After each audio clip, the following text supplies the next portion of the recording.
Hello everyone, and welcome to the fictional Vortex. So we are back with an interesting movie on what if Naruto had the power of Kaguya, Shinigami, and Arceus and become a god of Carnage. But before we start, I just want to remind you to please subscribe to my channel and hit the like button if you enjoy my content. Let's start the story. A blonde-haired boy of 13 could be seen sinking to the bottom of the ocean, a huge sword lodged into his side, due to the actions of his supposed teammate. The boy had stunning blue eyes that shined with an unyielding will. His skin was tan, and 3 whisker marks could be seen on each side of his face. The boy was dressed in an orange and blue jumpsuit, and blue sandals. This boy is Uzumaki Naruto, and he was both drowning and bleeding out. All because his teammate Uchiha Sasuke had gotten upset that he had talked the enemy out of fighting, keeping the boy from gaining his oh-so-precious Sharingan. He, with what he thought was his last act in the world of the living, lifted up his middle finger and gurgled out, "Fuck you Sasuke Teme." He then blacked out, not knowing that his body had just been wrapped in a pure white shell of energy. Inside of the shell, 3 women appeared. The first of the 3 had long silver hair that spiked out everywhere. She had pale skin that seemed to shine in the shell. Her eyes were this stunning shade of gold that could make a dragon lick its lips in lust. From her head 2 thick horns could be seen poking out. Her ears were pointed and elegant. She was dressed in a light plum kimono with red prayer beads around her neck. On her lips was a light appliance of pink lipstick. The next woman had long flowing light-colored hair that was simply regal. Her eyes were pale white, and had no pupil. Her skin was also pale, yet didn't shine like the other woman's. In the center of her forehead was a vertical slit. Poking out of her hair was what looked like 2 horns. She was dressed in a simple high-collared Heim-style kimono that was white, and had black commas woven into collar, and in the sides. She had a light appliance of purple lipstick on her lips, and her fingernails were painted a royal purple. The last of the 3 women had long black golden blonde hair that seemed to shine with a supernatural light. Her skin was fair and blemish-free. Her eyes were large green emeralds, her pupils shining red rubies. The strange thing was the golden arch-like things on her side and back. She was dressed in a white and dark gray kimono that had a strange pattern going up the front. Around her eyes were thick gold lines. These 3 were Tsubasa or Shinigami, Otsutsuki Kaguya, otherwise known as Princess Kaguya or Cabot Goddess, and Kami, otherwise known as Arceus, the goddess of Pokemon. Tsubasa, looking down at Naruto, gently removed the sword from his side. She then removed his shirt and jacket. Her eyes gained a cold fury, spotting the many scars covering his body, including what looked like the words "demon spawn" carved into his chest. She, turning to Kaguya, and spotting the appalled eyes of the woman, said, "He is your one shot at redemption. You see, 13 years ago I sealed the 9-tailed fox inside of him, due to Kami making a mistake during her paperwork, marking him as the Jinchuriki of said fox and my summoner not paying the price with his life. He was then subjected to treatment should ever go through. Tsukuyomi personally witnessed him almost being beaten to death 4 times. Amaterasu witnessed him almost being rode 6 times. I myself witnessed him be starved and he be crucified. What amazes all of us is that he hasn't snapped yet, nor has he been corrupted by the evil of life. No, he's still pure as the driven snow." Kami, realizing her mistake a few years ago, instantly started to paperwork to fix her blunder. She, gaining a happy smile on her face, said, "She just finished the paperwork, and now things can be fixed. Kaguya, you have been chosen to be his mother, as his true family left him to fend for himself in that damned village. Kami has been listening to request to introduce a few of your children to this world, and has decided to grant said request, by allowing the Pokemon as a brand new summon, that will go to Naruto. Don't worry, he won't abuse them or anything. In fact, he'll probably see this as his family, or precious people, and protect them with his life. Also, could you maybe bless him with the powers of a few legendaries?" Kami, hearing this, smiled and said, "I can, but after Kaguya-san becomes his new mom." Tsubasa, hearing this, smiled and turned to Kaguya, who was already kneeling beside Naruto. She, gently touching one of his whisker marks, said, "He is going to be my new Sochi-kun. Such a strong will, such potential." She, turning to Tsubasa, asked, "Besides informing us of this, and bringing us here, what else is your business here?" Tsubasa giggling said, I'm here to give him the blessing of Tsukuyomi, Amaterasu, Susanoo, Izanami, Izanagi, Yami, Kami, and myself. As you know, that makes all 8 of the eternal deities to give him their blessing, which will turn him into a new god. Also to ask him what he wants to do with the Kyuubi. Kaguya hearing this nodded and asked, how will I be turning him into my son? Tsubasa smiling pulled out a very shiny and sharp needle, she said. With this, it's been blessed by Kami Ne and Izanagi Oji. I simply get some blood from you. It interacts with Kami and Izanagi's power, and hello nurse, it's changed into pure DNA that once introduced to his system will transform him into your new darling baby boy. Kaguya hearing this rolled up the sleeve of her kimono and said, then please get to work, as I want to hold my baby for a little while before I'm forced back into that cursed prison my 2 eldest trapped me. Tsubasa nodding, stuck the needle into Kaguya's arm, and drew enough blood to fill the syringe. She removing the needle from Kaguya's arm, smiled when the red blood quickly turned golden. She then sticking the needle directly into Naruto's heart emptied the syringe. Removing the needle, she made the syringe vanish, just as Naruto shot up with wide eyes. He then said, I'm up Haruno, don't poke me with that flaming kunai. He then blinked when he heard 3 very distinct, and very pretty sounding giggles. He turning his head gasped spotting the 3 women. Naruto was about to ask what was going on, when Kaguya explained everything to him, even who they were. Naruto blinking at this, smiled and wrapped Kaguya in a warm hug and said, wow, I must be really lucky to have such a gorgeous woman as my new mom. Kaguya with a tiny blush on her face said, I am truly the luckiest woman in the world to have such a flatterer for my new and youngest child. He then smiling at her asked, so I noticed you have the Byakugan like the Hyuga clan.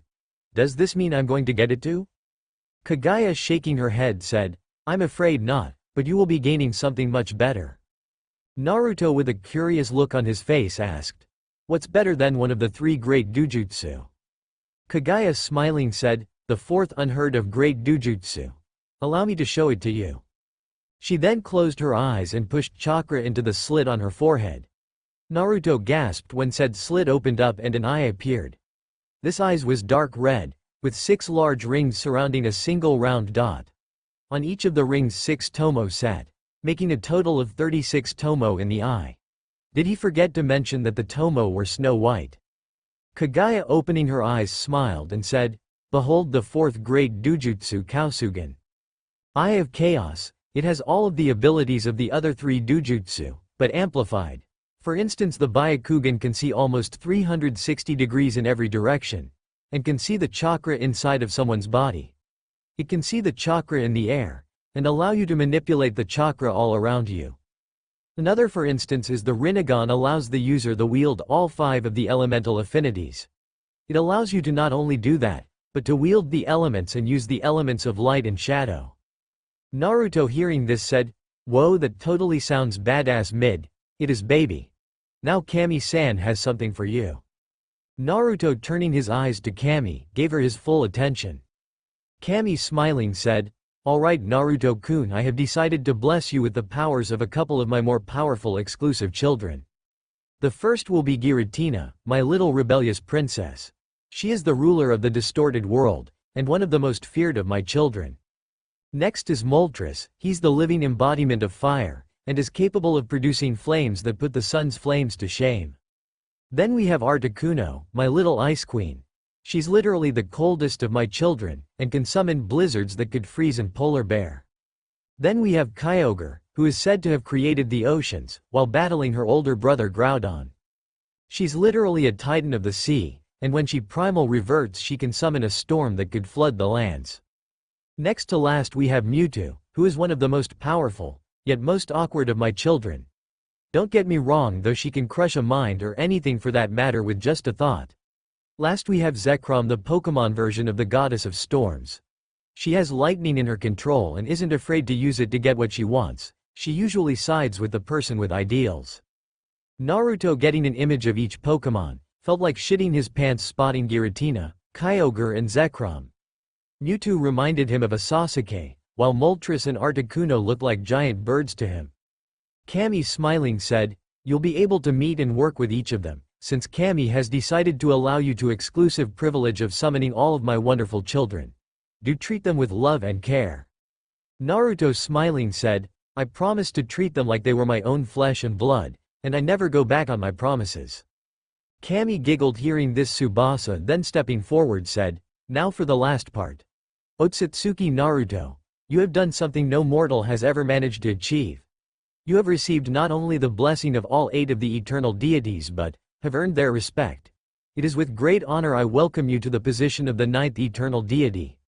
It has been decided that you will be the god of carnage, technology and destruction." Naruto hearing this felt his mouth open wide. He shaking his head managed to stand and bowed deeply. He said, "I am deeply honored Shinigami-sama. I will try my best to not dishonor the 8 eternal deities." Tsubasa giggling said, "I know you will. Anyway, I have a question to ask you?" Naruto blinking asked, "What is it, Shinigami-sama?" Tsubasa pouting said, "First of all call me Tsubasa-chan, or Tsubasa-heim, or at the least Tsubasa-ne. The question is, what do you want to do with the Kyuubi?" Naruto blinking said, "Why does it matter what I want done with Jinx-ne?" Tsubasa smiling said, "Because now that you're an eternal deity she can't stay sealed in you." Naruto hearing this pouted and asked, "Why not Tsubasa-ne?" Tsubasa smiling at him calling her sister said, "Because she wasn't even supposed to be sealed inside of you in the first place." Naruto hearing this, quickly started to think. He getting an idea asked, "Can she be sealed in something else?" Tsubasa tilting her head asked, "Like what?" Naruto pointing to Zabuza's sword asked, "That?" Tsubasa picking up said sword, tossed it a few times and said, "Sure, just as long as promises to be a good girl." Naruto cheered and said, "Yay, now Jinx-ne can stay by my side." Tsubasa giggling waved her hand, and a red orb floated out of Naruto, and slammed into the sword. The sword then transformed from a thick and huge blade, to a simple and elegant katana, with a blood-red blade. Tsubasa then gaining a serious look in her eyes said, "Alright Naruto Otuto, we have to go now. Kaguya has to return to the moon. Kami has to return to her dimension and I have to return to the cursed paperwork." Kaguya hearing this wrapped Naruto in a gentle hug and said, "Stop hiding yourself away, baby. Show your true skills, and ask out Azuki Uago already. Trust me, it'll won't end bad." Naruto nodding said, "Okay mom, I will." All 3 women then vanished. Naruto walking over to his new katana, picked it up and said, "Alright Jinx, you heard mom, it's time to pierce the veil." He then closing his eyes took a deep breath, and dropped the shell around him. Feeling the cold water hit his body, he closed his eyes and tried to focus on the power of Moltres, but was finding it really hard to focus with spotting all of the marine life all around him, including a hungry-looking shark. He finally feeling a raging burning inferno inside of his body, tapped into it. His body instantly lit aflame, and he swore he could hear the screech of a large bird. He crouching down, packing all of his chakra into his legs, prepared to jump. He shooting up, quickly breached the surface of the ocean, and was in the air above the bridge. He didn't know it, but his entire body was surrounding in a cloak of flames, that had taken on the shape of a bird. He looking down, could see all of wave, and a little beyond said country in each direction. He then focusing his eyes down, tightened his grip on Jinx, spotting Kakashi beating the shit out of Sasuke. Sakura was trying to stop said man. Haku was being held back by Tazuna, who was being held back by Zabuza. The only person who didn't look like they wanted to rip the arrogant Uchiha to pieces was his utterly useless fangirl. He groaning wondered why and how did he ever have a crush on such a useless being. He shaking his head turned his attention to the rather large army moving towards the bridge, led by what looked like a midget. He knowing that this was Gato, smirked spotting the many ships the man had heading towards the bridge. He closing his eyes tried to remember the hand signs for the summoning jutsu. Remembering them, he scraped his finger across one of his larger canine teeth, and went through the hand signs. Slamming his hand down on Jinx's blade he yelled out, "Summoning jutsu." A few puffs of smoke occurred, and when the smoke vanished, on the ground were large light blue and red bipedal alligators, along with large dark blue turtles with cannons in its shell. Naruto activating his powers from Mewtwo sent the mental command to attack the ships coming this way. and that he was Naruto, their new summoner. The animals, roaring, jumped into the water, while the alligators did. The turtles walked to the end of the bridge and started firing large jets of water out at the ships. He then, dropping from his position high in the air, appeared in front of Haku. He, dismissing Moltres' power, smirked at the wide eyes of Haku, Tazuna and Zabuza. Haku asked, "Naruto-kun?" Naruto, striking the nice guy pose, said, "Yosh, the one and only, with some improvements."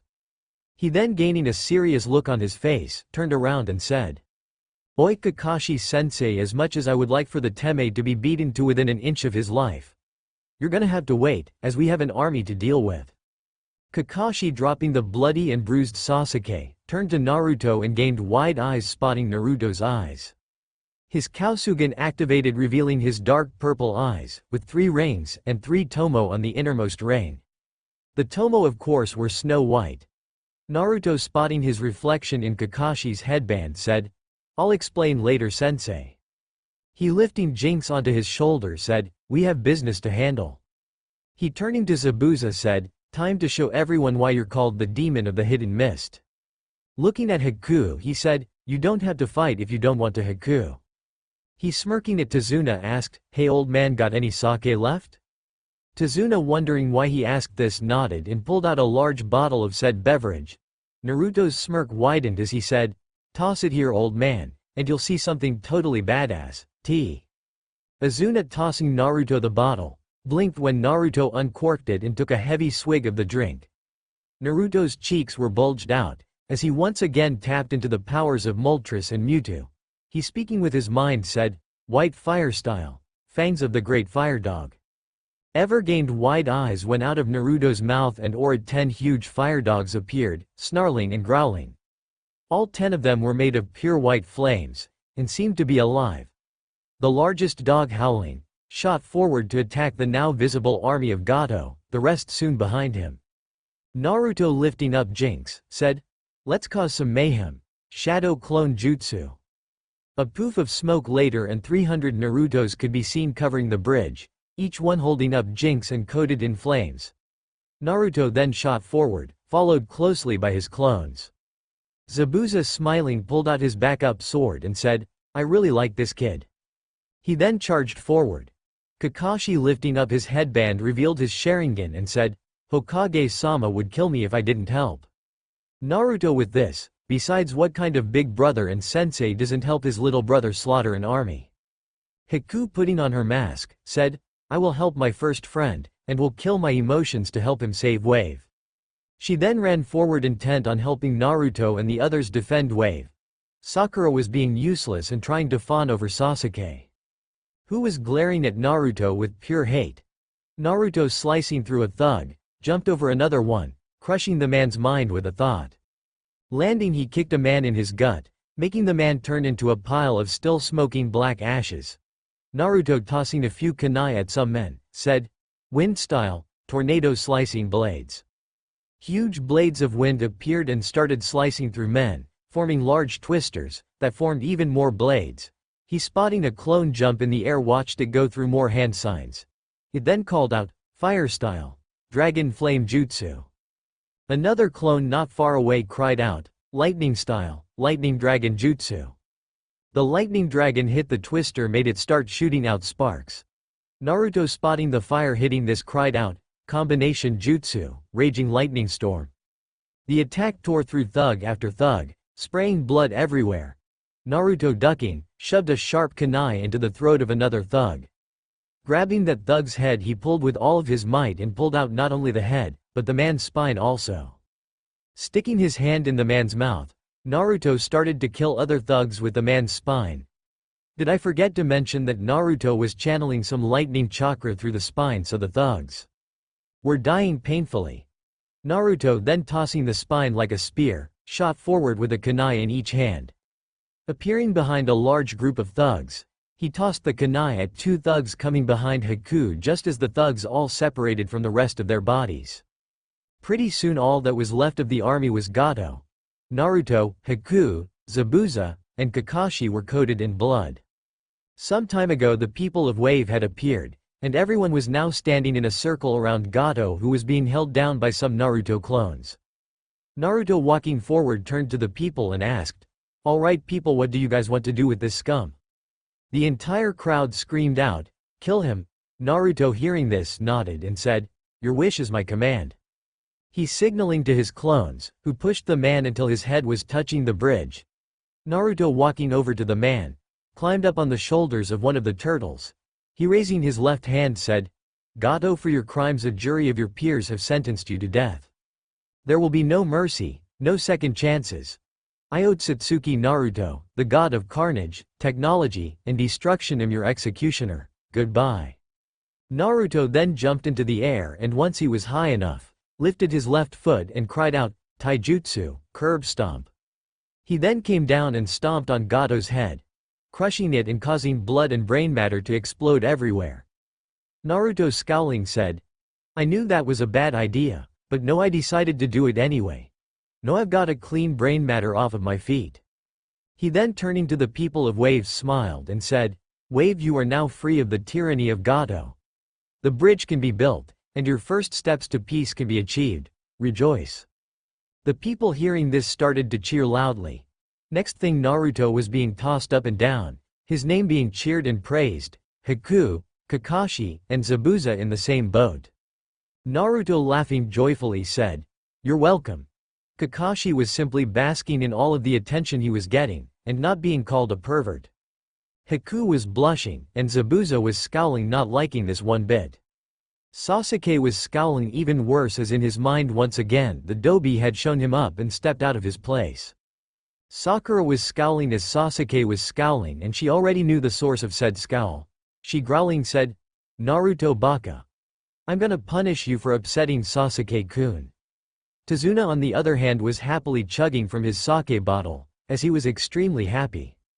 A week later, Naruto could be seen staring at a rather imposing statue on the completed bridge. It was him standing tall among a pile of bodies, Jinx shining brightly in his right hand, and flames licking at his feet. His Kasugan activated. The strange thing about the statue was the mark on his arm. It was a large C, with what looked like little bugs crawling over it, and ruble around it. This symbol was what the people of Wave had decided his symbol was going to be, and the symbol they were going to worship was going to look like. They had even created some new clothes for him with said symbol in it. He was now wearing an open purple jacket, with black flames on it. On the back was the symbol in bright orange. On each of his hands were black metal plaited fingerless gloves. His pants were purple, with torn out knees, but seemed to be threaded back together with black strings. He had on thick black boots, purple strings making them his.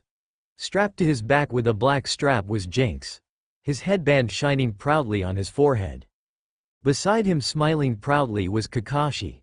On his other side, smiling fondly at him, was Haku. Zabuza, on the other hand, was reading the words on the statue. Whistling, the man said, "This is the statue of our hero. He was drowned in the waters below this very bridge, and was brought back to life, gaining the powers of a god. Beware all that trespass on this land seeking to do harm. The god of carnage, technology, and destruction watches over this land, the land of his rebirth, the land of his first slaughter, land of his religion." He, turning to Naruto, said, "Damn brat, they really took what you said to heart. You know that they're going to start worshipping you even more now, right?" Naruto, huffing, said, "Whatever. Let's go to Konoha already, before the fangirls swarm me again." Kakashi, giggling, said, "Welcome to the curse of the being badass, Naruto." Naruto, ignoring this statement, turned around and walked off of the bridge, walking right by the bruised and limping Sasuke, and the arm in a sling, and talking with a slur Sakura. Haku, who was right behind him, sent a glare at both people, remembering how the two idiots tried to take Naruto's power and kill him for refusing to give it to him. She then giggled, remembering that Naruto did a less powerful version of his curb stomp on the Uchiha, and broke Haruno's arm in 7 different places, then proceeded to shut the girl up by delivering a literally jaw-shattering punch to the girl's face. They had enjoyed peace and quiet for 6 days now. Kakashi, behind her, pulled out his book, already preparing himself for the earful he was going to get once they got back to Konoha. Zabuza, pulling out his own copy of Kakashi's book, Wondered how Naruto was going to get him into Konoha. Haku was going to be no problem, but he was a missing ninja, a powerful one at that. Naruto himself was wondering how his little future genin were going to respond to their boss, Big Brother being a literal god now. He then stopped and giggled slightly, already picturing the looks on the council's face. He right there swore to bring a camera to record the moments forever. Another week later the group finally arrived in Konoha, yet Sasuke was still limping. This time though he was limping because he tried to have his WA. Only did Naruto beat the shit out of the boy, but Haku made the boy sterile, and Zabuza was close to sending the boy to the rest of his clan. Luckily for him, Kakashi informed them that he was still needed for the Chunin exams. Naruto also said that the civilian council might flip out if Zabuza killed their precious Uchiha. Naruto, once inside of the village, led Zabuza and Haku to the Hokage's office, Kakashi behind them. Kakashi and Zabuza noticed something though. The people in the village was looking at Naruto with wide eyes, some of them even looking at him with respect. The closer they got to the Hokage tower, the more people started to do it. Haku soon picked up on it, and narrowed her eyes wondering what was going on. Naruto was too deep in his thoughts to notice. He was wondering how was he going to train his Dujutsu, as he couldn't even use any of the Sharingan properties, nor could he use anything of the Rinnegan. Besides the elements, he had full access to the Byakugan parts. Jinx was just as clueless as he was. She was also pushing him to learn some more sword skills, as she wanted to be used for more than a walking stick. Arriving at the tower, Naruto walked in and was walking up the stairs. Once outside of the doors to the Hokage's office, Naruto snapped out of his thoughts and gained a great big smile. He, kicking open the doors, said, "Oi old man, you might as well give me the hat now, as I'm back not from a C-rank mission but according to Kakashi-sensei a high A to a low S-rank mission." Sarutobi hearing this smiled and said, "I know Naruto." Naruto hearing this blinked and asked, "How do you know?" Sarutobi, pulling out a little black book, opened it to a saved page and tossed it to Naruto. He, catching it, looked at it and gained huge comical eyes. The reason why was because he was looking at a picture of him coated in flames, slicing through a thug with Jinx. Kakashi was looking over his shoulder gaping like a fish. Zabuza was trying very hard not to laugh. Haku on the other hand was very worried for her first friend now. Kakashi then read, Otsutsuki Naruto aka the god of Carnage. Eye color. Natural unknown. Believed to have an unknown Dujutsu. Hair color. Platinum blonde or silver. Height. 5 feet 4 inches. Weight. Possibly 160 pounds. Rank. Genin. Elemental affinities. Kanton, Futon, and Raiden. Summonings. Strange turtles with cannons and ferocious bipedal alligators capable of taking down entire ships. Has a sword that has a blood-red tint, and seems to be just getting used to it. Genjutsu. Skills unknown. Taijutsu skills. Unknown, but known. To have crushed Gato's head with a move he called the curb stomp. Ninjutsu skills. Rather limited information, but knows the summoning, the shadow clone, a wind jutsu, 2 fire jutsu and a lightning jutsu, all being high-ranked. Can surround himself in flames that resemble a bird. Rank in bingo book. B-Note is the first genin to ever be put in the bingo book. He is a genin of Konohagakure. Naruto hearing this smiled and said, "Oh yeah, now you'll surely give me the hat, old man." Sarutobi laughing said, "Maybe when you're placed in there as AS rank, but until then no." Naruto pouting said, "Mean?" He, shaking his head, gained a serious look on his face and said, "Old man Zabuza Momochi and his daughter Haku Yuko Momochi are becoming Konoha shinobi, or I'll alert the Kunoichi population of a certain crystal ball that can pierce through anything." Sarutobi hearing this paled and said, "You wouldn't do that to your grandfather, would you?" Naruto snorting said, "Yes, if my grandfather doesn't make my friend and her father Konoha shinobi, and don't even try to call my bluff because I've got clones already in the village with several of the more powerful Kunoichi gathered." Sarutobi hearing this sighed and said, "I knew letting Enko keep watch over you was a bad idea." Naruto making a victory pose said, "Damn right it was, old man. Enko Nade taught me everything she knows, along with Ibiki ni and Inochi-san." Kakashi giggled at the pale Sarutobi, who asked, "She took you to the T&I department?" Naruto laughing said, sure did claimed it would teach me to respect my elders. Instead it showed them how to get a prisoner to talk in 5 seconds. Last time I checked Ibiki ni was still trying to beat my record. Sarutobi's sweat dropped at this. He then shaking his head, pulled out 2 headbands and tossed them to Haku and Zabuza. He said, welcome to Konoha, and Anbu will lead the 2 of you to a home rented for you. Naruto, Kakashi stay, there's something else you 2 need to know. Haku and Zabuza nodding left, of course after Haku gave Naruto a hug. Once they were gone Sarutobi sighed and said, alright Naruto, what I'm about to tell you Kakashi already knows. Please hold all of your questions until I finish. Naruto nodding, didn't even see when Kakashi put his book away. Sarutobi then said, Naruto, you are not an orphan. You are Naruto Uzumaki Namikaze, son of Namikaze Minato and Namikaze Uzumaki Kushina. You were born 13 years ago, when the Kyuubi attack.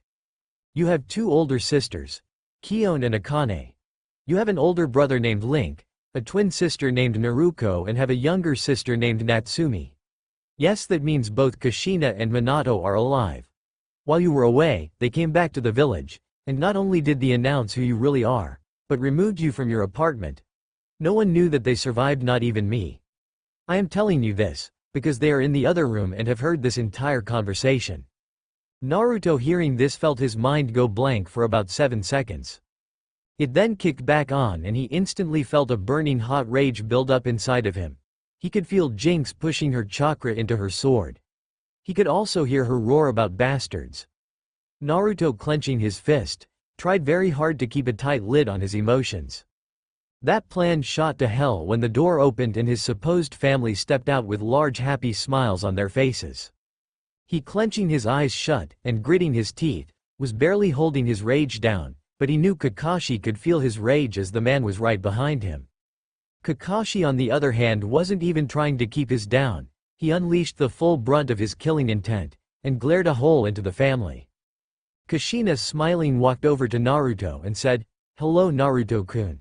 How have you been Sochi-kun? Hearing this woman say this, was it? Naruto snapped. All of his killing intent along with that of Jinx's flooded not only the tower, but the entire village. Every single living being was brought to its knees at the massive intent to kill.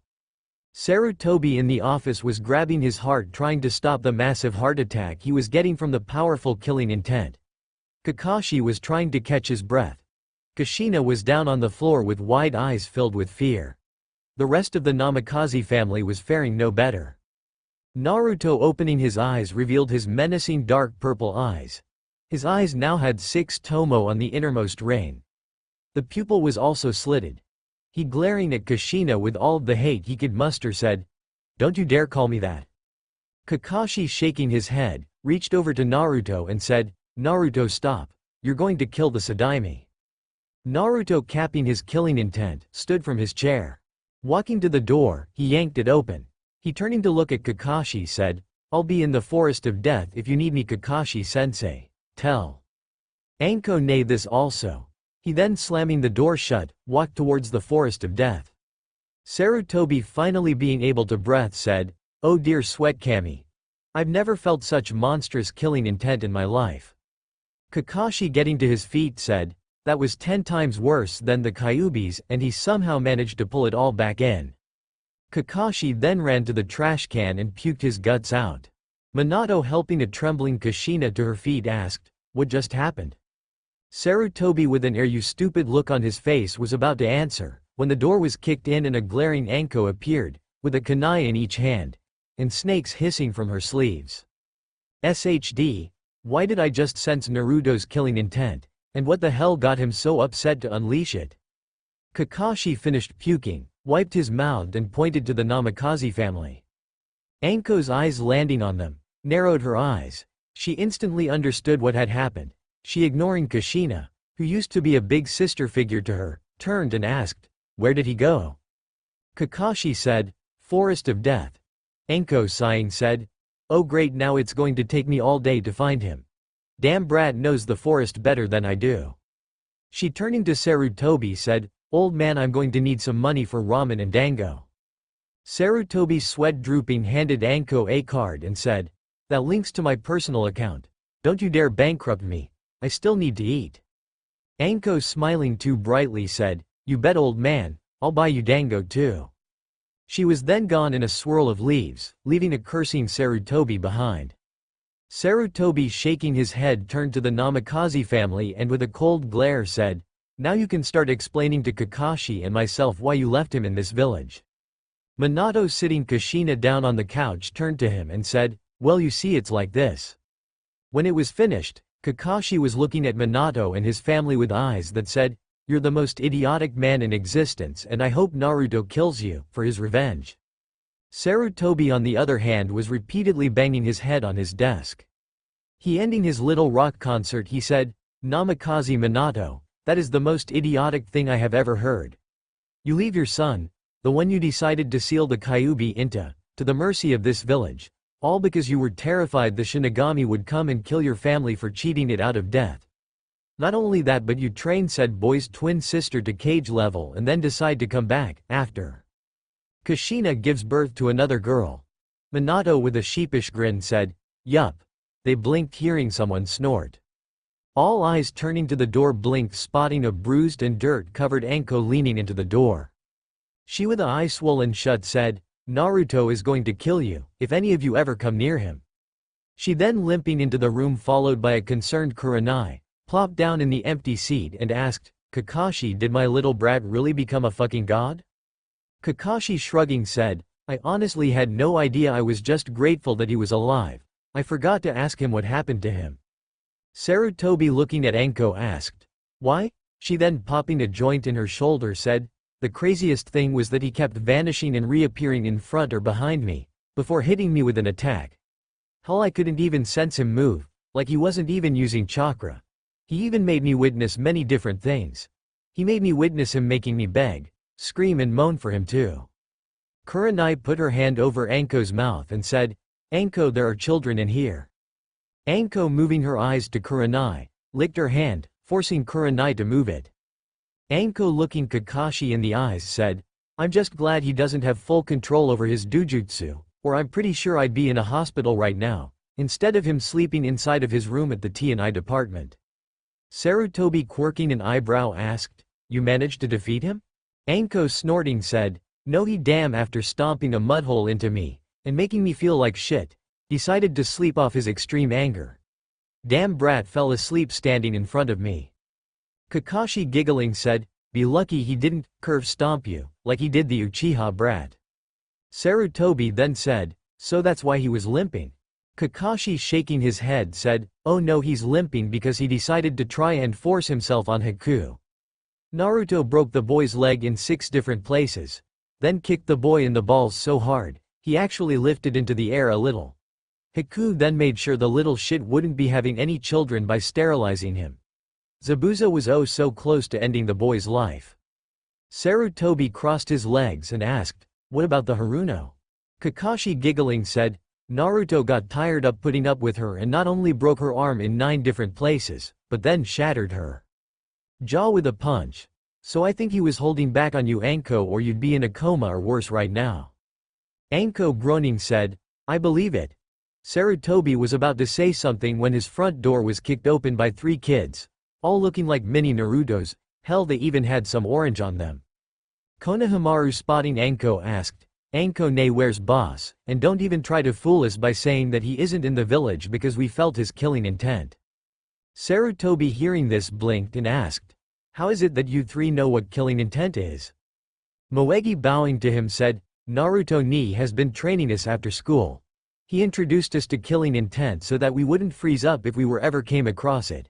He also started us on the tree climbing exercise along with making sure we understood a shinobi's greatest tool."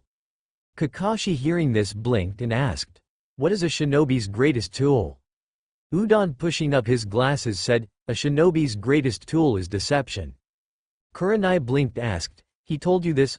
All 3 kids, smiling, said, "Boss, big brother told us that Kakashi said something like look underneath the underneath and that hiding your skills and powers from within the shadows was one way to deceive the enemy." Kakashi, nodding sagely, said, "That is definitely something I would say to Naruto." Konohamaru, deadpanning, said, Boss also said you told him something about Hyugas always having a big chest and the quiet ones being the loudest in bed. Kakashi hearing this gained wide eyes and paled as the temperature in the room dropped drastically.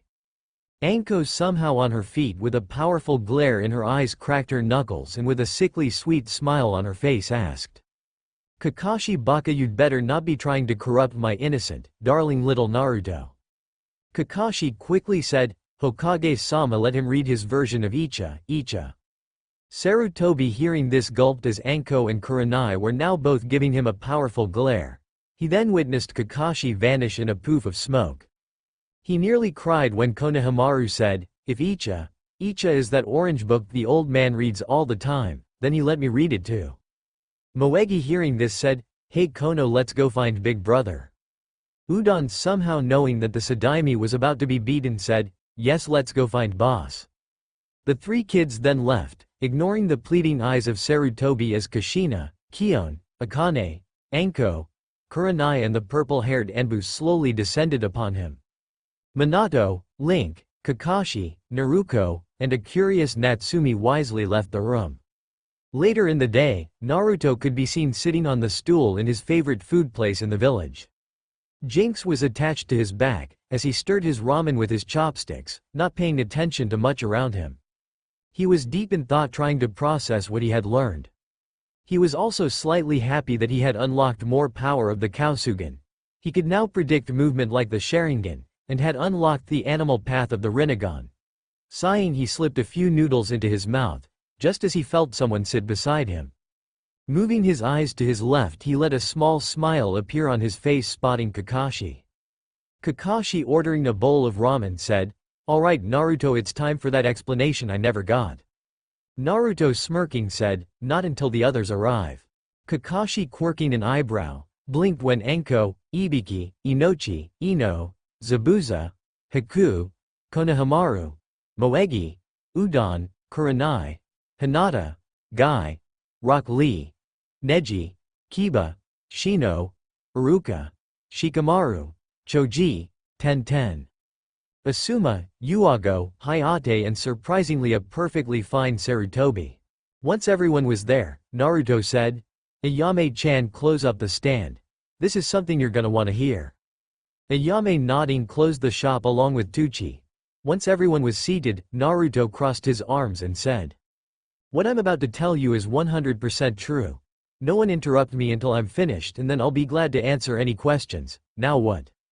Kakashi, Zabuza and Haku most likely know that why during Team 7's mission, I was technically drowned by Uchiha Sasuke.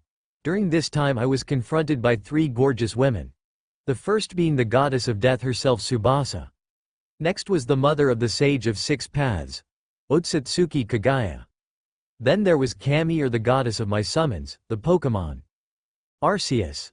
I was woken up by Tsubasa using a syringe full of Kaguya's blood, that with the help of divine forces, expunged all human DNA inside of me, and transplanted her DNA inside of me. This making me Otsutsuki Naruto. I was also blessed with the powers of a few of Kami's very powerful children. Finally Tsubasa informed me that I was now a member of the Eternal Council of Deities.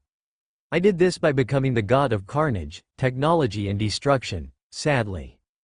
She had to remove Jinx to do so, and for those of you who don't know, Jinx is the true name of the Kyuubi. Happily Jinx was able to be sealed inside of my new sword, which used to be Zabuza's sword. I gained my Dujutsu from Kaguya, who is my mom now. It's the fourth great Dujutsu, that has all of the powers of the other three. It's fully evolved from has 36 tomo, and 6 rings. So far I only have 3 rings and 6 tomo. This gives me the abilities of the Byakugan, and recently unlocked the predicting ability of the Sharingan, and one of the 6 paths of the Rinnegan. The Rinnegan, by the way, gives me full access to all elemental affinities. Everyone hearing this had wide eyes. He with a smile on his face asked, any questions? Ino shooting her hand into the air asked, what are Pokemon, and what powers did you get from them? Naruto laughing and sipping some of his ramen said, Pokemon are very intelligent beings from a distant dimension governed by Kami. They come in all shapes and sizes, and their power levels range from that of an academy student, to that of a tailed beast. Most of the ones that could rival a tailed beast in power are legendary or rare. I will tell you the powers I got from them. First let me inform you that Kami-chan gave me the powers of only legendaries. The first of said legendaries was the ghost, dragon ruler of the alternate dimension of the Pokemon dimension. Her name is Giratina, and she has 2 forms. I think Kami-chan called her a rebellious princess or something. When I tap into her power I can create rifts in the world, and teleport to a pocket dimension. I can also seal or trap things inside of said pocket dimension. Then we have the living embodiment of Fire Moltres who can create flames so hot, they put the flames of the sun to shame. Kakashi, Zabuza, Haku, Anko and Wave have already witnessed me use her power. Then there's her Arctic sister, Articuno, who could create blizzards so strong it could freeze a polar bear. Anko has had the pleasure of witnessing me using her power. Then we have Kyogre who can create entire oceans with just a swing of one of her mighty fins. With her power I can create entire aquatic ecosystems, and if I tapped into her primal powers, flood the world. There's Mewtwo, who's very powerful, yet equally as awkward. She has power over the mind, and can crush a being's mind with a simple though. With her power I can speak with my mind, move objects using telekinesis, crush someone's mind, and most likely turn someone into my living breathing puppet. Kakashi, Zabuza and Haku witnessed me use a little of her power. Lastly is Zekrom, who according to Kami is the Pokemon version of the goddess of storms. She has lightning in her power and from what I've read from her profile under the summoning contract can bring entire mountains down with a single lightning bolt. Everyone hearing this paled, well everyone besides Konohamaru, Moegi and Udon, who were looking at Naruto with stars in their eyes. Haku asked, if you're part of the Eternal Deity Council, does that make you the youngest member? Naruto nodding said, yes, the eldest being Izanagi and Izanami, though I wouldn't be foolish enough to call Izanami-sama old to her face. Zabuza ignoring this asked, are you going to use the symbol the people of Wave made as your official symbol? Naruto shrugging said, I don't see why not for now. Anko asked, are any of your summons big enough to, I don't know, stop a raging Biju? Naruto sighing said, size really doesn't matter when it comes to the Pokemon, but including Kami herself, 18. Everyone hearing this blinked. Kurenai asked, you said size doesn't matter, why not? Naruto smiling at her making her gain a small blush said, leave it to the Genjutsu mistress to hear that. Mewtwo can crush anything with her mind, including Konoha if she wants. Articuno can freeze entire oceans if so much as thinks about it. Darkrai can trap you in a never-ending nightmare if she wants. Suicune can blast you with purified high-pressure chilled water stream if she wanted to. Hell Moltres could melt you if you pissed her off, and the same could be said for any Pokemon. Asuma hearing this asked, how many Pokemon are there? Naruto blinking said, 720. Everyone gasped hearing this and shouted, that many? Naruto nodding said, yes. Sarutobi asked, do you want me to inform the council of any of this? Naruto snorting said, you can tell them all of this for all I care. There's not a thing they can do about it. Inochi groaning said, damn, this is going to cause one long meeting. Naruto laughed at this. Ayame then asked, are you going to let your teammates know this? Naruto snorting said, no chance in hell. Kiba laughing asked, are you afraid the Uchiha will demand that you make him a god? Naruto laughing said, no, I'd rather make out with Akumaru than do that. I'm afraid what the pink howler monkey is going to do once she finds out. Akumaru hearing this barked and growled. Kiba laughing said, that's his point, Akumaru. Hayate coughing a little asked, are you going to let your god status go to your head? Naruto snorting said, hell no, I'm still trained until I drop. Rest a little, get up and train even more. Just because I become a god, doesn't mean I'm going to let my skills drop. Guy gaining flames in his eyes said, Yash, Naruto-kun's flames of youth burn brightly. I must run 1,000 laps around Konoha on my hands until I catch up to him. Lee shooting up shouted, Naruto-kun, you are now my eternal rival. Naruto, who had been sipping some more of his ramen, made the mistake of asking, I'm sorry, did you say something? Lee hearing this gained unholy flames in his eyes along with Guy. Both men then shouted, curse you and your hip attitude, my eternal rival. Naruto, blinking at this, turned to everyone else and asked, "What the hell just happened?" Kakashi, patting Naruto on his back, said, "The other curse of being so badass, Naruto. Weird is declaring you as their eternal rival and always challenging you to even weirder contest." Yuago asked, "Do you need help with your kenjutsu training?" Naruto, rolling his eyes, said, "I was going to ask you, Hayate or no brows, about helping me later, to get Jinx Nay to stop nagging me." Shikamaru, hearing this, smiled and said, "Now you see my plight." Naruto, snorting, said, "No, Shika, women aren't troublesome, older sisters are troublesome. I mean, look at me, I have 8 of them, and 6 of them are gods. 1 is a demon, and the last is Anko." Anko, hearing this, said, "Hey." Naruto, waving his hand, said, "Don't try to front. We all know that out of 8 of my sister you're the most sane, and that's pushing it." Anko pouted at this, while everyone else giggled. Konohamaru asked, "Boss, will you be teaching us any awesome jutsu?" Naruto, looking at him, said, "That depends on if you 3 can stay out of trouble. Pay attention to Iruka's lectures, what elemental affinities you have, and if you 3 can climb trees using just your feet yet." Iruka, hearing this, gained wide eyes and asked, "It was you who taught them how the tree climbing exercise?" Naruto, turning to him, nodded and said, "Yeah, I taught it to them, to get them to stop bugging me." Iruka, sweat dropping, hearing this, said, "Well, they can climb trees using only their feet." Shino, pushing up his shades, asked, "Are there any bug limeling?" And Shino said, "Shino, my comrade, there's an entire type dedicated to bugs. Hell, there's even a legendary bug Pokemon." Shino actually smiled hearing this. Kakashi then asked, "Are you going to keep putting Sasuke and Sakura in their place?" Naruto, finishing his ramen, said, "Is the old man a pervert?" Sarutobi, choking on his ramen, glared at Naruto, when Yuago, Kurenai, and Anko all said, "He sure is." Naruto and the others laughed at this. Neji then asked, "What are you going to do about the Namikaze family?" Naruto, gaining a passive face, said, "Nothing, as I'm no longer part of that family. I am Otsutsuki Naruto." He then, turning to Sarutobi, said, "By the way, I'm gonna need my stuff put back in my apartment." Sarutobi, nodding, said, "I'll hire a genin team to do so." Naruto, snorting, said, "Fine, just don't hire Team 7 to do so, or a certain secret will be told to a few certain high-ranked kunoichi of the village." Sarutobi, blanching, said, "I wasn't even considering hiring Team 7 for the mission. In fact, Team 10 will be doing the mission tomorrow morning." Naruto, nodding, said, "Good. Until then I'll be sleeping at the tower, or maybe in one of the interrogation rooms." Ibiki, hearing this, smiled and said, "Speaking of, I finally beat your record, Brad." Naruto, hearing this, quirked an eyebrow and asked, "Really, by how much?" Anko, smirking, said, "1 second." Naruto laughed at this, and Ibiki gained a little black cloud over his head.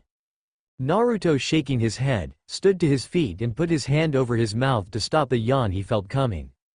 Shaking his head, he said, "Alright people, it's getting late, so I'll see you party people later." He then walked out the ramen stand. The others, finishing their ramen and paying up, all went their separate ways, some thinking about a certain blonde, others wondering how things was going to change from here. The next morning, Naruto could be seen walking towards Training Ground 7, intent on getting some training in.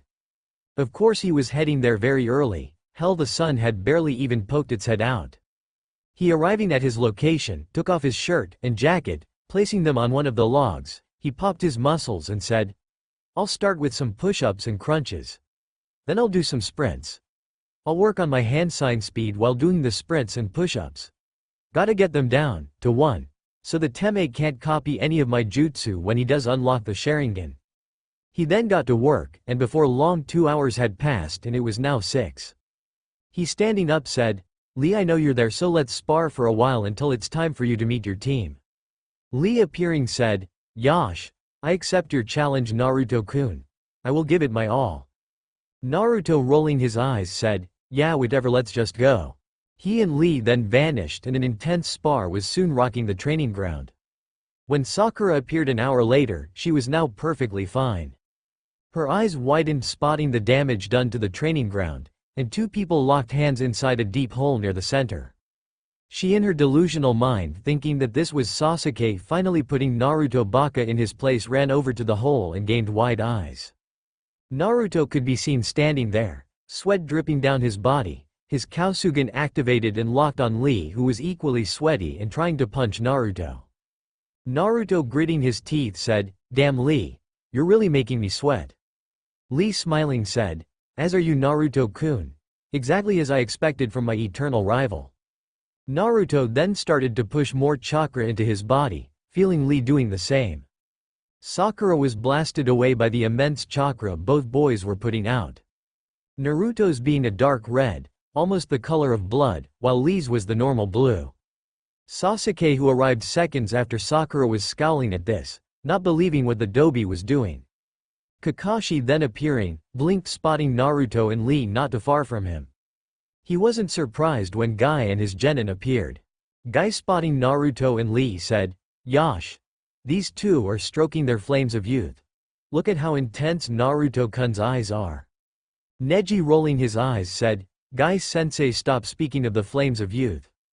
Ten wasn't saying a word, because she was too busy drooling at Naruto's muscled upper body. Kakashi, realizing that he needed to break this little spar up, said, "Yo Naruto. The fangirls are coming." Naruto, hearing this, quickly separated himself from Lee, appeared behind Kakashi and asked, "Where are those cursed beings coming from?" Kakashi, eyes smiling, said, "I was just kidding Naruto, because if they were really coming I'd already be gone. Now come on, let's go get a D-rank mission."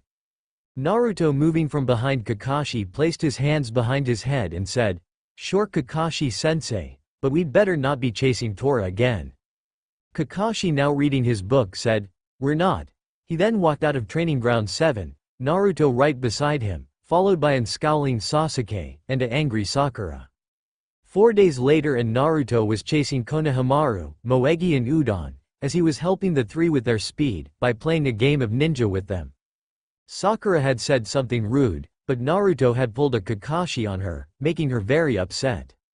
Anyway, the three kids had just turned the corner when the sound of something colliding with something else could be heard.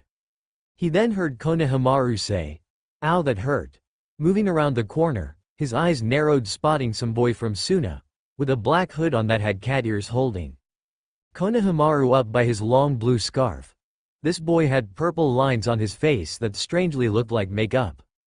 Standing behind him with a bored look on her face was a blonde-haired girl, with a huge fan on her back. The makeup boy, growling, said, "That hurt you, little twerp." The girl said, "Put him down, Kankuro, we don't have time for this." Kankuro said, "Don't worry Tamari, I'm just going to teach the little brat a lesson." Tamari, sighing, said, "Whatever, just don't get me in trouble." Kankuro, smirking at this, lifted his fist to hit Konohamaru when he felt the edge of a sharp blade be pressed to his throat. He then heard someone growl out, "I suggest you put my little brother down before I slit your throat, Sand Nen." Kankuro, dropping Konohamaru, blinked when the boy stuck his tongue out at him and said, "Boss just told you, punk." Kankuro, hearing this, felt his blood boil, but before he could do anything he heard Tamari say, "Kankuro, you idiot. I told you not to do anything stupid, but you didn't want to listen, and now the fucking god of Carnage has his sword at not only your throat but mine's too." Kankuro, hearing this, slowly turned his head and blanched, spotting the Kasugan staring at him. Naruto, removing his sword from Kankuro's throat, said, "You should listen to your pretty older sister from now on, Catman. Otherwise your blood will spill onto the streets of Konoha." Naruto, turning his head to the tree, said, "Ichibi no Gaara, I know that you're in that tree. Come out now and I won't show you just why a tanuki should never anger a dragon." Both Sand siblings' eyes widened when Gaara appeared, bowed low in front of Naruto. Gaara said, "Forgive me, my lord. I had no idea or intention to anger you. My idiot teammate also apologizes for getting in the way of your game with your little brother." Naruto, blinking, said, "Yeah, whatever." He then, turning to Konohamaru, said, "Alright Kono, because of your failure at not being aware of your surroundings, the three of you now have to play a game of dodge with Anko, after listening to Iruka's lecture about awareness." All three kids groaned hearing this, and walked towards the academy. Naruto, walking behind them to make sure they got the academy, turned to the Sand siblings and said, "I look forward to meeting you three in the Chunin exams. Until then, Tamari of the desert, Kankuro of the puppets, and Gaara of the desert." He then walked around the corner, missing the wide eyes of Kankuro, the smile on Gaara's face, and the small blush on Temari's face. He arriving at the bridge for his team meeting, wasn't surprised to find Sakura there pestering sass said boy brooded. Naruto sitting down on the rails of said bridge pulled out Jinx and started to polish her, ignoring the now screeching Sakura. The girl never shut her yap, and honestly Naruto wanted to curb stomp her, but Kakashi had made him promise not to do so unless she did something really stupid. Sasuke on the other hand he had free reign with. He had already kicked the arrogant prick's ass 6 times, and 5 of those times he was half asleep. He sensing Kakashi arrive stood up and put Jinx over his shoulder. Kakashi appearing in a swirl of leaves looked up from his book and smiled spotting Naruto and the other two. He pulling out 3 sheets of paper handed it to them and said, I have put you 3 in the Chunin exams. Meet at room 301 if you want to take the exam. Even if you don't, I'm proud of you guys. He then vanished. Naruto snorting at this, decided that he would spend some time with Yuago, or maybe Kurenai. Vanishing in a small blizzard he appeared in Training Ground 8. Spotting Kiba, Shino and Hinata walking away he wondered where Kurenai was. He closing his eyes tapped into his psychic powers. Reaching out with his mind, he blinked finding Kurenai's mind not far away trying to push some emotional pain away.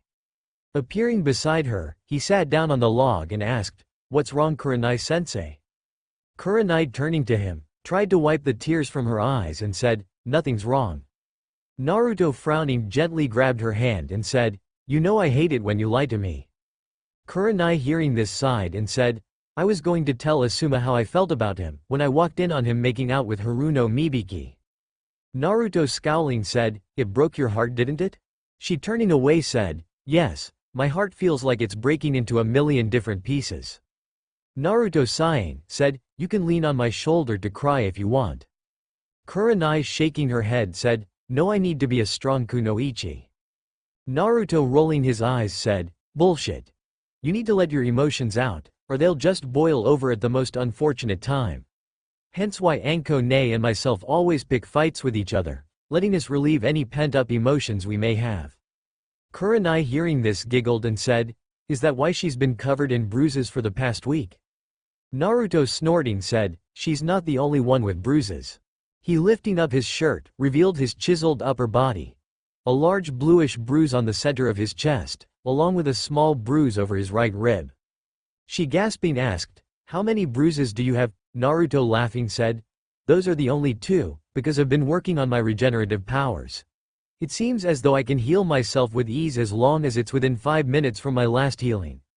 Haku-chan has a theory that since I'm the god of Carnage, then if I slaughter an army of something like that then maybe I'll heal even faster. Kurenai hearing this sighed and asked, Am I pretty Naruto? Naruto blinked hearing this and said, Kurenai-sensei you're one of the most gorgeous women I have ever seen. Not only are you intelligent but you're a dedicated Jonin-sensei, and not afraid to put a pervert in their place. You have a beauty that most people would kill to have, yet you don't have a bit of arrogance inside of you. Your ruby red eyes sparkle in the light, yet when they need to be, can be like ice-cold lakes. Your flawless alabaster skin, that sometimes twinkles in the light. Your long wavy black hair, that could captivate the entire world. He didn't know it but his sincere words was causing a huge blush to appear on Kurenai's face. He turning to her noticed the blush but chose to ignore it. He smiling asked, You want to hear a song I've been working on Kurenai-sensei? She shaking her blush away said, Sure, just as long as it's not perverted. He smiling reached into his pocket and pulled out his black Gibson guitar. He then getting it ready took a deep breath and said, I hope you enjoy this song Kurenai-sensei. It's called Walk on Water or Drown. By Mayday Parade I don't own. Well this hurts me more than I can stand to say in just one sitting. You left the room so I can pray so I'll pace the halls to see if I could find a hole in something or maybe places to escape. Oh but everybody knows this is the part of breaking down in anybody's arms. I'm reaching down and hoping this one's ours God please let this stay. And then I fell into pieces, and she fell into me saying, Play this song. It's been too long since I've heard you sing. You got here just in time to let me know I was worth saving it's nothing more than for the heart too proud to breathe. But I'm too scared to say the things worth saying who knew this trip would be this hard? As I'm looking to the sky to count the stars, I wonder if you see them where you are. I'm down on both my knees and pray tomorrow brings no pain. And then I feel into pieces, and she fell into me saying, play me a song. It's been too long since I've heard you sing to me. And yeah, we all fall to pieces, but at least you fell to me. But this is a wrong night, so tell me good night and let it go. I stayed here and you just pray. My head would clear and I'd stay safe. The pieces left, the love had changed, just saved everything. Oh, and everybody knows this is the part of breaking down in anybody's arms.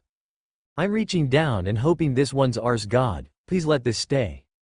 And then I fell into pieces and she fell into me saying, play me a song. It's been too long since I've heard you sing. And then I fell into pieces and she fell into me saying, play me a song. It's been too long since I've heard you sing. And yeah, we all fall to pieces, but at least you fell to me. But this is a wrong night, tell me good night and let it go. Oh. Naruto ending the song, blinked, spotting not only Kurenai, but Anko, Yuago, Ino, Hinata, Moegi, Ayame, Haku and Tenten all swooning over him. He sweat dropping said, okay, maybe I overdid it. Ino then squealed very loudly and tried to glomp him. He, switching with a random log, said, on that note I'll be taking my leave. Exit stage left. He then ran for his life, a group of swooning females behind him, one of them being a kunai flicking Anko. He finally arriving at his apartment, locked the doors, shut the windows, and placed a few chakra seals to keep people out. Sighing in relief, he took off his shirt, and placed Jinx against his wall. Heading towards the kitchen, he rolled his eyes, spotting the ramen bowl from Namikaze Kushina. He, tossing it into the trash, reached into his fridge and pulled out a carton of orange juice, 3 eggs, a thick piece of bacon, and some carrots. He, fixing himself a small dinner, simply ate his meal. Once done eating, he walked into his bathroom. Taking off the rest of his clothes, he climbed into the hot shower. Washing the dirt and grime off, he closed his eyes and let the hot water pour down on his platinum blonde hair. Once done with his shower, he turned it off. Walking into his bedroom, he, opening his bedroom dresser, slipped on a pair of purple Carnage boxers. He then walked over to his desk. Opening a drawer, he pulled out a small tube. Opening it, he willed the shiny substance out of the tube and made it dance a little. He, smiling, said, it seems as my nanobots are forming rather nicely. Soon they will be complete and I'll be bringing new technology to the world. He, putting the nanobots back into the tube, corked it and put it back into the drawer. He then, yawning, said, it's time to get some sleep. He, turning off the lights, crawled into his bed.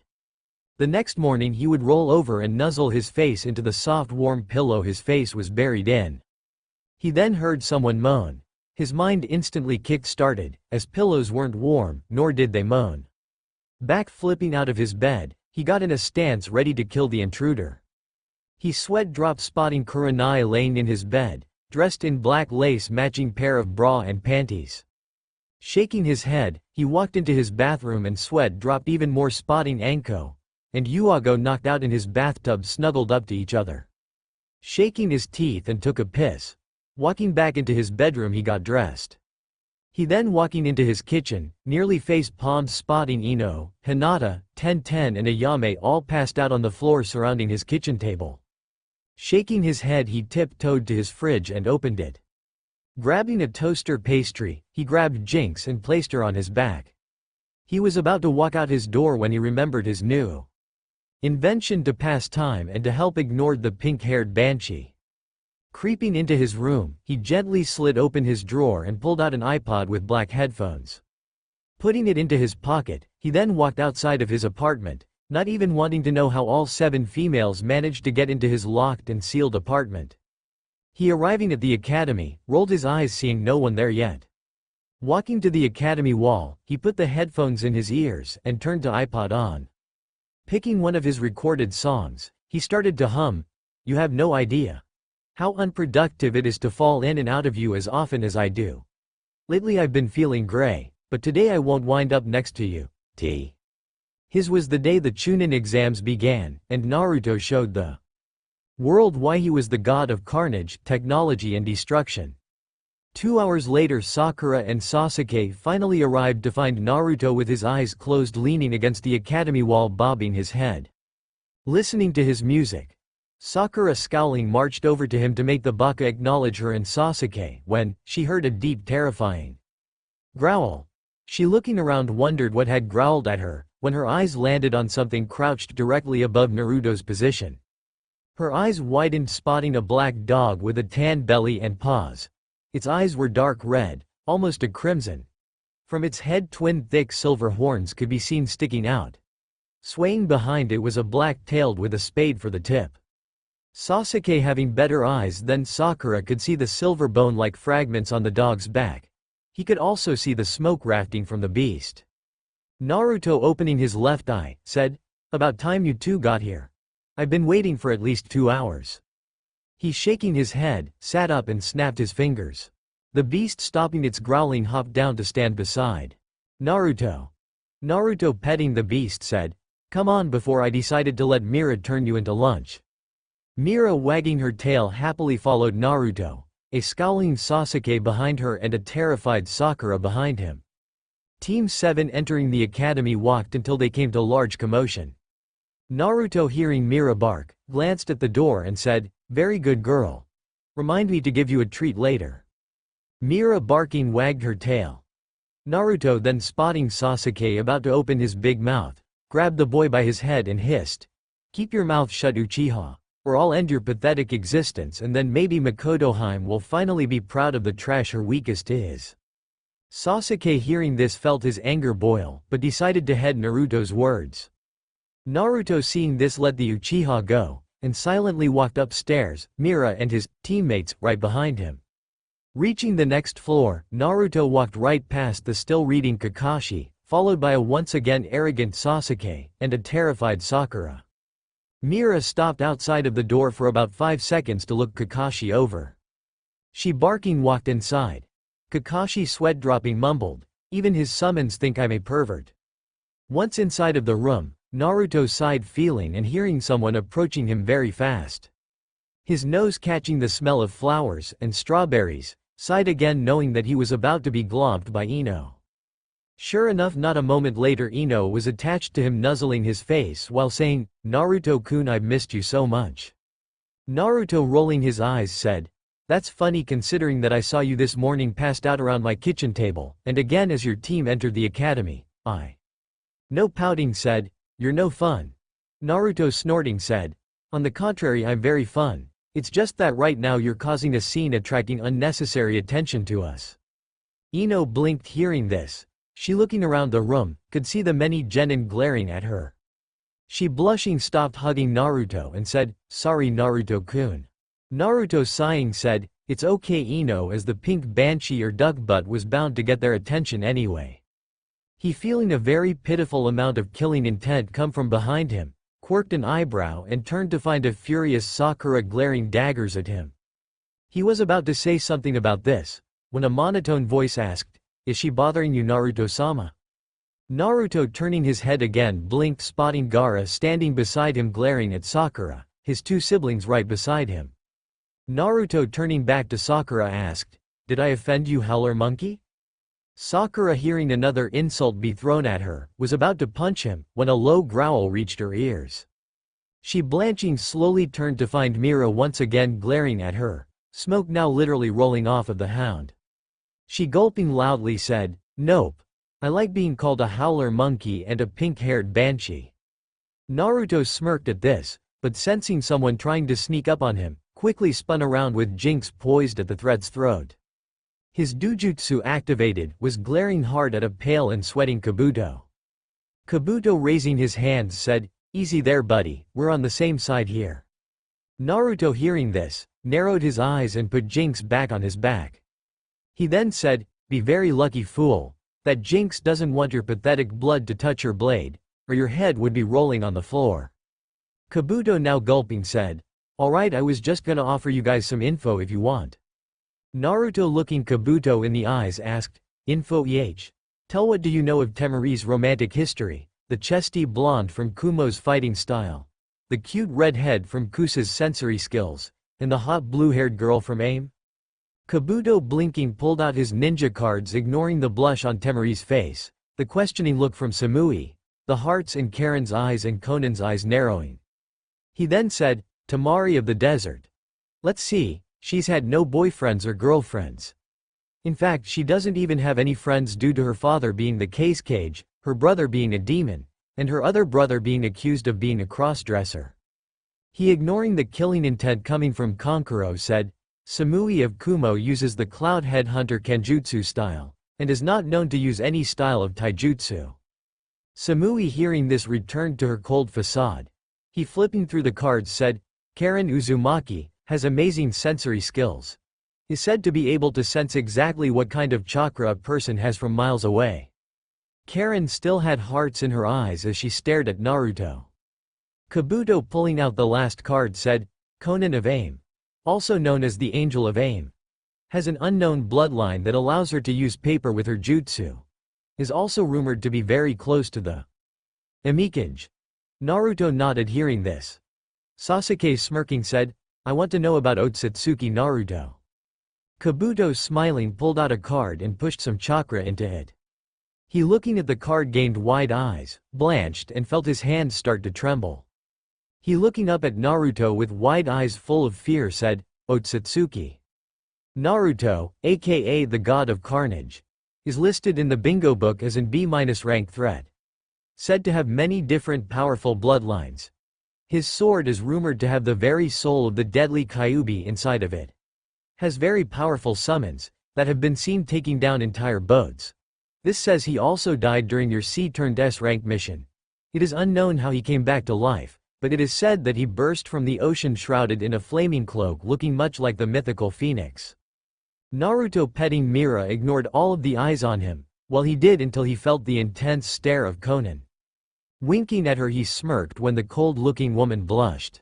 Sasuke, with wide eyes, was about to protest all of this, when a large poof of smoke occurred. When it cleared, standing there reading an orange book waward resting on his back, he lazily said, All right, brats, to your seats, it's time for the written part of the Chunin exams. Everybody quickly took a seat, and Naruto wondered if Kami was upset at him or something as he was sitting in the middle seat. Samui sitting to the left of him and Conan on the right. Mira was laying down at the front of the class, but still was searching for any threats to her master. Zabuza then explained the rules and began the exam. Naruto, flipping over the exam, looked at the paper and didn't know a single answer. He, knowing that this test was about information gathering, tapped into Mewtwo's powers, and got the answers from Shikamaru, not even wanting to go near Sakura's mind. Once finishing his paper, he flipped it over and decided to read some minds. He decided to start close, reached Conan's mind. She was thinking, the Kyuubi Jinchuriki is a B-rank threat in the bingo book, has some unknown bloodlines, and his summon looks rather deadly. I wonder how Nagato will react to this. He'll most likely send out Kisame and Hitachi to capture or test the Jinchuriki. How he doesn't see that Hitachi is clearly protecting the boy from inside of the Akatsuki, I don't know. Can't say I blame her, though he is rather cute. Naruto, storing all of the information he had just gotten, turned to Samui. She was thinking, so he is the one Raikage-sama wants me to seduce. Maybe he won't be difficult and I can just get this over with. It won't be all that bad either, he's really handsome, and seems to be rather strong. I and the others will track and defeat his team during the second exam. Naruto again stored this info for later.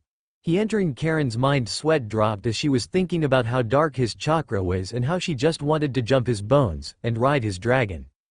Moving away from her, he tried Tamari. She was thinking, I can't believe the god of Carnage asked about my love life. Does this mean he's interested? Why would he possibly be attracted to me though? I'm not all that beautiful, and according to Kankuro and Lady Chiyo, I'm too brash to ever make a proper girlfriend. Naruto shook his head at her thoughts, wondering if he should kick Kankuro's ass first or demolish whoever this Chiyo lady was.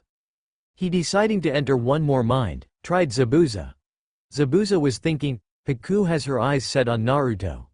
The way he attracts women though, it looks like she'll be in for one hell of a battle for his heart.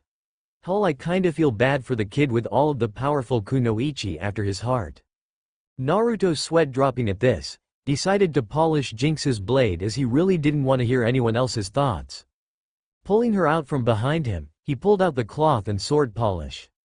He then started to gently wax the blade, ignoring the very loud and sensual purrs from Jinx. 45 minutes later and Zabuza said, "Time's up." Brought pencils down.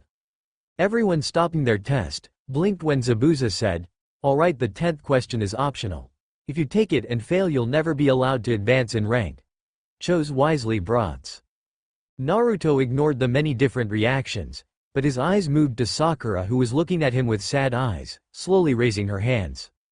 Naruto, rolling his eyes, said, "Oi, no brows. Stop making the weaklings piss their pants. You and I both know that you have no authority to do anything besides fail us from this exam. Now get on with the 10th question before I let Mira burn your oh so precious porn." Zabuza, hearing this, gulped and said, "Alright, all of you who chose to stay past.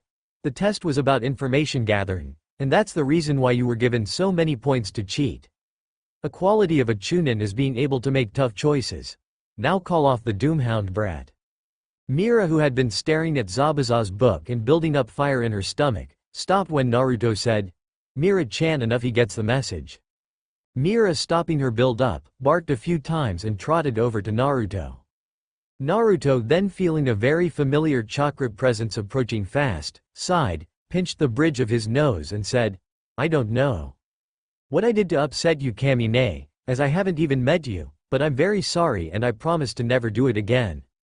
Zabuza, also sensing the chakra presence, said, "This probably isn't going to end well." Just then a black ball burst through the window. A banner appeared as the ball uncoiled to reveal Anko making a victory pose and wearing one of Naruto's shirts.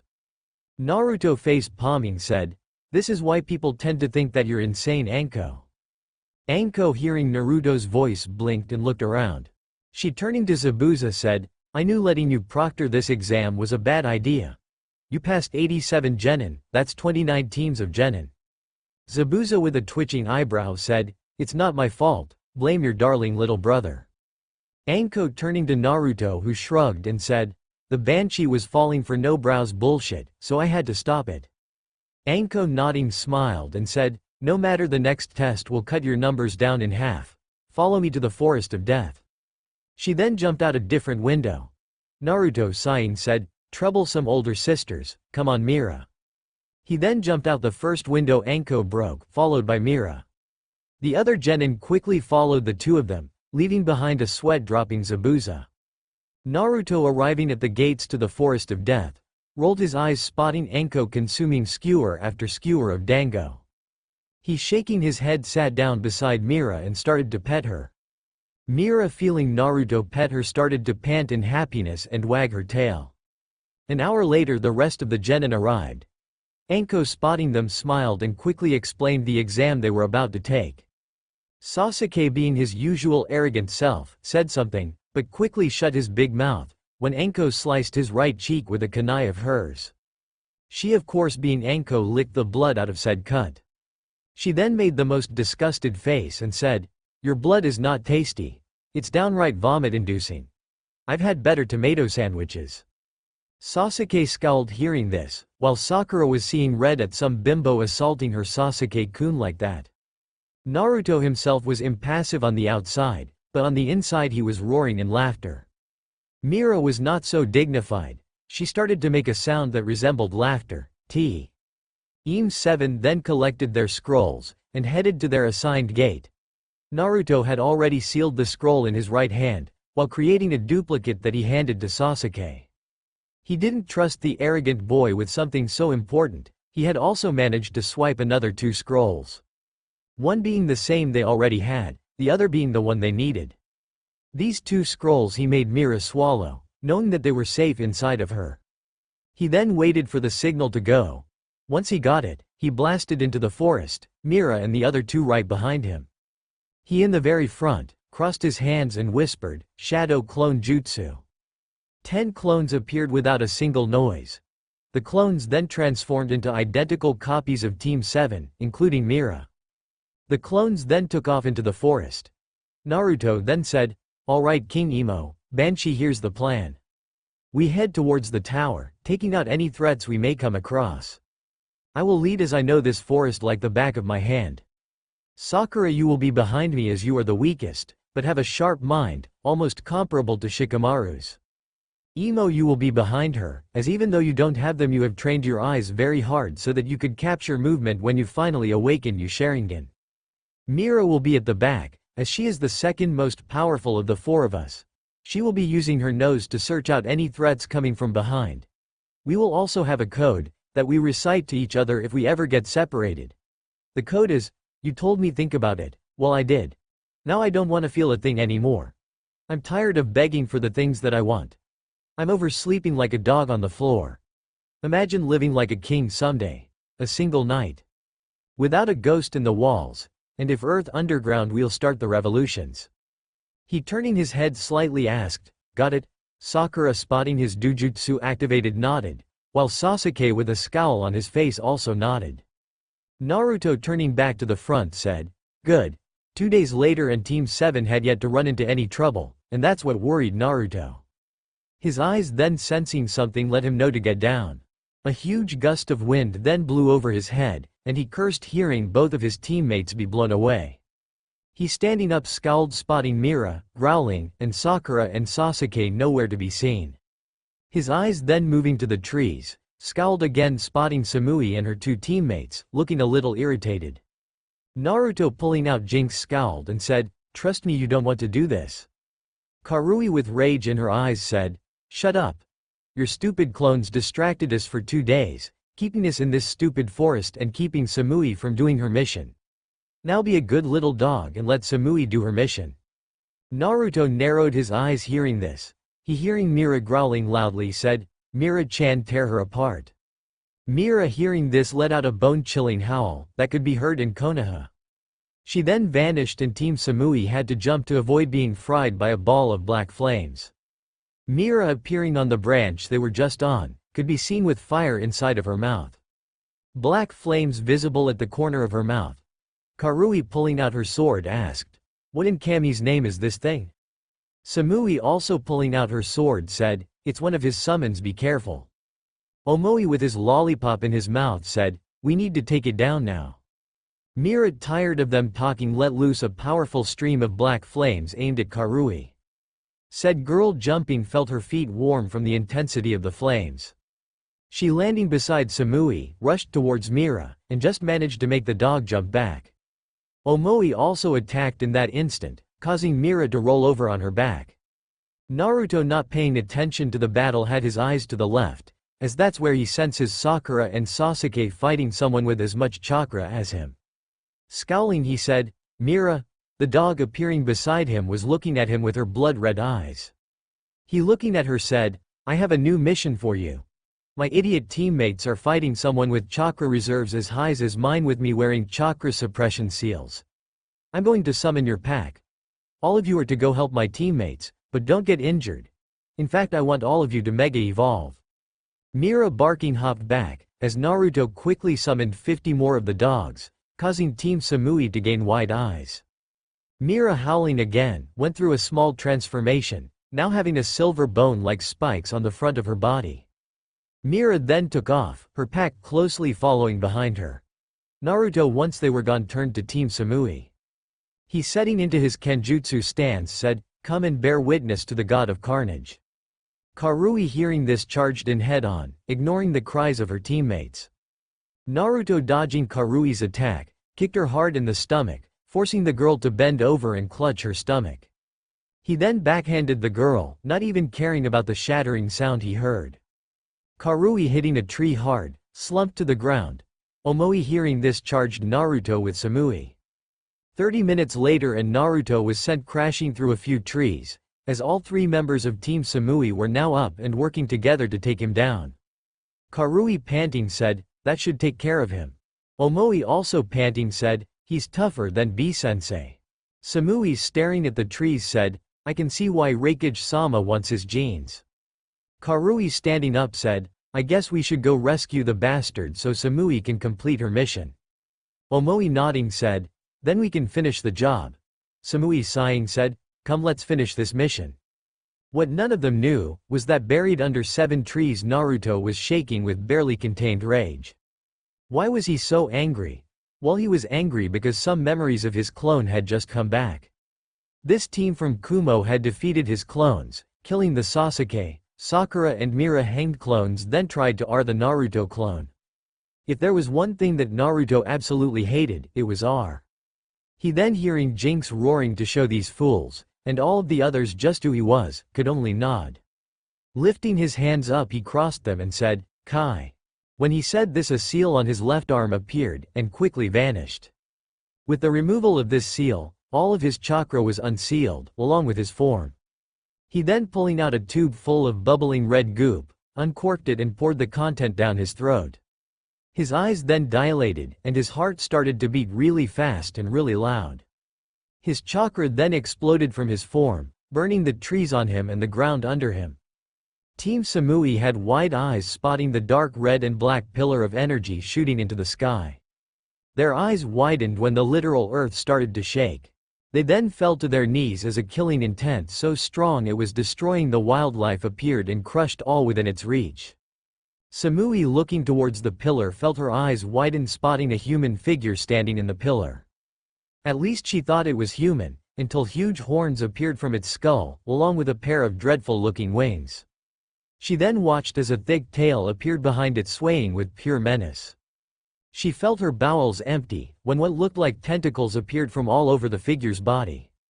In the figure's right hand an absolutely terrifying scythe could be seen. The figure then started to float off of the ground. The pillar of energy then started reducing until it was just as large as the figure. Team Samui finally got a view of the figure and all three of them felt their blood run cold. Floating above the black ground was a majorly changed Naruto. His platinum blonde hair was now down to the middle of his back. His dujutsu was activated and all 6 tomo were spinning very fast. From his top lip 2 sharp glistening fangs could be seen. From the middle of his forehead 2 thick silver horns could be seen, glistening in the light. His ears were pointed, and seemed darker. Around each eye and his mouth strange blood-colored goop could be seen. His entire outfit was now made entirely of the thick red goop. A large capital C could be seen on the middle of the outfit. His right arm was now covered in the goop, but was now bulging with muscles. The hand was longer, and thick black claws could be seen on each finger. Said fingers were wrapped around a massive black scythe looking to be made of the spine of some unfortunate soul. From his back 2 massive dreadful black leather wings could be seen, the thick red goo on them also. His feet were now arched and thick black claws could be seen on each of them also. Swaying behind him was what looked like a tail fused with a zanbato. The zanbato part even had thick red goo spikes. Samui gulped again as those rage-filled eyes were set dead on her and her team. Naruto then said, "Foolish ninjin. You have just pissed off the god of carnage, technology and destruction. Pray to Kami-ne that you survived this encounter because I will not be holding back as your mission was to army." He then unfurling his wings, let out a bone-chilling, fear-inducing, prayer-inducing, "Run all the way to mama. Run as far away as you can roar." Karui hearing said roar could only think, Kami-ne? Is he really the god of carnage? If he is then Raikage-sama is going to need protection from his wrath. Omoi was thinking, goodbye cruel world. To think Raikage-sama would send us to our deaths against an actual god. He's gonna crush my lollipop and my bones. Samui was thinking, this isn't going to end well unless I find a way to defeat an actual god. Oh, who am I kidding? I-sama, thanks to your idiotic ideals I'm going to be slaughtered by the true god of carnage, and die a virgin. Naruto ending his roar said, get ready to meet Tsubasa-ne. He then pounced on the poor team Samui. Samui ducking under a swipe from Naruto's tail an hour later, was Karui were out of commission. Karui was bleeding from her midsection as Naruto had sliced her with his scythe. Omoi's right arm was mangled beyond recognition, because Naruto had crushed it in pure rage. Samui herself was sporting some rather nasty cuts, that were oozing blood. The 3 of them had tried to defeat this new monstrous Naruto but had been completely dominated. What made Samui shake though, was that Naruto wasn't even trying. He was doing the bare minimal. She jumping just managed to keep herself from being burned alive by pure white flames. She dashing forward tried to slice Naruto, but he caught her sword with his hand. He then turning his head to her locked eyes with her, and Samui started to try and get loose. Too bad for her Naruto wasn't having none of that. He reaching forward with his left hand, forced her to be still. Looking into her eyes, he activated his psychic powers. Breaking into her mind, he started to literally destroy her mind. He was shattering all her beliefs, all her truths, all of it. Samui's eyes were slowly glazing over. He then, sensing someone else attacking his team, growled and tossed the girl away. Roaring, he took off into the sky, leaving behind 3 very hurt Kumo genin. Samui, once he was gone, struggled to her feet, and stumbled over to Karui. Pulling out the medical kit, she wrapped Karui's midsection and stopped the bleeding. She, doing the same for Omoi's arm, created 2 lightning clones and picked her 2 teammates up. She then ran towards the tower, knowing that her team needed healing and she needed to sit down and build her walls back up. She didn't know it, but Naruto had watched her leave with a smirk on his face. He then vanished in a poof of smoke, revealing himself to be a shadow clone. The real Naruto, arriving at his team's location, scowled, spotting Konan now attacking his team. He, dropping down from the sky, appeared in front of Mira and her pack. Said pack was struggling to stand from the many wounds Konan had inflicted on them. Naruto, turning to Mira and ignoring the curious Konan, said, "Mira-chan, you and your pack relax and bask in my aura. I will handle the so-called Angel of Aim." Naruto then turned to Konan, who with narrowed eyes said, "Kyuubi Jinchuriki, you will surrender peacefully so that we can extract the Kyuubi from you and true everlasting peace can be achieved." Naruto, snorting, said, "Or you can scurry back to your fake god before I crush your body, grind your bones to pieces and see what's left to aim in a doggy bag, your choice." Konan, scowling, launched a few paper shuriken at him. Her eyes widened when said shuriken were burned to a crisp before even reaching him. Naruto, shaking his head, said, "Wrong choice." He then vanished and Konan doubled over in pain. She was then sent flying back from a pure kick to her solar plexus. She, crashing through a few trees, got to her feet, just in time for a fist to collide with her face, making her jaw rattle. She was then kneed in the gut, and backhanded through even more trees. She then screamed as her arm was broken in 6 different places. She then gasped, feeling Naruto's hand wrap around the back of her head. Her face was then slammed hard into the forest floor, causing a massive shockwave to run through the forest. Naruto, then picking her back up, tossed her through even more trees. Konan, struggling to her feet, could feel that a lot of her bones were broken and possibly a few of her internal organs were bruised. She, with blurry vision, looked up and whimpered, spotting Naruto slowly marching toward her. She, forming a paper spear, tossed it at him, but groaned when he knocked it away with his hand. He then vanished again, and Konan gasped when his face appeared an inch away from hers. His eyes locked on hers.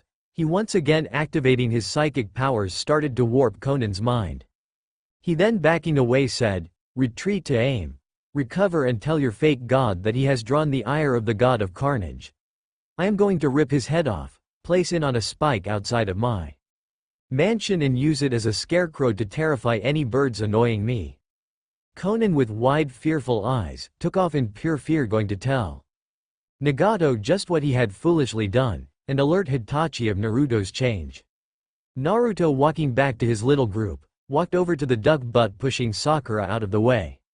Spotting the curse mark on Sasuke's neck, he rolled his eyes and said, "Of course Orochimaru would mark the emo with his Hiki of Doom. It doesn't matter as long as he doesn't test me, we're fine." He then, picking up the emo, turned to Sakura and said, "Come Sakura, we will end this exam now as we have both scrolls." Sakura, nodding, followed Naruto, who was petting Mira, telling her how much of a good girl she was. An hour later, Naruto was walking slowly towards the tower, letting Sakura regain her strength and Mira explore her surroundings a little. Mira, sniffing a tree, took a piss on it, marking her territory. Naruto looked like he was just walking, but really he was constantly expanding his senses, making sure they were safe. His nose picking up the scent of Kabuto, walked around the boy and finally reached the tower. Opening the door, he tossed Sasuke to the ground.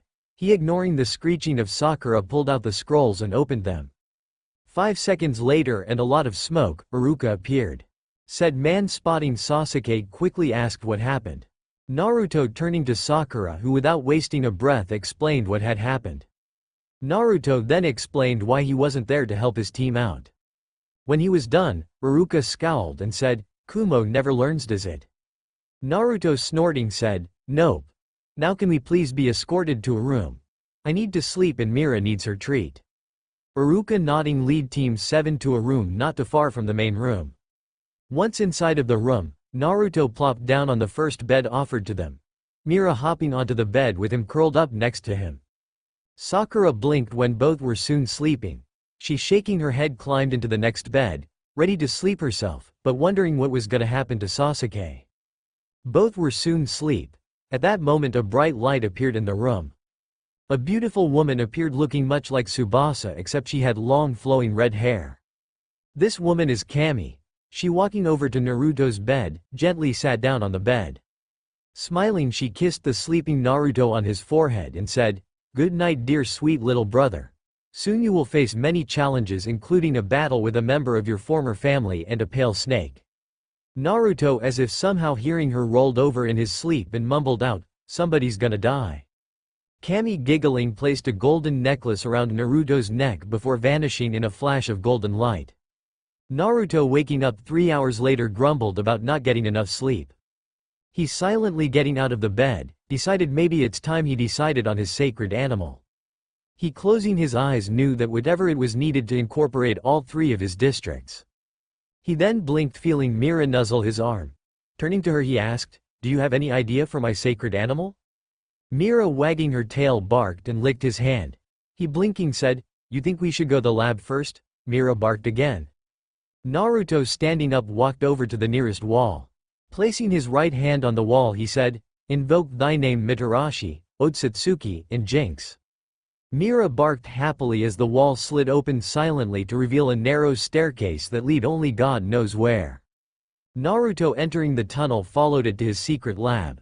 He closing up the wall after Mira had come inside said, "I invoke thy name Otsutsuki Naruto God of Technology." Like a switch was flipped all of the lights turned on revealing a lab like nothing anyone had ever seen. Brand new shiny metal could be seen covering a lot of the tables. Buzz saws, lasers, swords, scrubs all of it could be seen. There was even a tank that looked big enough to fit a person inside of it. Naruto ignoring all of this walked over to his computer and sat down in the chair. Feeling Mira sit down beside him and thg it on. He started to scroll through the many different animals listening to hear if Mira found what she was looking for. Mira spotting what she had in mind started to bark really loudly. Naruto looking at the screen blinked reading, Tyrantrum the Despot Pokemon. Abilities are, Strong Jaw and the hidden one is Rock. Head. Is part of the dragon group but is mainly classified as a rock because it coming from a fossil and looking like a T-Rex, thanks to its gargantuan jaws, which could shred thick metal plates as if they were paper. It was invincible in the ancient Pokemon world it once inhabited. It also behaved like a king. It's 8 feet and 2 inches tall, and weighs 595.2 pounds. He looking at this Pokemon said, "Good sweet Kami nay this Pokemon looks like it could eat half of Konoha and still be hungry." He then started to laugh as he said, "It's perfect." He then stopping his insane laughter, got down on his knees and said, "Kamiheim please send me a terrible ill or dying Tyrantrum, as I do not wish to transform a healthy one into my sacred animal." He smiled when he heard a loud poof of smoke. Getting off of his knees he felt his eyes soften spotting the poor Tyrantrum that looked to be on its last leg. He using his telekinesis powers floated the poor animal into the tank. He then filling it with a dark green liquid said, "That should put the poor girl to sleep." He then walking into a closet, changed out of his normal clothes. He reappearing was now dressed in a white lab coat, a white button-up shirt, white gloves, a pocket protector on the front of said shirt. He had on black pants, with flat black shoes. On his face framing his eyes was a pair of black glasses. His hair was even slicked back with a single bang falling over his face. He walking over to a door with a very heavy lock on it, pulled out his key and opened the door. It opening revealed millions of projects from human and animal fusions, to tube of black liquid that was held in a diamond shell. He walking over to the tube containing more of the red goop, along with a metallic exoskeleton. He floating them into the room, grabbed a pair of glowing robotic red eyes. He then grabbing a flamethrower and a tube of nanobots. Walked back into his lab shutting the door behind him. He walking over to the tank opened up many of the slots on the tank. Opening the tube of red gunk and the nanobots, he poured them into 2 of the slots. Finding the largest slot, he put the exoskeleton in this one. He then put the eyes and flamethrower in another slot. Shutting the slots, he walked over to the computer connected to the tank. He was about to turn it on, when Mira whines. Turning to her, he blinked, spotting her carrying a large purple stone known as vibranium. He, taking the stone, asked, "You want me to add some vibranium to the mix?" Mira, barking, wagged her tail yes. He, shrugging his shoulder, walked over to the slots again and opened one of them. Putting the vibranium inside of it, he closed it and sat down in his seat in front of the computer. He, pressing a few buttons, was skimming through all of the readings and either canceling programs or activating them. He then, typing in a few things, said, "That's the last program. Now let's see how long this takes." He, pressing enter, blinked when the screen said, "Integration and hardwiring will take 3 hours. The rest will take a day. Process should be done within 27 hours. Naruto sighed hearing this and said, "Oh well. Guess I'll go back to the room now and go back to sleep." He, changing back into his clothes, tossed Mira a hambone and said, "Come on Mira-chan, we have a nap waiting for us." Mira, trotting behind Naruto, was wagging her tail, happy to have her treat from her master. The next day Naruto was walking with his team behind Iruka towards the hall where the other genin were waiting. Entering it, he wasn't surprised to find all of the teams had managed to survive the exam. This meant that he was gonna have to battle in a preliminary. He, ignoring Sarutobi give a speech about what the true purpose was about, was letting his eyes roam over Temari's body. He was mainly shamelessly staring at her ass. Temari, somehow feeling this, felt her cheeks heat up as she turned in a different direction. Naruto's eyes, then landing on Kankuro, looked the puppet boy dead in the eyes and made a throat-slashing motion. He then blinked when Kabuto, Karui, and Omoi all surrendered, one claiming that he was out of chakra, the other 2 having legitimate injuries. He then, hearing Sakura and Duck King argue, turned to the 2 of them and hissed, "Sakura, if the emo wants to battle, then let him battle." Sakura, hearing this, was about to protest again when both Naruto and Sasuke glared at her. She, shrinking, nodded. The teams were then taken up to the balcony. Naruto, being bored, decided to listen to some music. Putting his headphones in, he started jamming to the blaring music in his iPod. He then stopped when he spotted a flash of green. Looking up, he sighed, spotting Gaara and Lee battling. He then said, "Gaara, you are not allowed to kill or cripple Lee. You're to win without taking away his shinobi career. Understood?" Gaara, blocking one of Lee's kicks, said, "Understood, Naruto-sama." Naruto, understanding that Gaara was on board, tapped into his demonic chakra and said, "Shukaku, you are not to get involved in this match, because if you do I will remove you from Gaara and seal you in a woman's adult toy, while restricting your powers." Gaara, gulping, said, "Mother says she understands and will not fail you." Naruto, nodding, put his headphones back in. About 30 minutes later, an Ino nudged him. He, blinking, looked up at the screen. He scowled, spotting that he was up against Link Namikaze. He, removing his headphones, he handed them to Ino and walked down to the floor. He, glaring at his former elder brother, took in his features. Link was tall, at 6 feet flat. He had long blonde hair that was covered up by a black cap. Link's eyes were dark blue and cold. He wasn't overly muscular, but had muscle tone.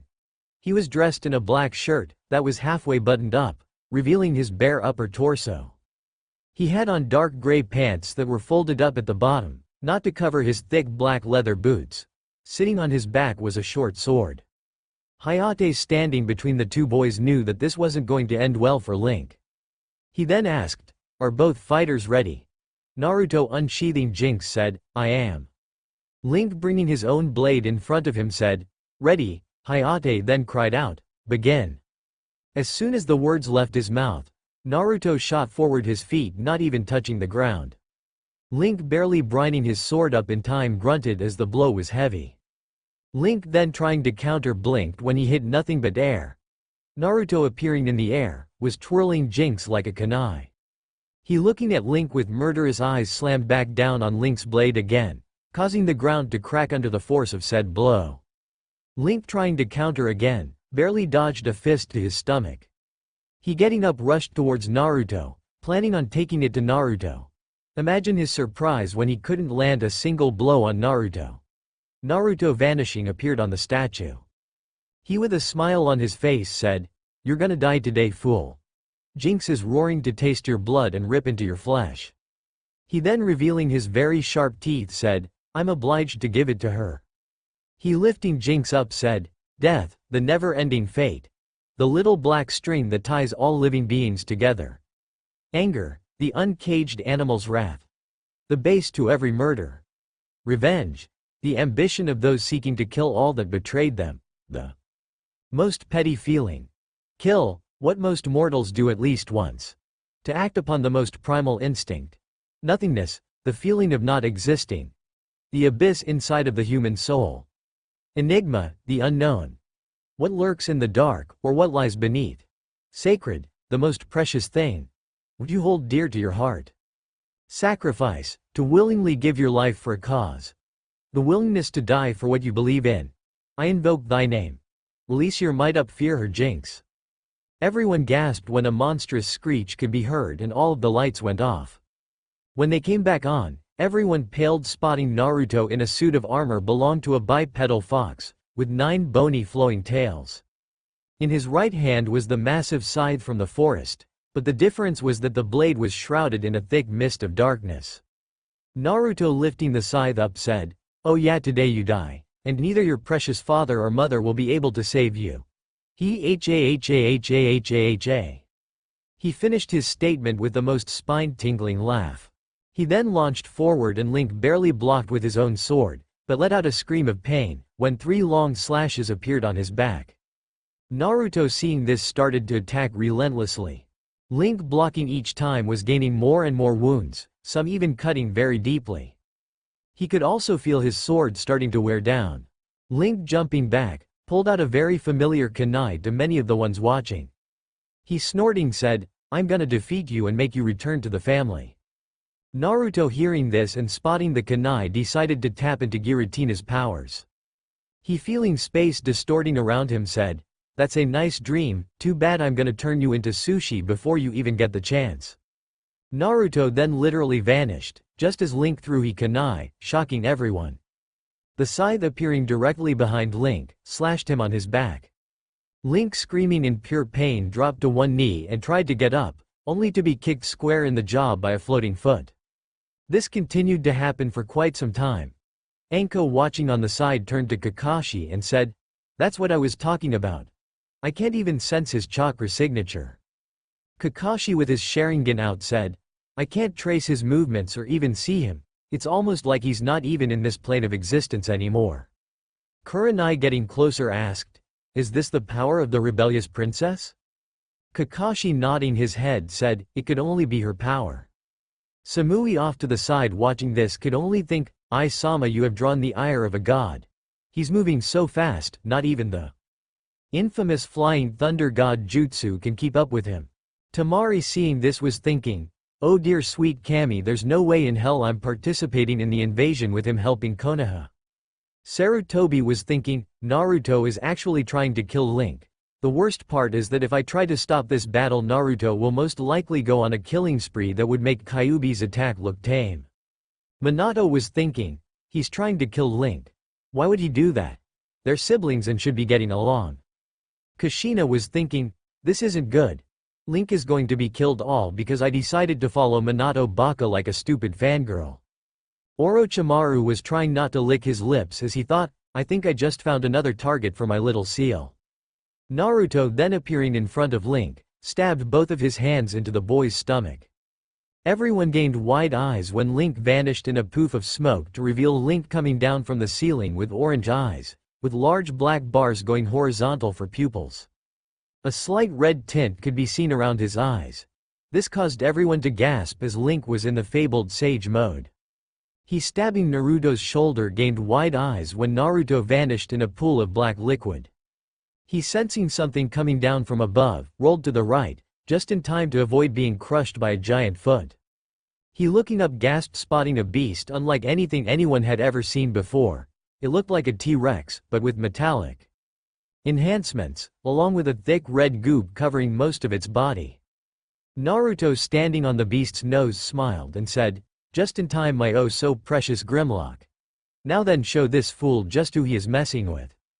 Grimlock roaring started to attack Link, who was hard-pressed to dodge the monster's attacks. Things got worse when Naruto started to use Giratina's distortion powers again. Link, rolling out of the way of a slice by Naruto, could feel something about to happen. He, replacing himself with a little orange book, sighed as Grimlock snapped his jaws down on the book. Naruto, appearing again, laughed and said, "Grimlock, show the fool your flames." Grimlock, snorting, roared and blew out white-hot flames that Link barely jumped over. Sadly, this is what Naruto wanted as he punched the boy down hard. Link, landing on the floor, wasn't prepared to be lifted up by his ankles. He was then dragged towards Naruto, who had a fist drawn back. Connecting the punch, a loud crunch could be heard. Link, hitting the wall, knew that his jaw was broken. He then, standing to his feet, went through a few hand signs and called out, summoning jutsu. In a poof of smoke a toad appeared, being roughly the size of Grimlock. Link, on top of the toad, said, "Gamatatsu, take the beast." The toad, nodding, jumped at Grimlock, who roared loudly at the challenge. Naruto, vanishing back into the distorted world, picked awakened Jinx up and said, "Back to the fun I go." Everyone else was wondering how was it that the two giant beasts were even fitting inside of the tower. Anko, having a hunch, said, "It's because he's distorting time and space with his powers that the two massive beasts are even here. If he wasn't using his powers, we'd be pancakes by now." Kakashi, who was fuming at the loss of his book, said, "That damn bastard has to die for daring to switch places with my precious Icha." Everyone's sweat dropped hearing this. Kurenai, coughing into her hand, said, "I think you're right, Anko." Anko, smiling, said, "Good, because if no one had have answered me I would have told some very personal secrets." Kurenai, hearing this, blinked and asked, "What secrets?" Anko, motioning her to come closer, whispered something into Kurenai's ears. Kurenai was soon blushing bright red, and asked, "How did you find that out?" Anko, smirking, said, "Naruto's my little brother. I be damned if I haven't learned anything from him." Kurenai, turning back to the battle, promised to make Anko promise to never tell anyone that secret, as it would ruin her, but most importantly ruin her chances with Naruto. Naruto and Link locked in a heated battle of wills, one to kill, the other to defeat. Naruto then smirked for some reason. Opening his mouth, Link gained wide eyes as he could feel something building up in Naruto's mouth. He, jumping back, gasped when a solid orange beam came out of Naruto's mouth and destroyed a good portion of the wall.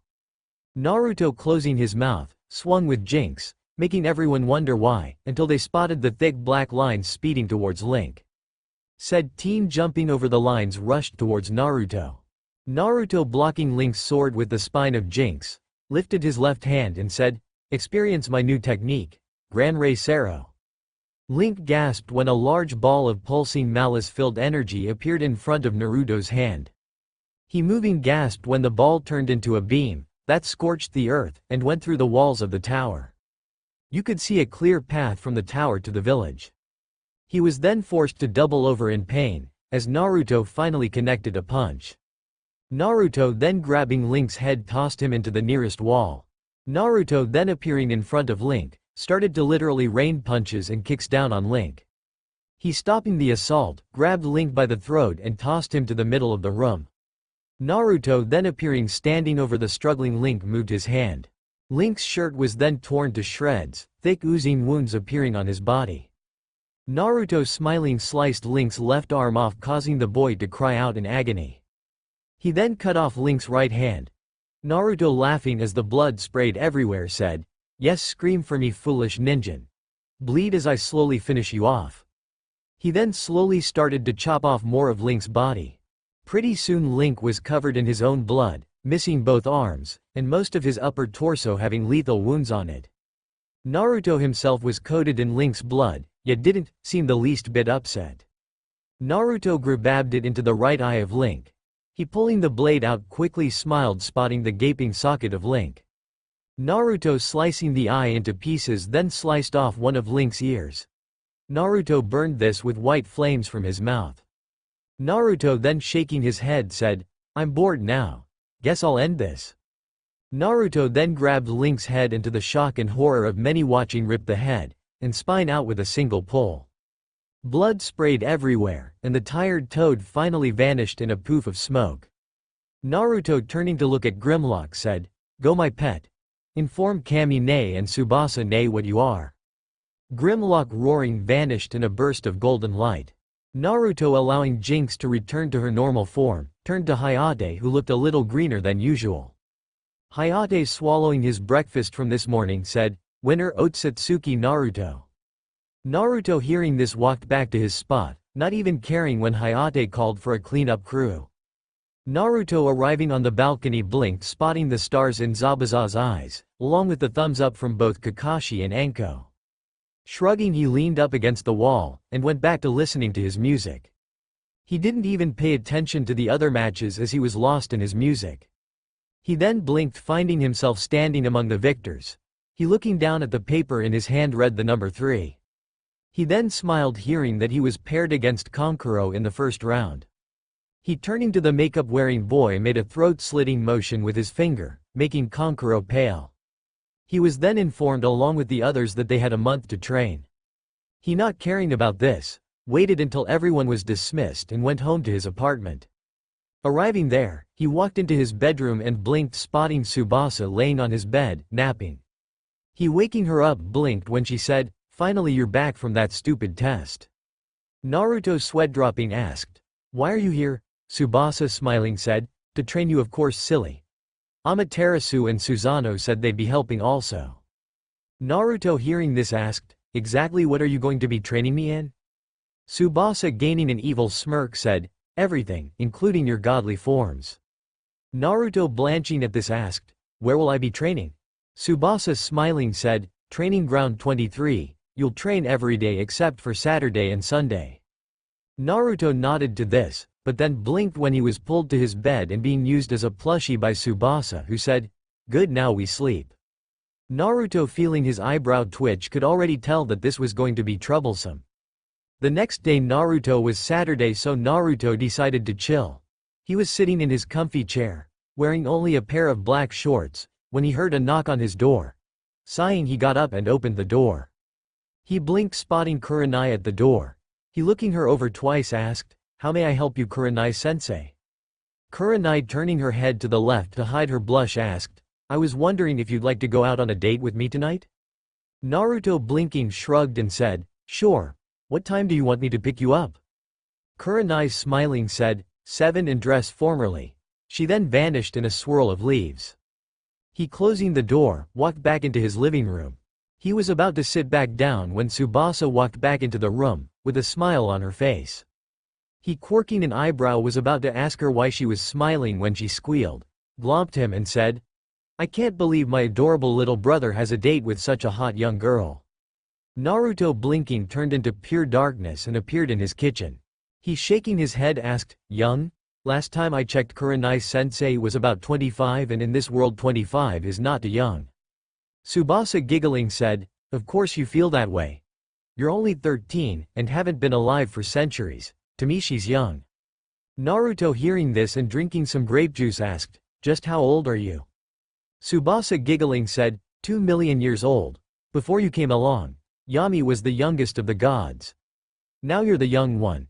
Probably why Yami is celebrating being an elder sibling now." She then, grabbing Naruto's hand, dragged him to his bedroom closet. Opening the doors, she said, "Now then, let's help you pick out something befitting your status as a god." Naruto was about to decline this when Kami, and 2 women he assumed were Susanoo and Amaterasu, appeared. Kami, smiling, said, "Don't try to argue, darling little brother. You need help with your fashion choices." Naruto, sweat dropping, could only think, this probably won't end well. At 7, Kurenai was nervously waiting for Naruto to knock on the door of her apartment. Sure enough, she heard a soft knock on her front door. She, taking a deep breath, opened the door and gasped. Standing at her front door, dressed in an elegant kimono, was Naruto. His long platinum blonde hair was tied up into a single top knot, a golden pin in the front. The kimono was black with red veins and destroyed buildings decorating it. On the collar of the kimono was an intricate design of a simple C. She didn't know if he had on anything underneath the kimono, but she thought he looked marvelous. He, smiling at her, said, "My sisters thought I should be dressed to match my status. Underneath this fancy kimono is my shorts and my kunai pouch. He then showing her his hand, made her blink spotting the blood-red nail polish, and the 3 intricate rings on his fingers. The first ring was golden, and shaped like a dragon's head. The eyes were these large emeralds. The second ring was like a gate, with a dark blue circle in the middle. The kanji for destruction glowing in the middle. The last of the rings was silver and shaped like a small bug. He smiling said, "They also decided to paint my fingernails the color of blood, supposedly complimenting my aura." He then said, "Enough about me though you look stunning. The red dress you're wearing compliments your stunning eyes." Kurenai blushing took his hand, closed her door and locked it. She then followed Naruto out on the town. She leading him to a very fancy eatery, walked up the host and said, "Table for Yuhi." The woman smiling said, "Ah Mrs. Yuhi, please follow me to your table." Naruto following Kurenai to their table sat down, of course after she was seated. Ordering a steak, he smiled at her and asked, "So, Kurenai-sensei, why did you ask me out on this date?" Kurenai blushing said, "Well, I just wanted to get to know you. The real you, not the bloodthirsty monster most people see." Naruto hearing this leaned on his hand and asked, "What do you want to know?" Kurenai asked, "Everything, like your favorite color, where'd you learn to sing, your training, how you get your hair so tame, all of it." Naruto laughing said, "That's a lot of information Kurenai-chan, but I'll oblige you." He then smiling said, "My favorite color is orange. Believe it or not. My favorite food is ramen. All kinds. I learned to sing from Jinx Nay as she would sing me to sleep when I was troubled during my younger years. She also trained me, along with the old man, Anko, Ibiki, Inochi and Hayate. My hair is actually very easy to take care of, as all I have to do wash it, then brush it once. My favorite type of music is alternative." He then started to tell her what she wanted to know, smiling at her captivated eyes. Their meals arrived and the both of them ate, with Naruto still telling her about himself. When they were finished, Naruto was surprised that they were now in a park walking down the paths, enjoying nature. Stopping at a tree, Kurenai said, "This is the best date I've been on so far." Naruto laughing said, "It's not over yet Kurenai-chan. Tonight you get the special treat of hearing me sing another song to you. This time, it'll be a full performance." He stepping away from her, snapped his fingers and 4 shadow clones appeared. One clone was on the drums. One was holding an electric bass guitar. Another was holding a regular acoustic guitar. The last clone quickly transformed into a female and sat down on the amp. Naruto walking towards the microphone closed his eyes and said, "This one in. Kiss Me by Ed Sheeran. I don't own. Settle down with me, cover me up, cuddle me and lie down with me. And hold me in your arms. And your heart's against my chest, your lips pressed against my neck. I'm falling for your eyes, but they don't know me yet, and with a feeling I'll forget, I'm in love now. Kiss me like you wanna be loved, you wanna be loved. You wanna be loved, this feels like falling in love, falling in love. We're falling in love, settle down with me and I'll be your safety, you'll be my lady. I was made to keep your body warm, but I'm cold as the wind blows, so hold me in your arms, oh no.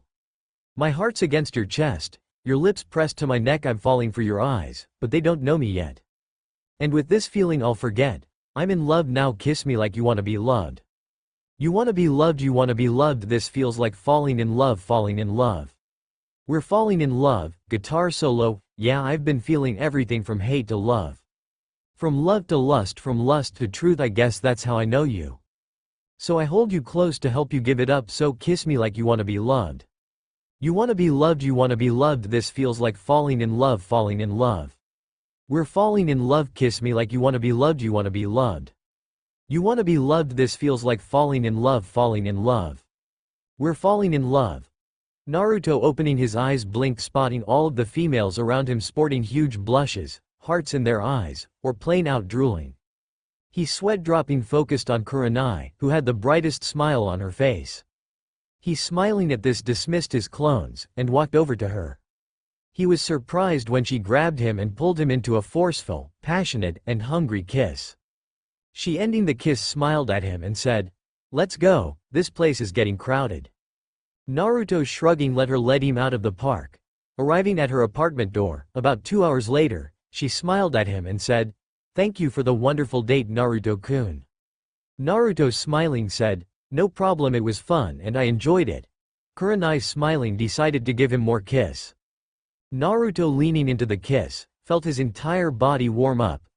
Kurenai ending the kiss opened her door and went inside. Once she was inside, Naruto smiled and said, Nai-chan. He turning around turned to pure darkness and headed to his apartment. Arriving inside of it, he snapped his fingers and the kimono was gone, replaced with his pajamas. Walking into his bedroom, he sweat drop finding Tsubasa once again curled up in his bed. He shrugging climbed into the bed, and instantly regretted it as she latched onto him and started cuddling him, like he was a teddy bear. He blushed when she nuzzled his face and mumbled, "You're so warm, Naruto-kun. We're gonna sleep like this for now on, okay?" Naruto sweat dropping decided to just go to sleep and deal with this later. Monday morning we can find Naruto sitting in training ground 23, his hair looking like he was just waking up, and a little drool could even be seen on the side of his face. Honestly, he didn't look his best. Hell, he was still even in his pajamas. Tsubasa with a large smile on her face could be seen standing in front of him with a scary smirk on his face. She was also holding something behind her. To her left he could see his other sister Susanoo. She had long flowing dark gray hair, that was tied into a ponytail. She had on this black battle armor and in her left hand was a sword that looked like it was made in the very fires of hell. She had a large smirk on her face spotting her still very sleepy little brother. To the right of Tsubasa was Amaterasu. She had short spiky red hair, and tan skin. She was dressed in a black tank top, showing off her tattooed arms. She had on a pair of red jeans and thick black boots. She had the Mangekyo Sharingan blazing in each eye and had a devilish smile on her face. Naruto yawning asked, "Are we going to train or can I go back to sleep?" Tsubasa giggling revealed the object behind her to be a pair of shackles. Naruto had to quirk an eyebrow at this when Susanoo said, "These are to be wrapped around your wrist and ankles. Each shackle weighs around 250 pounds.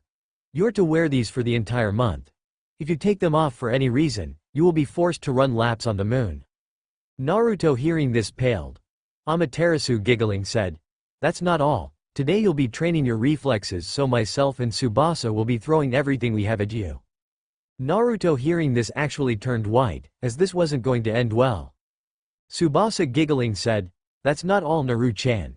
Susanoo is also going to be teaching you Kenjutsu, and the surprise for you is that if you can make it 3 weeks without removing your weights, then Kami-chan will be teaching you how to enter Sage mode with the Pokemon, and the last week will be training with Kaguya-chan. Learning more powers of the Otsutsuki clan." Naruto hearing this sighed and asked, "I'm not going to be able to walk home, am I?" All three giggling said, "Nope, one of us will have to carry you home." He sighing again removed his shirt and said, "Alright, then let's get this started." Tsubasa giggling attached the shackles to him and said, "We begin now, Naru-chan." 7 hours later and Naruto was being carried by Tsubasa, as his body was literally smoking. Tsubasa with a gentle smile on her face was about to nuzzle Naruto's face at how cute he looked right now, when a shadow appeared in front of her. She looking up scowled, spotting Jiraiya of the Sannin. The man didn't look happy, in fact he looked downright upset.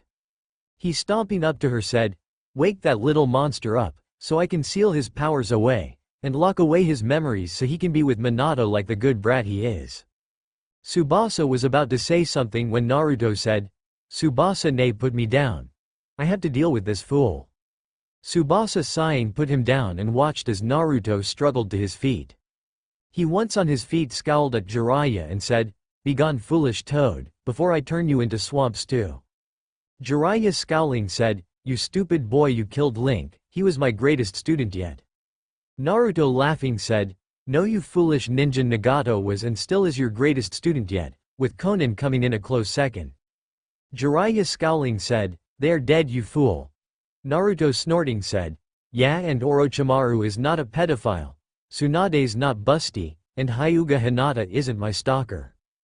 Jiraiya scowling at this said, "That's it, you and me now, Brad. Training ground 10. Naruto shrugging followed the Toad Sage to training ground 10. Once there he noticed that the Namikaze family along with the Genin teams were there.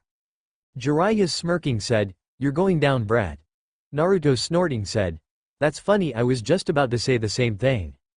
Kakashi walking in the middle of the field said, "This is an all-out battle between Jiraiya of the Sannin and Naruto Otsutsuki, Konoha's god of Carnage.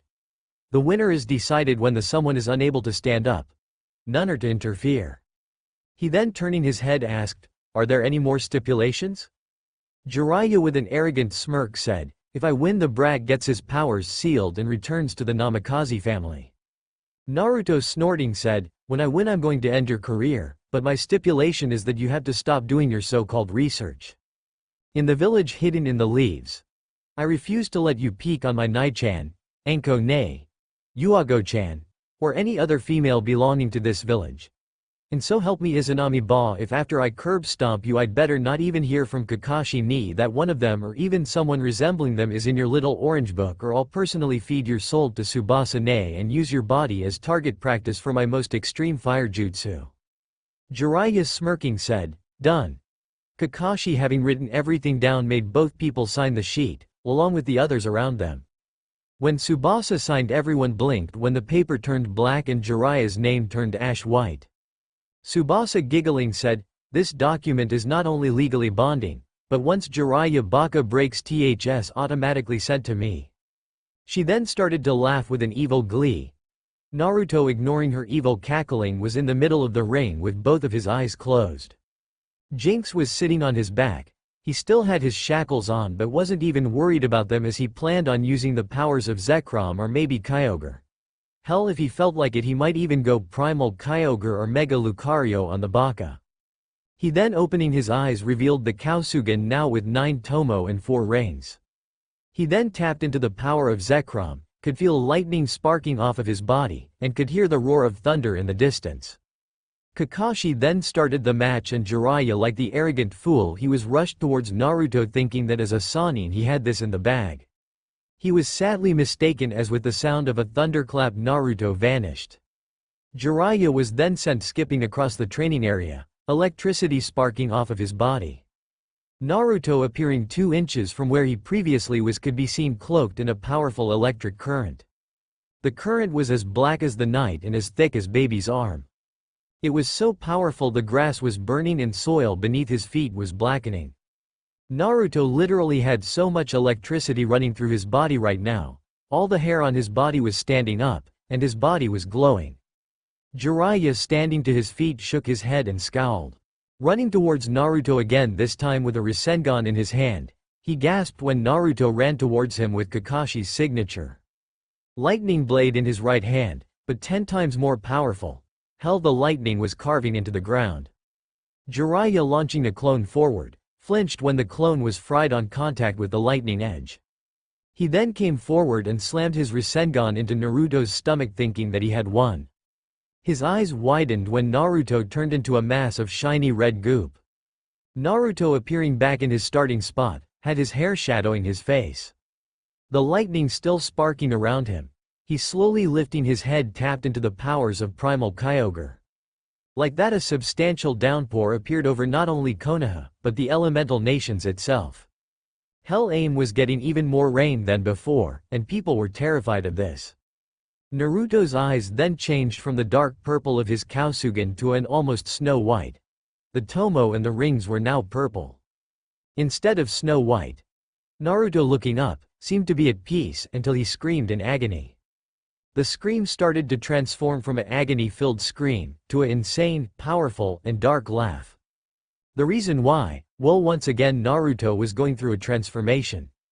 His body shot up in height as he went from 4.9 feet tall, until he was a hulking 7 feet tall. His hair spiked out and turned to black. Thick black horns grew out of his skull, that was covered with what looked like thick white goop. His mouth gained sharper teeth, and his 4 large canine teeth were glowing with power. His tongue forked, and became coated in a dark red goop. His body gained an extreme layer of muscle, and parts of his arm gained some of the white goop, looking like cartilage connecting his arms together. Thick, bony spikes grew out of his elbows. His hands widened and a slit appeared in each hand. In the right hand a glowing blue orb with the symbol for Alpha appeared. This arm became dark blue and glowing runes for Alpha could be seen running up the arm. In the left hand was a dark stone pulsing with electricity. This arm turned pitch black and lightning patterns could be seen in the arm. His chest then widened and a slit appeared in the middle of it. Naruto roaring tapped into the powers of Mega Mewtwo X. A dark purple stone appeared in the middle of his chest. His upper body then turned dark purple and unknown symbols started appeared on his body. From his back 6 large pairs of powerful wings appeared. The first pair was a very dark blue, with the white goop saturating parts of the wings. This pair of wings also looked to be made of water. The second pair of wings was pitch black and sparking with lightning, and the white goop was applied liberally on the wings. The last pair of wings were dark purple, and the white goop was stretched across the inside of the wings like a protective shell. His lower body became just as powerful as the upper body and just as confused. The feet arched up, and thick white claws appeared. A thick and long tail appeared, that had spikes going all the way down. The tip of said tail was shaped like a spear. Naruto roared again as the white goop spread across his body and tentacles appeared on his body. On each item in a slit his symbol appeared. What looked like black tears come from the edge of Naruto's eyes and trailed all the way down his face. The last thing to happen was for a slit to appear in the middle of his forehead. The slit then opened and revealed something that shocked Tsubasa, Kami, Amaterasu, Yami, Susanoo, Tsukuyomi, Izanami, and Izanagi, all of whom were watching.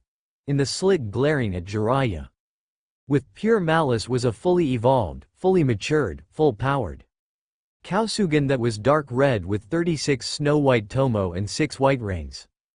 Naruto then roared, and the ground shook. He then set all 3 of his eyes on Jiraiya, who was actually shitting his pants at the moment. Tsubasa was the only one to notice that Jinx was gone. She looking around for the mighty blade gained wide eyes spotting Jinx in her human form as a 5-year-old girl, standing behind Naruto with wide eyes. Tsubasa teleporting to Jinx, grabbing her, and moving back from the battle asked, "How in the 9 rings of hell are you not in your sword, and why are you 5? Jinx looking up at Tsubasa said, "Tsubasa-sama, that form is no ordinary god form. That right there is a true face of destruction. That is Naruto's god of destruction form, and honestly he has more power than myself and the other Biju combined right now." Tsubasa hearing this felt her jaw scrape the ground. Everyone else hearing this was shocked. Hell Kushina and Minato was gaping at this statement. Even the spying Kabuto was shocked by this information. Naruto then started to laugh and it made many shiver, some in pure lust, others in justifiable fear. Naruto clenching one of his fists said, "Now this is power. On one hand we have the full might of Zekromheim, the Pokemon version of Big Sister Susanoo. On the other hand we have primal reverted Kyogre, the Titaness of the sea. Then we add in the full power of a mega-evolved Mewtwo and the full power of my lovely mother's Kausugan." He then clenching his fist again smiled when a bolt of lightning struck down the tree near Jiraiya. He then chuckling said, "Tsubasa, nay, take note that I now have a god of carnage form, a pseudo-god of technology form, and a god of destruction form." Tsubasa with a scroll out was indeed writing this down and describing the first 2 forms. Naruto then vanished, and everyone gaped when Jiraiya was sent barreling through several trees. Naruto appearing behind him grabbed the man by his arm and tossed him head first into the sky. Naruto vanishing in a flash of black lightning appeared above Jiraiya and slammed his left hand down on Jiraiya's back, making the man gurgle in pain as blood was in his mouth. Jiraiya crashing down the ground, didn't get a break, as Naruto appeared and kicked the toad summoner in the shoulder, making him fly towards more trees. Naruto appearing in front of Jiraiya clothes lined the man, making Jiraiya body try to catch up with his head and neck. Naruto with Jiraiya's chin on his elbows smirked and started to spin in a high speed, literally becoming nothing but a blur of colors. He then stopping his spinning sent Jiraiya soaring towards a small river. Naruto appearing over the man, was about to slam his fist into the man's gut, when the man turned into smoke. Jiraiya appearing on the other side of the river, was panting and holding his right shoulder knowing that his entire arm was dead. He quickly going through hand signs summoned the chief toad. Naruto spotting the toad smirked and starting to look Anko in the eyes said, "Remember the question you asked me, Anko, nay? Well, I'm about to give you a first-person point of view of one of my larger summons. He, doing the necessary hand signs, swiped one of his canine teeth with his finger and slammed it on the ground and roared out. Summoning Jutsu. A huge poof of smoke occurred that was larger than Gamabuta. A loud screech then was heard, and everyone from Konoha who was rooting for Jiraiya got the feeling that whatever Naruto had just summoned was going to make Gamabuta look like a fresh guppy. The smoke from Naruto's summon cleared and Tsubasa started to curse like a sailor. The reason why? Well, Naruto was now flying beside a origin form Giratina, who was flying around him. Naruto, smirking, switched out the power of Mega Mewtwo X for his Giratina. A black orb appeared in the slit of his chest, and golden pincers appeared on his face. All 6 of his wings gained red spurs on the ends. Giratina, leaning forward, asked, "Who dares summon me? I am the queen of the different dimension." Naruto, flying up to Giratina's face, gently placed his right hand against her face and said gently, "It was I who summoned you, my beautiful queen of the different dimension." Giratina, hearing his flattering words, tilted her head and asked, "Who are you, mortal, and why do I find myself so attracted to you?" Naruto, smiling, said, "My lovely queen, I am Otsutsuki Naruto, 9th member of the Eternal Council of the Gods. I am the youngest son of Otsutsuki Kaguya, mother of the Sage of 6 Paths and very first person to ever use chakra. I am the god of Carnage, the god of technology, and the god of destruction. I am also the summoner of all 719 Pokemon, including yourself, my rebellious queen. I have been blessed by your mother Kamihime with the ability to use your powers." Giratina, hearing this, nuzzled his hand and said, "You are the one mother spoke to us about. The newest god, and the one who would bring us to a new home. I am honored to be the first legendary you summoned, my different dimension emperor." Naruto smiled at this, ignoring the gobsmacked looks on everyone's faces. Hell, even Jinx was shocked. Gamabuta, hearing the entire conversation, said, "Oh hell no, Kami-sama warned the summon realm about fighting the new god and her little brother. Jiraiya, I am not about to be turned into chow for one of those damn hellhounds Otsutsuki-sama can summon." He then shook the shocked Jiraiya off of him and hopped over to Naruto, who was looking on in amusement. Gamabuta, stabbing his dagger into the ground and actually dropping to one knee, said, "Lord Otsutsuki, I, Gamabuta, chief of the Toad Summons Urbi, swear loyalty to you and pledge that no member of the Toad clan shall ever fight against you, your family, or any of your summoner. I also pledge that if you ever need assistance to only ask, and the entirety of the Toad clan will be at your call." Naruto, smiling, said, "I accept your loyalty and pledges, Gamabuta. Now be gone, as I have a pervert to finish off." Gamabuta, nodding, vanished in a poof of smoke, making Jiraiya cursing like a sailor. Naruto, sitting down on the ground, smirked and said, "What will you do now, Arrow Sanin?" Jiraiya, sneering, held out his hand to form a larger version of the Rasengan. He, smirking at the shock on everyone's face, including Minato, said, "This is my improved version of the Rasengan. Myself and Link was so close to figuring out how to finish the jutsu. This is my ultimate trump card since I can't use the toads against you." Naruto, chuckling, said, "Well then, let's see the power of this so-called improved version of the Rasengan."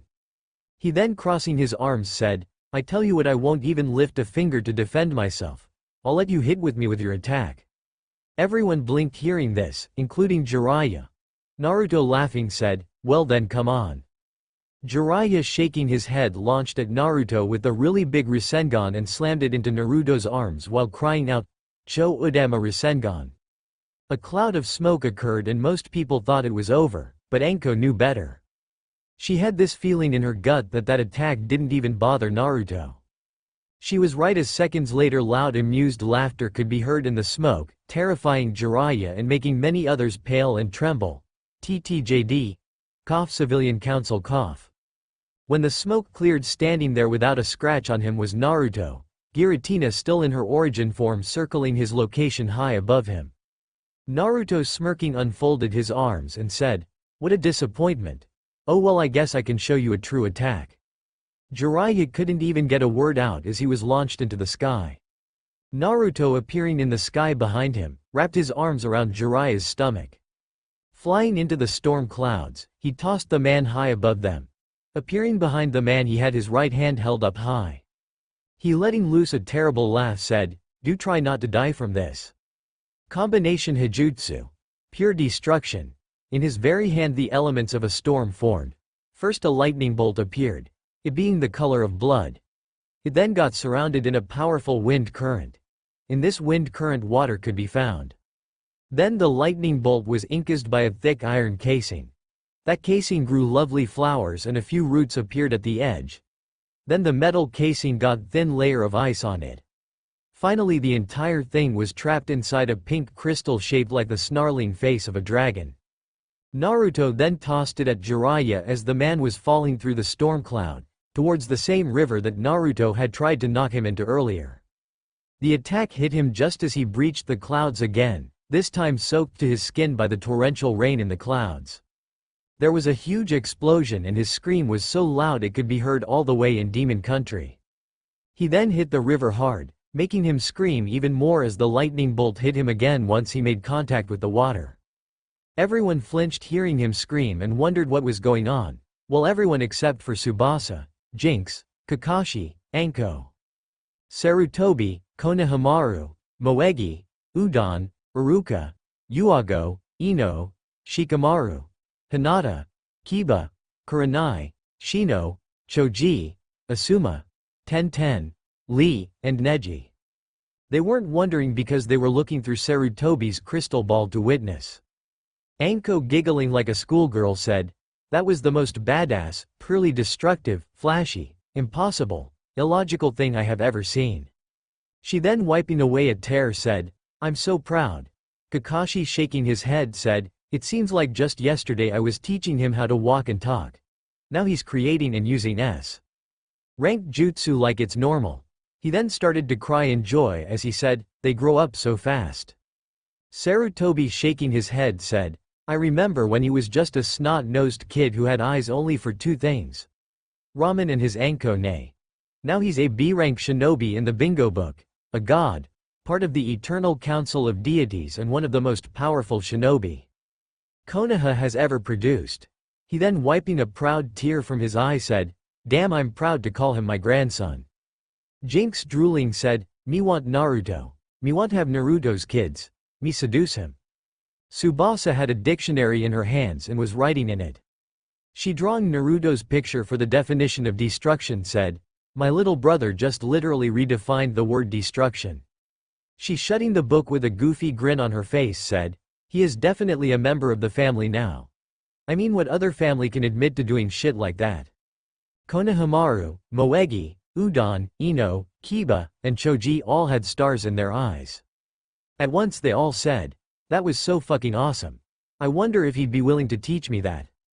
Iruka hearing this quickly made a note to beg Naruto not to teach that to Konohamaru, Moegi and Udon, and to also find out when did the three learn such foul words. Kion and Akane turning to look at each other both nodded and said, "Never ever piss of Otsutsuki-sama." Naruko putting some of her red hair behind her ears said, "Stupid Ero-sanin. I'm probably gonna have to heal high," and the shocked Kushina's arms was bouncing up and down in pure joy squealing about how awesome that was. Kushina herself was trying to calm her rapidly beating heart as what Naruto had just done was godly. Minato was pale and sweating as Jiraiya was most likely dead or knocking on death's door. The civilian council was already making plans to instantly get on Naruto's good side or they were royally screwed. Kabuto was staining his underwear on both ends, terrified at the pure destructive power Naruto had at his disposal. Sasuke was fuming in jealousy. Sakura was now changing her focus from Sasuke to Naruto, realizing that Naruto could destroy Sasuke with one finger tied behind his back. Shino pushing up his shades said, "Most terrifying." Kurenai had a hand over her mouth at this. Hinata was giggling like Jiraiya would be if he was near a bathhouse. Lee had flames in his eyes and shouted, "Yash." Neji was wondering who would win in an all-out battle between he and Naruto. Tenten like Hinata was giggling in pure perversion. Asuma letting his cigarette drop from his mouth in pure shock was feeling very afraid of Naruto. Shikamaru sighing mumbled, "Troublesome gods." Choji was shoveling popcorn down his mouth enjoying the show. Yuago was wiping the drool from the corners of her mouth at how badass Naruto was being. Naruto landing smirked at the smoking form of Jiraiya. He then walking over to the man said, "Now to finish you off." Two clones appeared and grabbed the man. Two more clones appeared and grabbed the man's legs. Jiraiya was now laying flat on his stomach, a Naruto clone holding each of his limbs.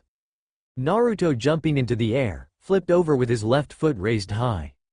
He descending on the squirming Jiraiya said, "Shades of Senju Tsunade. Heavenly curb stomp."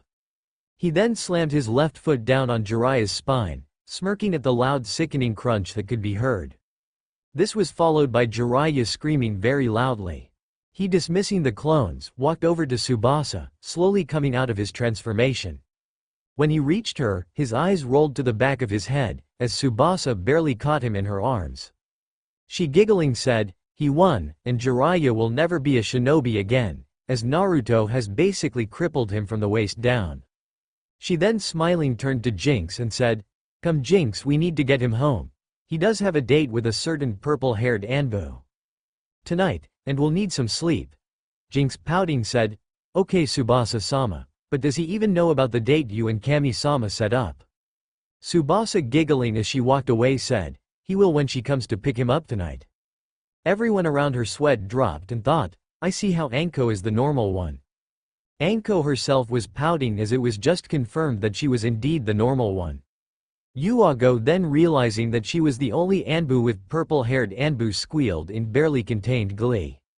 She grabbing Kurenai's right hand dragged her away and said, "Come on Night-chan, you have to help me prepare for my date with Naruto-kun."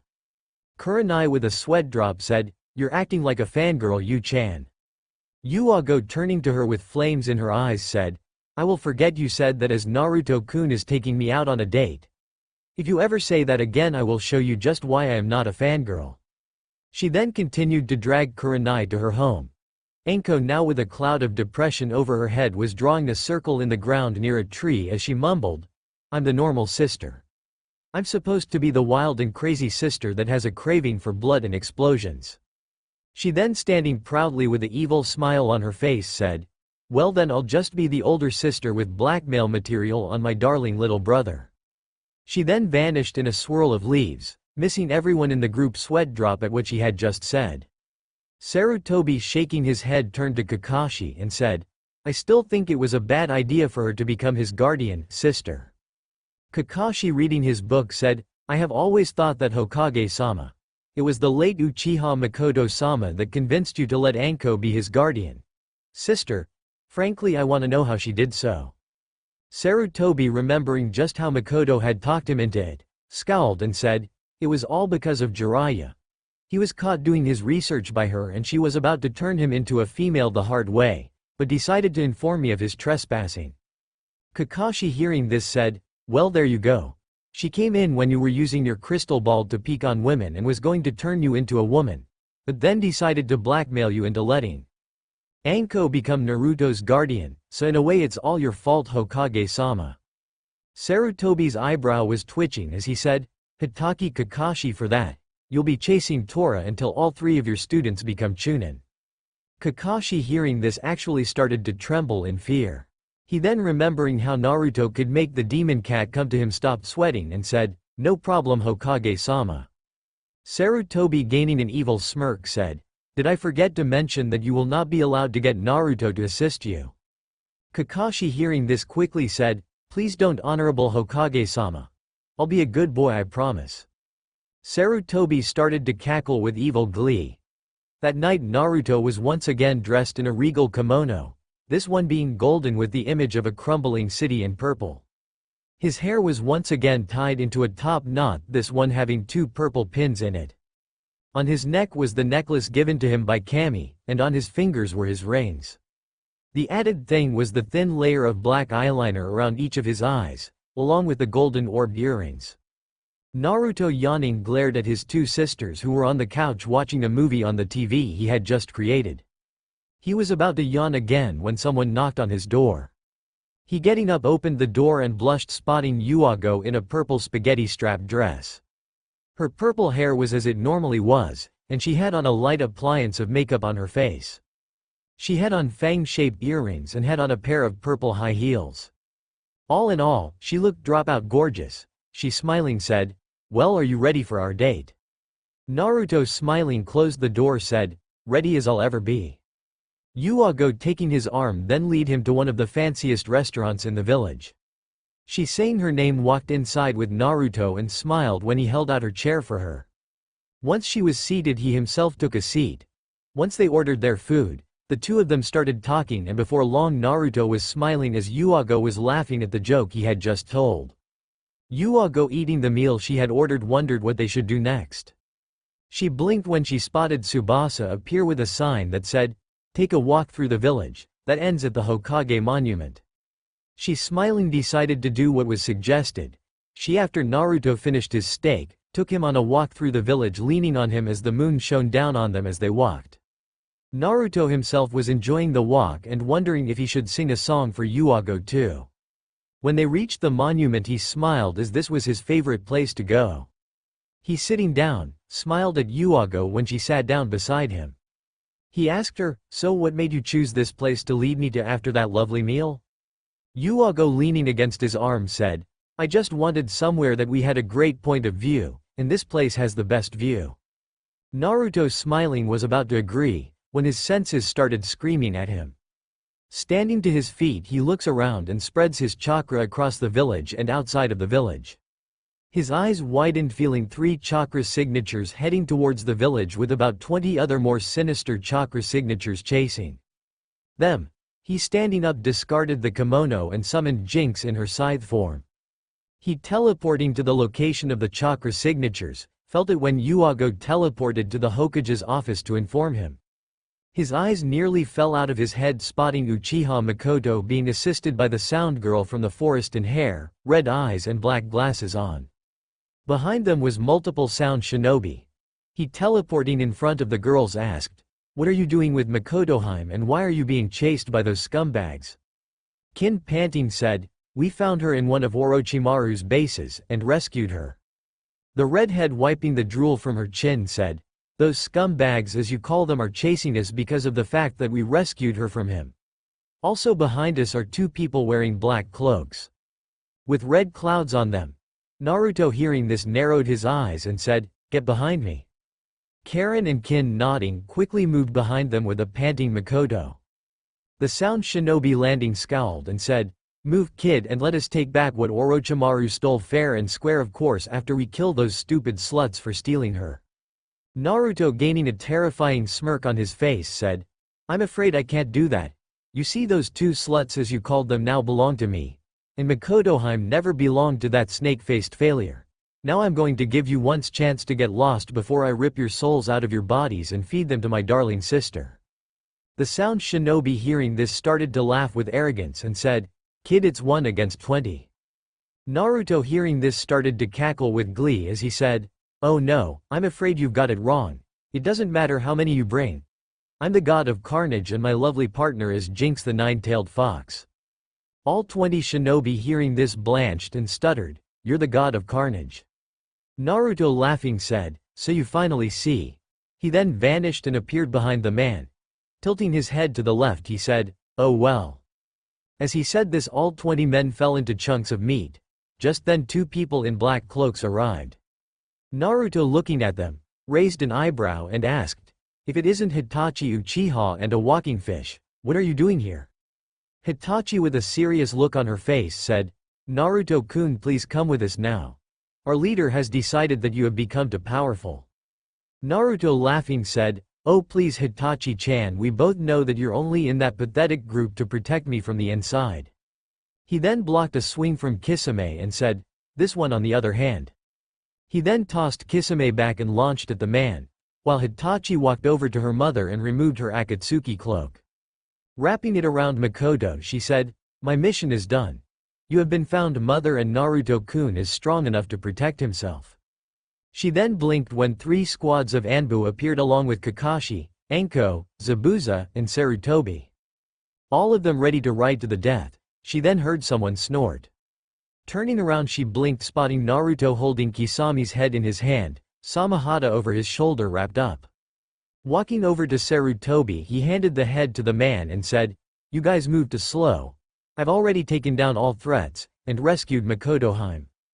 His eyes moving to the once again drooling Karen, and the shocked Kin said, "Old man, those two are to be placed under the protection of the Otsutsuki clan, and they are both willing to inform you of everything the snake-faced bastard has." He then, narrowing his eyes, said, "If either of them are hurt in any way, I'll personally rip the head off of the person who does it, no matter who it is." He then, sending Jinx back home, said, "Now if you'd excuse me, I have a date to finish." He then vanished in a swirl of black fire. Appearing back on the monument, he sat down as Yuago appeared back by his side. She, leaning on his arm, asked, "Will you sing me a song, Naruto-kun?" Naruto, smiling, said, "Of course, my hime." He, standing up, snapped his fingers, and once again the clone band appeared. This time the female clone was not sitting on the amp. Naruto, summoning his guitar, closed his eyes and said, "This one if for you, Yu-chan. All my heart by sleeping with sirens I don't own. There's so many things that I could say, but I'm sure it would come out all wrong. You got something that I can't explain. Still I try and let you know that first summer we spent is one we'll never forget, looking for any kind of reason to escape all the mess that we thought was what made us. Ain't it funny now? We can see we're who we're meant to be. You still have all of my. You still have all of my. You still have all of my heart. There's too many times I have to say I could have been better and stronger for you and me. You always make me feel okay. Those late summers we spent stay up talking all night. I'd ask, you think we'd ever make it? You'd say, I'm sure if it's right. Ain't it funny to think just how stupid I used to be? Hope you always believe. You still have all of my. You still have all of my. You still have all of my heart. You still have all of my. You still have all of my. You still have all of my heart. Let them talk and talk and talk. Let them say what they want. We will laugh at the thought they don't know what we've got every year that goes by. A year older we are. You'll still be beautiful then. Bless your beautiful heart. They'll talk and talk and talk. How crazy is it? Someone could waste their whole life helplessly just patiently waiting for a love like you and me. You still have all of my. You still have all of my. You still have all of my heart. You still have all of my heart. You still have all of my heart. You still have all of my heart. You still have all of my heart. You still have all of my heart. You still have all of my heart. You still have all of my heart. You still have all of my. I've been waiting my whole life. You still have all of my. For someone to save me. Still can't believe that you're mine. You still have all of my heart. Naruto opened his eyes and sweat dropped, spotting Yuago with hearts in her eyes. He then, hearing someone shout his name, looked down at the village, and the sweat drop grew, spotting all of the women in the village all below them swooning at the fact that he just sang to Yuago. He, making the clones vanish, was about to leave to his apartment, when his right arm was grabbed by Yuago, who had nothing but lust in her eyes. She, smiling, said, "The date isn't over until I say it's over, Naruto-kun." She then teleported to her apartment, still holding on to him. She, locking the door to her apartment, shoved him into her bedroom. Naruto, landing on her bed, wondered what was going on, when she came in just her underwear with a lust-filled smile on her face. She then, walking towards him with swaying hips, said, "I hope you're ready, Naruto-kun, because you're not leaving this room until tomorrow." Naruto's sweat dropped hearing this, and thought, that's why Tsubasa said she'd see me tomorrow. Damn it, she knew this was going to happen. Revenge will be mine, dear sister. Yuago then pounced on him. Across the village in his apartment, still watching the TV with Jinx, Tsubasa suddenly shivered and felt really cold for some reason. Jinx, spotting this, giggled and said, "You just made his prank list. I hope you're ready, Tsubasa-sama." Tsubasa, hearing this, blanched and started to tremble in fear.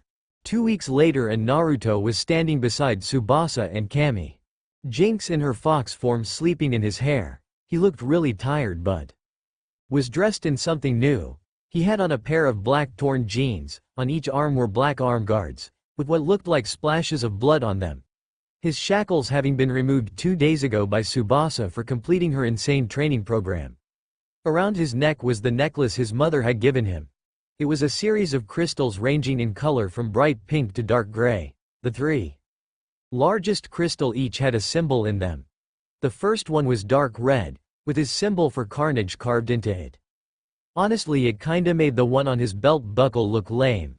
The next symbol was a crumbling city fading into the background. This was on a crystal that was light purple in color. The last symbol was what looked like millions of tiny robots scrambling to do something. This was inside a orange crystal. Naruto looked quite bored as he asked, "Tsubasa-ne, Kami nay, why did you two wake me up when I could be getting some sleep? You mean when you could be cuddling with Yuago, Makoto, or Hitachi? Naruto snorting said. No, I mean getting some sleep, with Tsubasa kicking in her sleep, and Jinx talking in hers. It getting ridiculous what I had to do to get a night of peaceful sleep. Tsubasa giggling said, sorry about that, it's just that some of my dreams be a little vivid. Naruto snorting said, my aching ribs can attest to that. Kami shaking her head said, well then that's enough of that. Let's get to the reason we woke you up. It's time to test your powers against a pretty powerful opponent? Naruto hearing this blinked and asked, who? Tsubasa giggling said, an android created by a madman named Jero. This android is from an alternate timeline than the current one in the universe you're going to. His name is Cell and he is in his perfect form, but due to the actions of another madman, he has gained a power boost from something known as the legendary Super Saiyan. He is now without a doubt too much to handle for the warriors of the world. That's why you're going to take him on and defeat him. Naruto blinking asked, what do I get out of this besides training? Kami giggling said, new technology for your dominion, new powerful techniques, and if you play your cards right, a new girlfriend from a different dimension. Naruto hearing all of this blinked and asked, what do you want to do? Jinx? Jinx yawning and snuggling into his hair said, go kick this android's ass Naruto-kun so he come back and get some sleep. Naruto wanting to say she was still sleeping in his hair, sighed and said, it's decided, I'll take on this Cell and show him what power truly is. Tsubasa smiling ripped open a portal to the location of Cell and said, good. Let's get this show on the road. I can't wait for you to kick that stupid Cell's ass. Kami giggling just stepped through the portal. Naruto was about to step through when he was glommed. Turning his head, he rolled his eyes spotting Karen, and a little lower down he could see the blonde hair of Natsumi Namikaze. The little girl was like his damn shadow ever since he accepted her invitation to a tea party. Sighing, he bent over and picked up Natsumi. He with a gentle smile on his face asked, do you want to see me kick somebody's butt, Natsumi-chan? The little girl nodded her head eagerly. He handing her to Karen said, you're in charge of keeping her safe along with Jinx. Jinx hearing this slid from his hair into Natsumi's arms and said, super Jinx on the job. Karen with hearts in her eyes said, I'll do whatever you want me to do, Naruto-kun. Naruto stepping through the portal and ignoring Karen's useless fan girl mode, blinked finding himself in the air. He quickly summoning a salamence sighed in relief when Karen fell on its back, along with Natsumi. Jinx most likely would have transformed into her great demon form before they hit the ground, but it was better to be safe than sorry. He then closed his eyes and shot into space, for a grand entrance. Meanwhile down below, Son Goku was getting his ass kicked like never before. He wasn't even sure Gohan could defeat Cell now that he had absorbed Broly. He blinked when he was forced back and two women appeared. Both women holding microphones in. Looking like news women. The first one, the one with the long black hair said, my fellow members of the Council of Gods. This is the sexy Tsubasa in the 7th dimension on the side of the Cell games. Son Goku has just realized that Cell is way too powerful for him or any of the other Z fighters. Kami pushing up her glasses said, don't worry though Goku, because luck shines on the earth today as a new fighter has appeared to combat Cell. Both women then looking up smiled and said, he hails from the 21st dimension, weighs in at 132.5 pounds, at a height of 5 feet 6 inches, is 13 years old, from the village hidden in the leaves. By now what looked like a shooting star could be seen heading towards the area. Both women continued. With the youngest member of the Council of the Gods, we present to you. The star then collided with the ground, causing a massive plume of smoke to appear. As the smoke cleared, both women continued to say, the most powerful of the fighting gods. Youngest child of Otsutsuki Kaguya. Naruto Otsutsuki. The certified god of carnage, technology and the 21st dimension's only god of destruction. The smoke then cleared and Naruto was visible in all of his glory. Naruto looking at Cell snorted and said, he looks like something Jinx would throw up after a long night of drinking and rabbits. This statement pissed off Cell, who teleported to Naruto and punched him directly in the face. His eyes widened when Naruto didn't even move an inch. Naruto moving his head to the side said, That's very rude. I wasn't done talking. Naruto then kicked Cell dead in the stomach, making the android fly backwards from the sheer power behind the kick. Naruto, cracking his knuckles, said, "I guess your maker never taught you manners." He then, popping his neck, said, "It doesn't matter anyway, because before creation comes destruction." He then vanished and Cell was sent flying into a mountain, causing everyone to have wide eyes. Tsubasa, giggling at the wide eyes of the Z fighters, said, "That, ladies and gentlemen, is the beginning of the end of Cell." Kami, watching as the Salamence Naruto had summoned, sat down with the drooling Karen, clapping Natsumi and snoring Jinx, could only say, "Cell is going to die." Naruto and Cell, now locked in heavy combat with the obvious winner being Naruto, was ignoring all of this. Naruto, slapping a ki beam away from Cell, said, "Come on, you have more power than this. Stop holding back on me." Cell, growling, threw a full-powered punch at Naruto, who caught it and punched Cell in the solar plexus. Cell, jumping backwards, wiped his mouth and started firing blast after blast at Naruto, who knocked each and every one away. He was forced to jump into the sky when a lightning bolt nearly hit him. He, looking at Naruto, wondered how Naruto did that. He got his answer seconds later when in Naruto's hand a lightning bolt appeared. Tossing it at Cell, he laughed when the bio-android tried to deflect it. This caused his hand to be burned off. Naruto then punched Cell in the face, causing him to go backward. Naruto, grabbing Cell's arms, pulled him forward into a knee. Cell felt the blood leave his mouth from the pure power behind the attack. He, jumping back and growing his hand back, tried to punch Naruto in the face, but Naruto blocked it and head-butted the bio-android. He then punched Cell 6 times, before blasting him away with a surge of wind. Cell, crashing to the ground, tried to hit Naruto with a special beam cannon. Sadly, Naruto absorbed the attack with the Rinnegan traits of Kasugan. Naruto, shaking his head, analyzes the attack and smiles. He, putting his fingers on his forehead, said, "What an interesting attack. Let me give it a go." He, drawing on the power Cell had just given him, pointed his fingers at the wide-eyed android and cried out, "Corroding beam cannon." From his fingers a black beam that looked like a black version of the special beam cannon came barreling towards Cell. Cell, moving, gained wide eyes when the beam corroded everything from the spot it hit to 5 feet around said spot. He was then forced to bend over, as a fist was lodged into his gut. Naruto, then backhanding the bio-android, snorted and said, "Oh come, my sisters are a better match than you." Cell, standing to his feet, wiped his mouth and growled. He then, getting in a familiar stance, said, "Let's see you block this." He then started charging up a Kamehameha. Naruto, snorting, folded his hands over his chest and said, "Bring it on, you stupid bug." Cell growled at this and fired the blast at Naruto. He felt his jaw touch the ground when Naruto absorbed it. Naruto, then getting in the stance Cell was just in, smirked and said, "My turn." He, flaring his power, started charging his attack. He, laughing, said, "Beat it and take your weakness with you." Kuro Samehameha. From Naruto's hands a black beam shaped like a shark started chomping through everything in Ides block. It started to scream in pain when it hit his body and he was being torn apart. The people watching the battle were speechless, while all except for Karen and Natsumi. Natsumi, being 5, was clapping and screaming at how cool everything was. Karen was somehow in a cheerleading outfit, cheering for Naruto as he kicked Cell's ass. Jinx, laying on the Salamence's head, was sleeping peacefully, occasionally letting out a snore that sounded like a cheer for Naruto. The Z fighters were trying to pick their jaws off of the floor. Krillin was the one who asked, "What the hell is happening here?" Tsubasa, giggling, said, "Ladies and gentlemen, my darling adorable little brother is making Cell look like the bald human who just asked that question on a good day." Kami, giggling, said, "Yes, people of Earth, your eyes are not deceiving you. Naruto is indeed beating Cell like a runaway slave."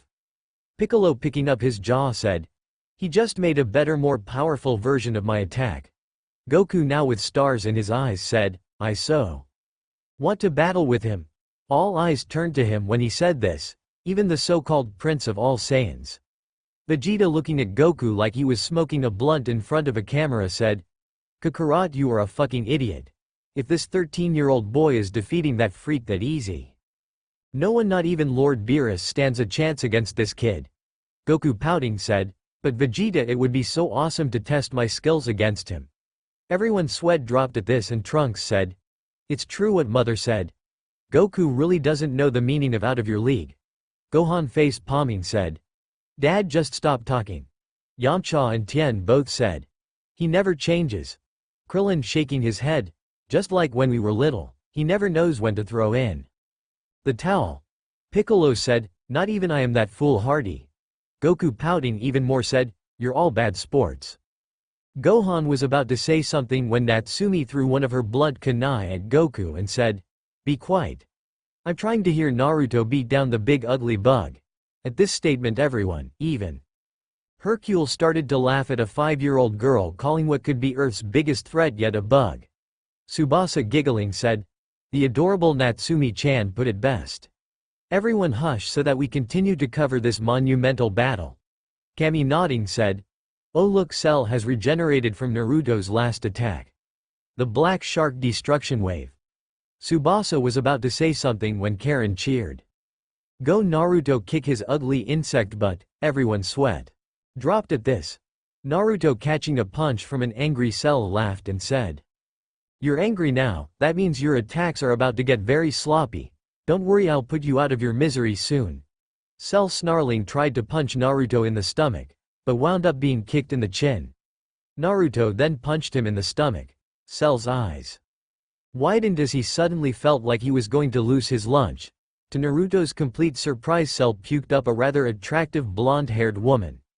Naruto, grabbing the woman, teleported her to Karen, who wrapped the woman in a clean towel. Naruto then blocked a weak punch from Cell and blasted the android with a lightning bolt. Cell, cursing at the new hole in his stomach, wasn't prepared for Naruto to kick him towards the sky. Naruto, then appearing above Cell, kicked him even harder and made the android hit the ground hard. He then, clenching his fist, said, "Dance, fool." Everything around Naruto exploded and Cell was rocketed into Naruto's open hand. Naruto, smirking, said, "Scream." Cell was then forced to scream as pure lightning chakra filled his body and burned him from the inside out. Naruto, tossing the android back to the earth, snapped his fingers and said, "You didn't scream loud enough." Everyone gained wide eyes when a huge rock came down from the sky and tried to crush Cell into nothing. The rock then exploded into tiny pieces, revealing a very pissed off Cell. He, snarling, said, "Take this." Final flash. The attack launched towards Naruto, who held up his hand. He absorbed the attack and smirked. He, vanishing, appeared right in front of Cell and said, "Thank you for the new attack. Now it's my turn." Obsidian flash. A huge beam of black energy hit Cell, making the bio-android scream in agony. Naruto, ending the attack, then backhanded the halved insect like being. Appearing in front of Cell, Naruto kicked him up. Naruto, smirking, said, "I'm gonna beat you like a rug." His hands started glowing as he said, "Super Electric Strike." Cell was then attacked by a huge green wave of energy that was making him scream out even louder. Cell then reformed and launched an attack at Naruto, who deflected it. He, kicking Cell in the stomach, pointed his pointer finger at Cell's head. He, smiling, said, "Tell me if this hurts, Sero." Cell's head was then removed from his body, with a huge red blast. Naruto, then ripping off Cell's arms, burned them with black flames on his hands. Naruto, laughing as Cell's head reformed, punched the android's stomach. He then, kicking out one of Cell's legs, said, "Fall to your knees, fool." Once Cell was on his knees, Naruto kicked him, sending him into another mountain. Naruto, crossing his arms, was floating backwards with a pleased smirk on his face. Tsubasa, giggling, said, "Would you look at that? It seems as though Naruto has discovered how to use ki now." Cell is in for a long, painful beating now. Kami, laughing, said, "All it took was for him to absorb 3 attacks from the idiot bug." Vegeta was now gaping at Naruto's attack was 10 times more powerful than his final flash. Krillin was staring at Android 18 with worry. Yamcha was pale and trembling as Naruto was brutally kicking Cell's ass. Tien was wondering if this was all of Cell's karma catching up with him. Piccolo was, for the first time ever, praying that he didn't have to fight someone. Trunks was wishing that he had a Naruto in his timeline. Then the androids would have been turned to scrap metal long before anyone had to die. Goku was practically drooling at the thought of sparring with Naruto. Gohan was actually terrified of ever facing Naruto. Natsumi was jumping up and down at how cool Naruto was looking. Karen was doing what cheerleaders do. Jinx, who was awake now, was watching Naruto's battle with interest. The Salamence was watching its summoner with slight attraction as it was a female Salamence and was very attracted to power. Naruto, yawning, was letting Cell hit him with everything he had. He was getting bored and that was a bad thing. Cell, growling in anger, said, "Why can't I hurt you?" Naruto, laughing, said, "Because you're a weak little bug that somebody forgot to spray with insecticide." The enraged Cell, he flying high into the sky, said, "I'll make you pay for that statement." Naruto, looking up, blinked as Cell was charging up another attack. Naruto, sensing the danger in this attack, closed his eyes and charged up his own attack. Cell, having the attack, said, "Take this. Spirit Bomb." Naruto, opening his eyes, said, "No, I think it's time I ended you." Sphere of Destruction. From his mouth a very big ball of pure energy appeared. Naruto, tossing it, watched as it collided with Cell's Spirit Bomb. He laughed as it absorbed Cell's Spirit Bomb and launched right at the insect-like man. Cell, with wide eyes, said, "This can't be happening." He was then wiped from existence and everyone was stunned at what Naruto had just done. Naruto, floating over to the location of the others, was then glommed by Natsumi, who was babbling at 1,000,000 miles an hour. He, laughing, gently patted her head and said, "I'm guessing that was exciting." Natsumi, nodding, said, "It was amazing, Naruto." He, laughing at this, turned to Karen, who once again had hearts in her eyes, spotting the amazing power of Naruto. Jinx, jumping on his head, yawned and asked, "Was that even a challenge for you?" Naruto, he, laughing, said, "Of course not." His eyes then narrowed, feeling Cell's energy signature appear. Turning his head, he narrowed his eyes, spotting a fully healed Cell with more power, it seems. Cell, smirking, said, "Ah, regeneration, what a wonderful thing." He then droppy said, "Now let's begin round 2. Naruto, snorting, said, "You should have just died." He then vanished and the sound of fist colliding could be heard. Seconds later, Naruto appeared with a few bruises on his body. Cell, also appearing, had a huge scowl on his face because even with his new power-up, he was barely even harming Naruto. Naruto, smiling, said, "Now this is more like it. Let's see how you handle me at 30% of my full power." Everyone besides Tsubasa, Kami and Jinx blanched hearing this. Even Cell blanched hearing this. It looked like Naruto flexed, but everyone could tell that his body has just got a major boost of energy. Naruto, now glowing, said, "Don't blink." Sadly, everyone blinked and Cell was now missing the upper half of his body and his legs were kicking. Naruto then appeared over the lower half and said, "Dance." He didn't even move this time, but huge explosions occurred and the legs were damaged heavily. Cell then regenerated, just in time to be punched so hard his chest exploded. Naruto, laughing very loudly, said, "This is what nature calls a feeding frenzy." He then became little more than a blur as he locked Cell in a cradle of pain. 1 minute Cell had a full body, the next he was missing 3 of his limbs and bleeding out of the nose. Cell inside of the cradle could do nothing but cry out in agony. Naruto, then appearing directly in front of him, said, "Kanton, Inferno. Phoenix Jutsu." Cell screamed out as his body erupted in fire, the flames taking the shape of a massive phoenix. Naruto, laughing, made his 2 fingers fuse and said, "Slice and dice." Cell screamed as he was slashes multiple times and was literally turned into little cubes of Cell. Naruto, then smirking, said, "Blow away, fool." He then licked his lips and Cell was blown away by a powerful wind. Cell, with the little time he had, called out, "Solar flare." Naruto was finally forced to back off when this happened. He, holding his eyes, was cursing up a storm. Cell, being allowed to recover, started charging up for his last-ditch attack, hoping that he would be able to kill Naruto with this. Naruto, finally opening his eyes, glared at Cell. Just as said android cried out, "This is the end for you. Perfect. Kamehameha." He then fired a gigantic Kamehameha at Naruto.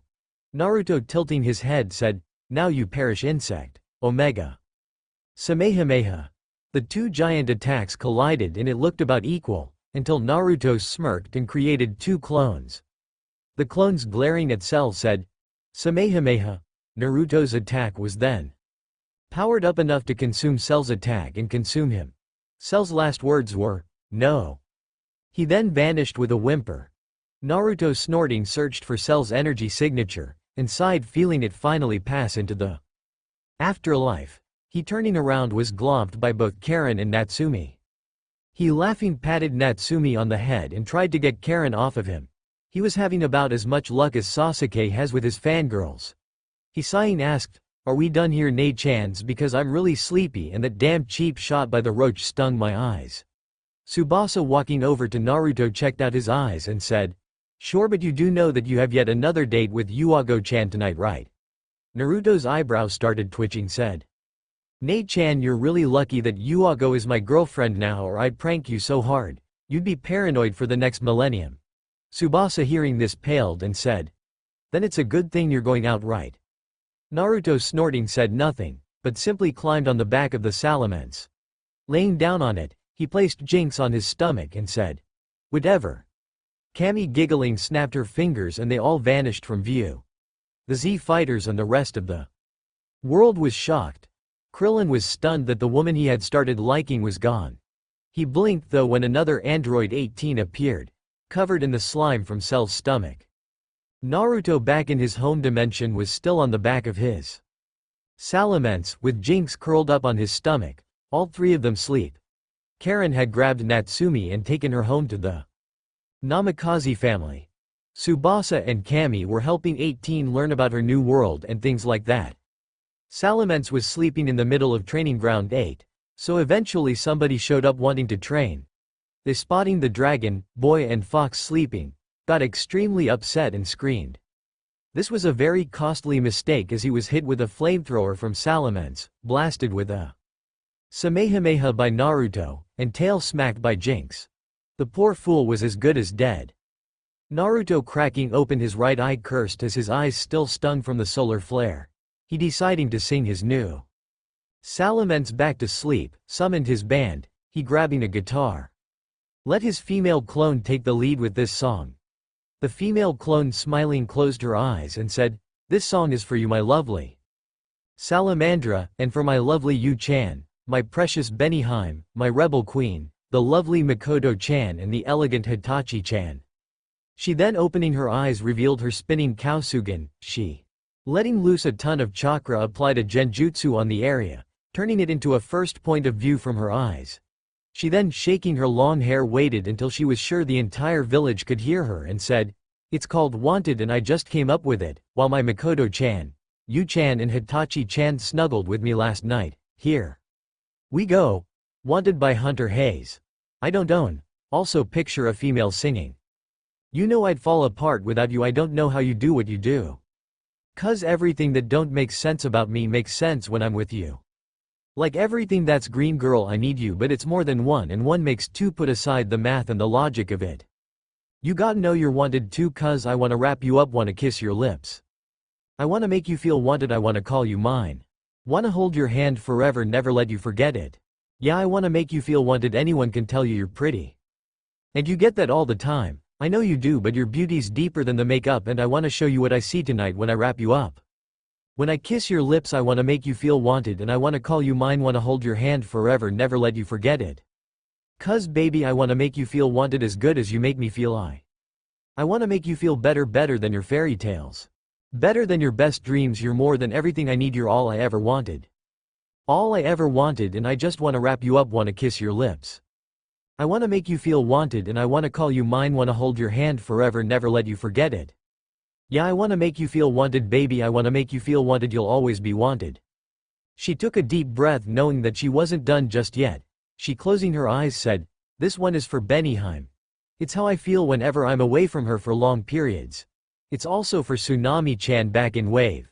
It's called Far Away. I hope you guys and girls like it. Far Away by Nickelback. I don't love this song though. This time, this place, misused, mistakes too long, too late. Who was I to make you wait? Just one chance, just one breath. Just in case there's just one left, 'cause you know that I love you. I have loved you all along and I miss been far away for far too long. I keep dreaming you'll be with me and you'll never go. Stop breathing if I don't see you anymore on my knees. I'll ask last chance for one last dance. 'Cause with you, I'd withstand all of hell to hold your hand. I give it all I give for us. Give anything but I won't give up cause you know that I love you. I have loved you all along. And I miss you. Been far away for far too long. I keep dreaming you'll be with me and you'll never go. Stop breathing if I don't see you anymore. So far away, so far away. Been far away for far too long. So far away, so far away. Been far away for far too long, but you know I wanted you to stay. Cause I need to hear you say that I love you. I have loved you all allo for being away for far too long. So keep breathing, cause I'm not leaving. Hold on to me and never let me go. Keep breathing, cause I'm not leaving you anymore. Believe it, hold on to me and never let me go. Keep breathing, hold on to me and never let me go. Keep breathing, hold on to me and never let me go. The female, once again taking a breath, said, "This song is for Sume-chan, Anko-ne, Ayame-chan, Jinx-ne and Yoshino-chan. It's a representation of how you make me feel or what I hope to happen someday. It's called Heartbeat. Heartbeat by Stereo Skyline, I don't own. So baby keep my heartbeat beating, and the sole reason I keep believing that we're gonna die like this, oh, ah beat, beating. Ah beat, beating, hey, beautiful the sunshine shines oh so bright, alright. Laid back I'll spend the night just staring at you. For every grain of sand that you drew me pictures in. There was one for every time that my heart dropped again. So baby keep my heartbeat beating. And the sole reason I keep believing that we're gonna die like this, oh, heart, beating. Close your eyes, don't say a word, you're way too beautiful, you heard. The way my heart keeps beating. For every grain of sand that you drew me pictures in. There was one for every time my heart dropped again. So baby keep my heartbeat beating. And the sole reason I keep believing that we're gonna die like this, oh. So baby keep my heartbeat beating. And the sole reason I keep believing that we're gonna die like this, oh. Ah beat, beating. Ah beat, beating. Ah beat, beating. Ah beat, beating. So baby keep my heartbeat beating. So baby keep my heartbeat beating. The sole reason I keep believing that we're gonna die like this, oh. So baby keep my heartbeat beating. And the sole reason I keep believing that we're gonna die like this, oh. For every grain of sand that you drew me pictures in. There was one for every time that my heart dropped again. The clones all vanished and Naruto got up from his comfy napping place. He blinked when Yuago appeared along with Makoto. Both females had hungry looks in their eyes. Naruto blinked when he found himself in the Uchiha compound, the bedroom of the house Makoto and Hitachi had chosen to live in. He, hearing the door locked, blinked, spotting Makoto dropping her dress, along with Yuago taking off her Anbu armor. Both women were then down to just their bra and panties. Naruto was about to ask what's going on, when Hitachi appeared garbed in her Akatsuki robes. Just her Akatsuki robes. All three women then licked their lips and said, "Naruto-kun, those were such beautiful songs, and Tsubasa-sama informed of us of your battle with that android cell." Yuago, moving closer to him, said, "She told us that your eyes might still be hurting from his sneak attack." Makoto, stepping forward, said, "So the three of us decided to heal your body the only way we know how." Hitachi, with a small smile on her face, said, "Today you pop my cherry, Naruto-kun, and I give you my everything."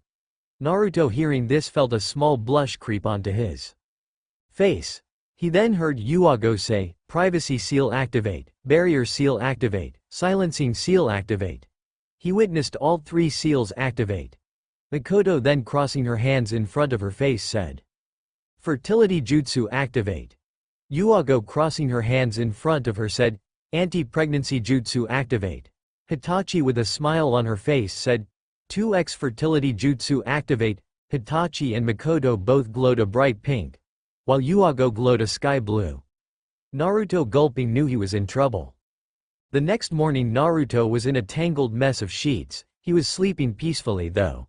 He then, waking up, managed to climb out of the bed. Not without being groped at least 12 times. He putting his pants back on, walked outside of the home and ignored the wide-eyed Sasuke standing not too far from the door. He was about halfway to the ramen stand when he was globbed by Karen and Natsumi. He rolling his eyes tried to push Karen off of him, but sadly it wasn't working. He sighing again, teleported himself to the ramen stand and ordered about 6 bowls. He downing the first 3 in seconds, handed the 4th to Natsumi and the 5th to Karen. He was about to down the 6th one, when Jinx appeared and started to eat out of the bowl. He sweat-dropping ordered more bowls and soon found himself eating with Jinx, Natsumi, Karen, Kin, and Awake, Hitachi, Ino, and Kurenai. For some reason he felt like someone or something was missing. His eyes then widened when Anko appeared with a visible pout on her face. She then loosing the pout and gaining a smirk said, "My little brother is becoming such a ladies' man. I can't to tell my future nephews and nieces about their daddy."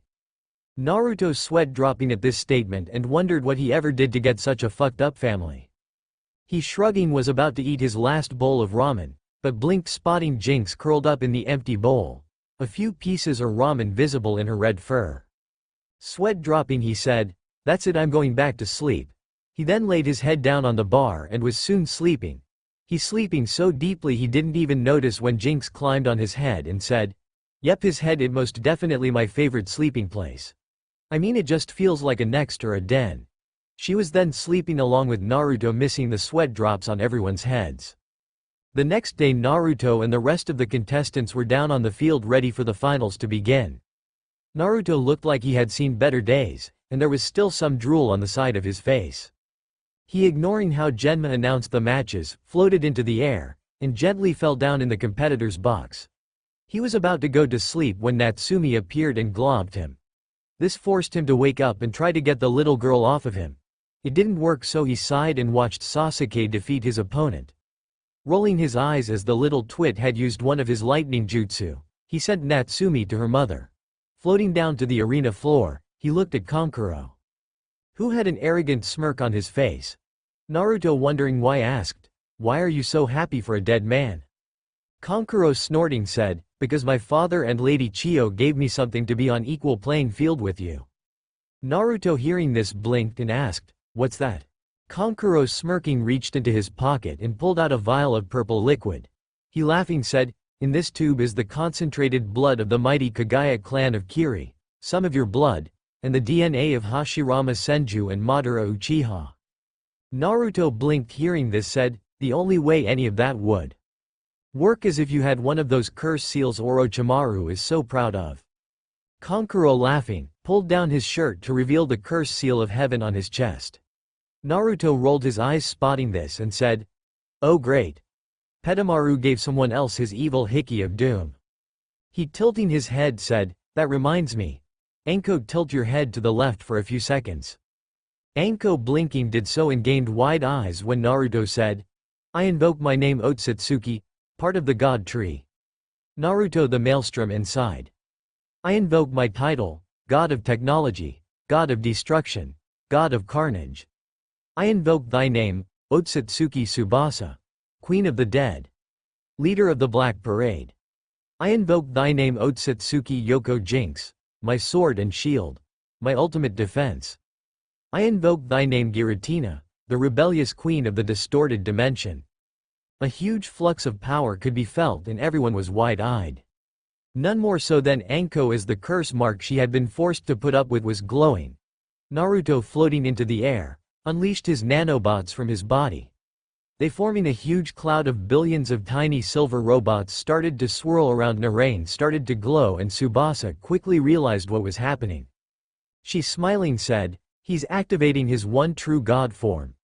The form he will take on when he is summoned to the council. The form mortals will be worshipping centuries from now. The form that will forever be burned into the minds and souls of the ones watching." As if to confirm what she had just said, the very earth started to shake and thunder was heard above. Jinx smelling blood looked up. Her eyes widened when a single drop of blood fell from the sky. Tsubasa spotting the blood, looked up at the sky along with everyone else, including Kankuro.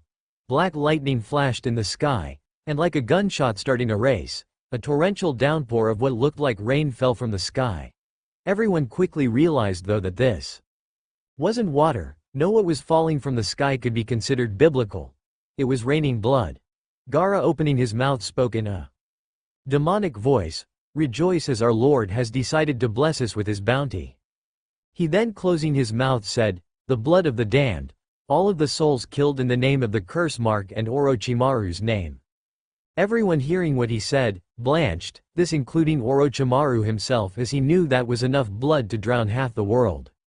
Natsumi, with her eyes on Naruto, said, "Look, he's changing." All eyes moved to Naruto, who indeed was changing. His platinum blonde hair lost all traces of its spikiness. Thick black lines appeared on his face, right where his whiskers were, transforming them into runes. The blood raining down from the sky coated his entire body, and from his back huge wings appeared, these being drenched in blood. The thick red or white goop from before appeared on his hands, but some nanobots could be seen inside of the goop. He gained a tail that quickly took the form of his deadly scythe. To the surprise of the ones watching, 2 more pairs of wings burst from his back. This quickly followed 4 more wings.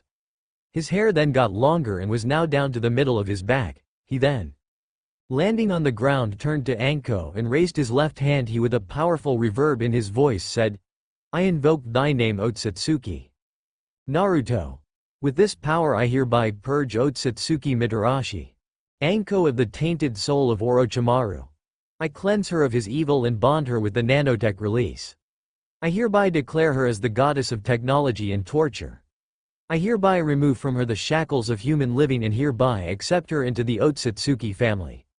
Anko was lifted off of her feet and surrounded by the nanobots.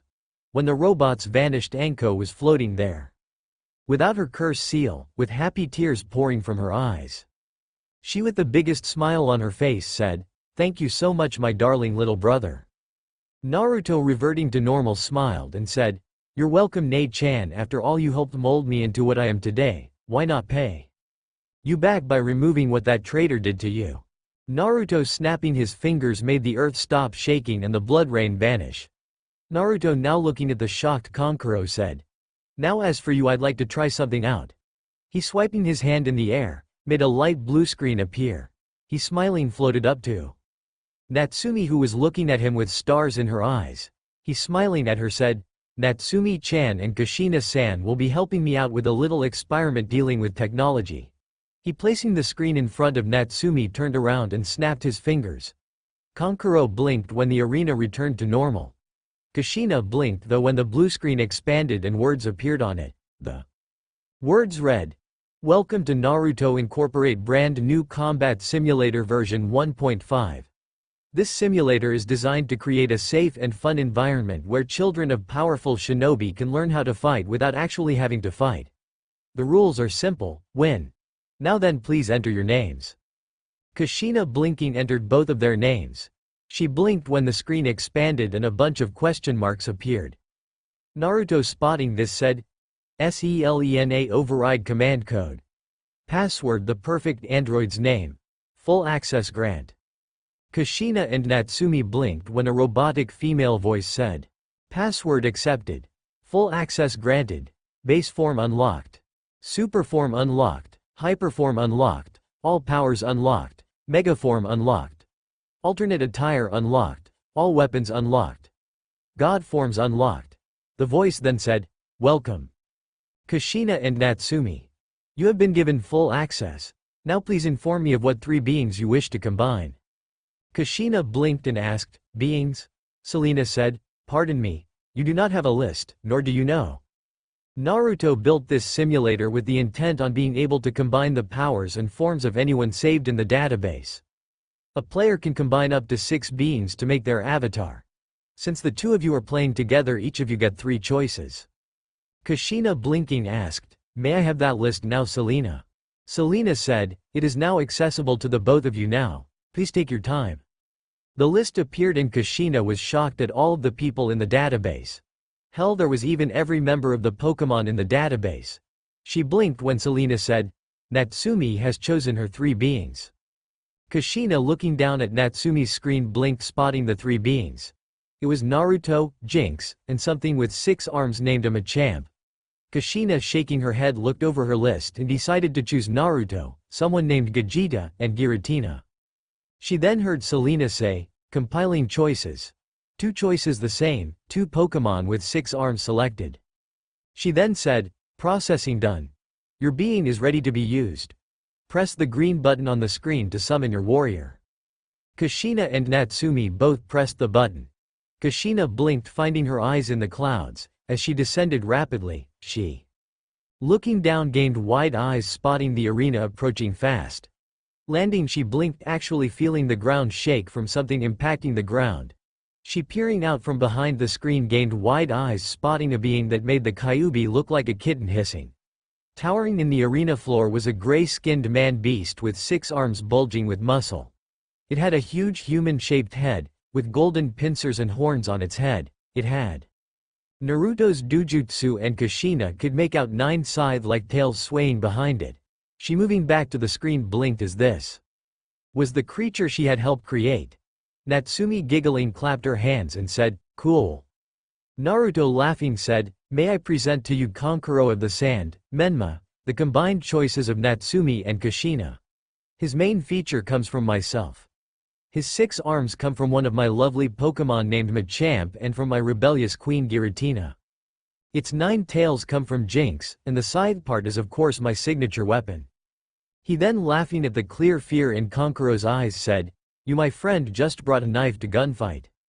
He then, turning to Natsumi and Kushina, said, you may begin at any time. Natsumi, hearing this, pressed the button that said Ki Blast. Kankuro ducked when the beast fired a Ki Blast at him. Kushina, shaking her head, pressed dash forward. Menma did so, and Natsumi started swinging the arms like they were clubs. Kushina then pressed a power called Pull. She blinked when the wide-eyed Kankuro was pulled towards Menma. Natsumi, looking over the powers, quickly pressed Corroding Beam Cannon. Kankuro replaced himself with a log just in time to avoid being destroyed by said attack.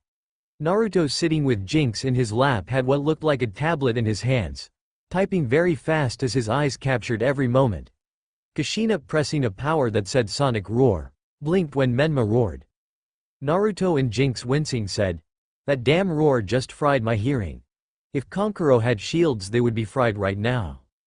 Jinx, whimpering, said, I hate the Sonic Roar. Natsumi, clapping, pressed 4 powers, each one involving the arms. She had pressed Thunder Punch, Fire Punch, Ice Punch and Bullet Punch. Menma roared of his arms. Kankuro blanched when 3 fists lit on fire. 3 became coated in ice, and 3 became cloaked with lightning. Menma then vanished and Kankuro was forced to use his puppet to avoid being caught in an almighty shit storm of punches. Naruto, nodding, said, Bullet Punch can be combined with Thunder Punch, Fire Punch and Ice Punch. Interesting.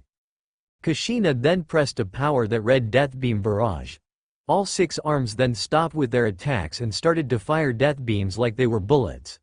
Kankuro, hiding behind a tree, quickly swallowed the liquid and activated his curse mark. He, grunting, had to bend over and hold his stomach to keep from puking.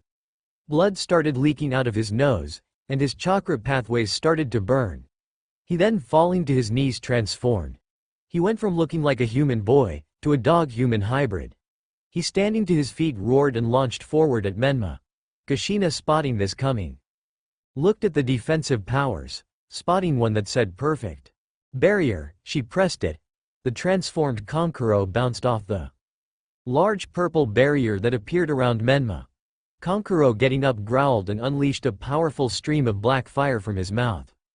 Natsumi, spotting this, scowled and pressed Fire Blast. Kushina had also pressed a powerful fire attack. She had pressed Flamethrower.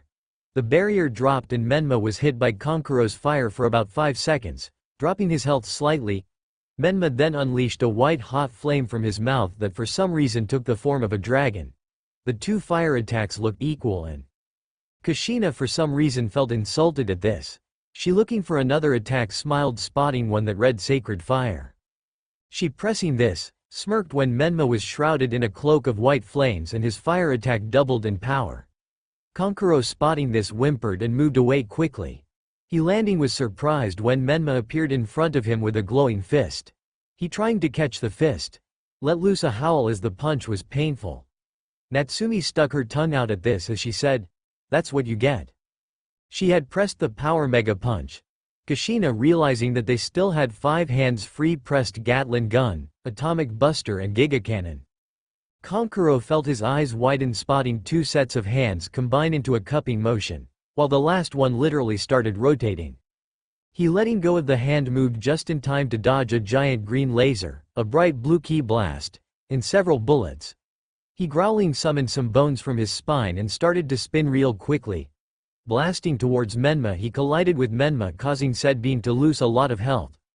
Kushina spotting this got worried until she heard Naruto say, "That move was pretty powerful.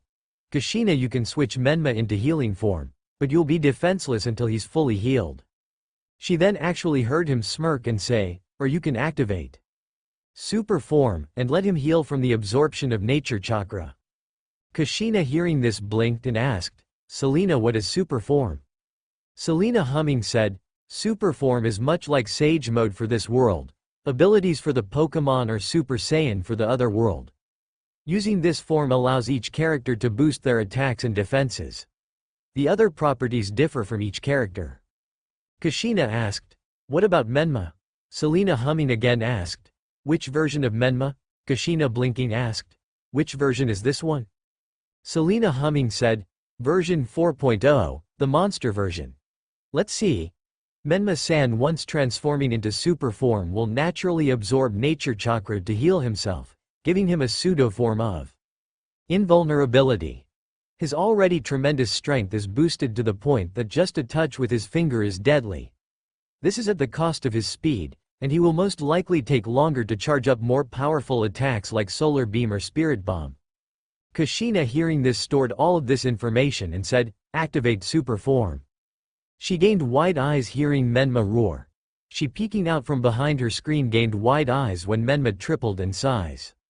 She then looking at the screen felt her jaw drop spotting the giant boost Menma got to his attack power, health, special attack power, and recovery time. Shaking her head she watched as Natsumi pressed something called Dance Fools. Menma let out a loud roar and everyone watches as huge explosions appeared in the arena, hitting everything besides Kankuro who was moving as fast as he could. Kushina spotting pure destruction so wanted to use it, but knew that it would take a long time to create. So she instead chose something called This Is Foolish. She gained wide eyes when Menma roared and his tails attacked. Kankuro dodging the tails, roared himself and shot forward. He clamping down on one of Menma's tails tried to shake a chunk away. Natsumi spotting this smirked and pressed a button that said Parabolic Charge. Kushina blinked when Menma glowed a bright pink. She then watched as Menma's health quickly filled up to full and for some reason his low speed gained a slight boost. Naruto smiling at this said, "I didn't think my modifications to Parabolic Charge would take. I was wrong it seems." Anko was now sitting right beside Naruto tilted her head and asked, "What are you talking about?" Jinx who had been watching the battle said, "Naruto-kun is talking about a Pokemon move called Parabolic Charge that certain Pokemon can use to regain health from their opponent depending on how much damage it does. Naruto modified it by adding that the health benefits would be divided in half and would be split with the lowest factor." Naruto taking over here said, "Menma's speed was the lowest in his super form. So his speed gained a small boost. If Natsumi were as smart as I think she is, she'd use Parabolic Charge again and boost the speed again." Anko hearing this thought that the strategy was pure genius. Others were looking at him like he had just spoken another language. Kankuro having heard the little explanation quickly let go before Natsumi could use the attack again. He then leapt back as a fist slammed down where he was. He roaring covered himself in bones and started to spin. He turning into a twister of white launched at Menma. Natsumi spotting this pressed sandstorm. Kankuro was then pelted with an intense sandstorm, forcing him to stop his spin. Kushina spotting the chance, started to charge up something called Universal Spear. She looking realized that this attack only needed 2 hands, so she spotting Kankuro coming pressed burning attack. She blinked as it only took up 1 hand. Natsumi then pressed Swords Dance and Dragon Dance. Kushina felt her eyes widen when Menma's attack gained a huge boost, and then his speed went up until it was about equal to his special defense. Then from Menma's hand a huge red ball launched at Kankuro, who couldn't dodge in time. He whimpering managed to get to his feet. His eyes widened, feeling a huge build-up in power where his opponent was. Naruto, being curious at what attack they had chosen, opened his menu. He, spotting the attack, whistled and said, "If that attack even reaches 50% and lands, this match is over." Jinx blinked hearing this and looked up at the screen, her eyes widened, spotting what the attack was, and said, "Naruto-kun, with the boost Natsumi just gave him, at 30% this match was over." Everyone hearing this wondered what this attack was. Anko, looking at the attack, asked, "What in the hell is Universal Spear?" Naruto, turning to look at Anko, said, "It's something I learned from Mom. Remember pure destruction from when I defeated the pervert? We'll take that, and triple the pure power, but lessen the shock value." Anko, hearing this, felt her jaw scrape the ground, along with everyone who had seen said jutsu. Kushina herself, hearing this, really wanted to see this attack. Natsumi, looking at how much power it had, smiled as it was already at 30%. She, deciding to stall for time, pressed Sand Clone and Shadow Clones. Kankuro cursed. When he was now forced to fight an army of clones, Kushina was surprised to see the clones. Smiling, she and Natsumi started to bring the pain down on Kankuro, who was having a hard time keeping up with the clones. Kushina then noticed that the charge was at 75%. Just then Kankuro managed to destroy the clones attacking him. He, roaring, made bones come out of his arms, and his spine to come out like a tail. Roaring, he charged forward. Kushina, realizing that this was Kankuro's most powerful attack, pressed attack with the Universal Spear. The sand then cleared and everyone gasped, spotting Menma with two hands holding a giant multicolored spear. Naruto, with a smile on his face, said, "Behold the divine power of the Universal Spear." The spear was then launched at Kankuro, who spun like a drill. The head of the spear, touching Kankuro, literally started to turn the boy into dust. Kankuro screamed as all of his upgrades wore off and he was once again a normal boy. The battle was then over and Naruto was declared winner. Naruto, transforming and splitting Menma into a bracelet and necklace, watched as the bracelet was given to Natsumi, who had stars in her eyes. The necklace floated down and put itself around the blushing Kushina's neck. The blue screens transformed into earrings for both females. Naruto, once done with that, returned to the competitor's box, and went to watch the rest of the matches and plan on what to do once the invasion started. He then blinked when Gaara was declared the winner. Looking up, he smiled as Gaara had just defeated Neji. Shaking his head, he blinked as this meant it was his turn to battle with either Temari or Sasuke. Either way, he was going to have fun. Genma, spotting the two who were about to battle, shook his head and asked, "Will Uchiha Sasuke and Otsutsuki Naruto please come down for their match?" Naruto, hearing that he was facing the duck ass, smirked and floated down to the arena. Jinx, sitting in Anko's lap, said, "I really hope the Uchiha doesn't have any regrets because today he dies." Anko, laughing, asked, "Naruto is gonna stomp a mudhole in the spoiled brat." Jinx, snorting, said, "A mudhole is too shallow. Naruto is going to stomp a lake into the Uchiha, and then some." Hitachi then asked, "Will he really defeat my foolish little brother so easy?"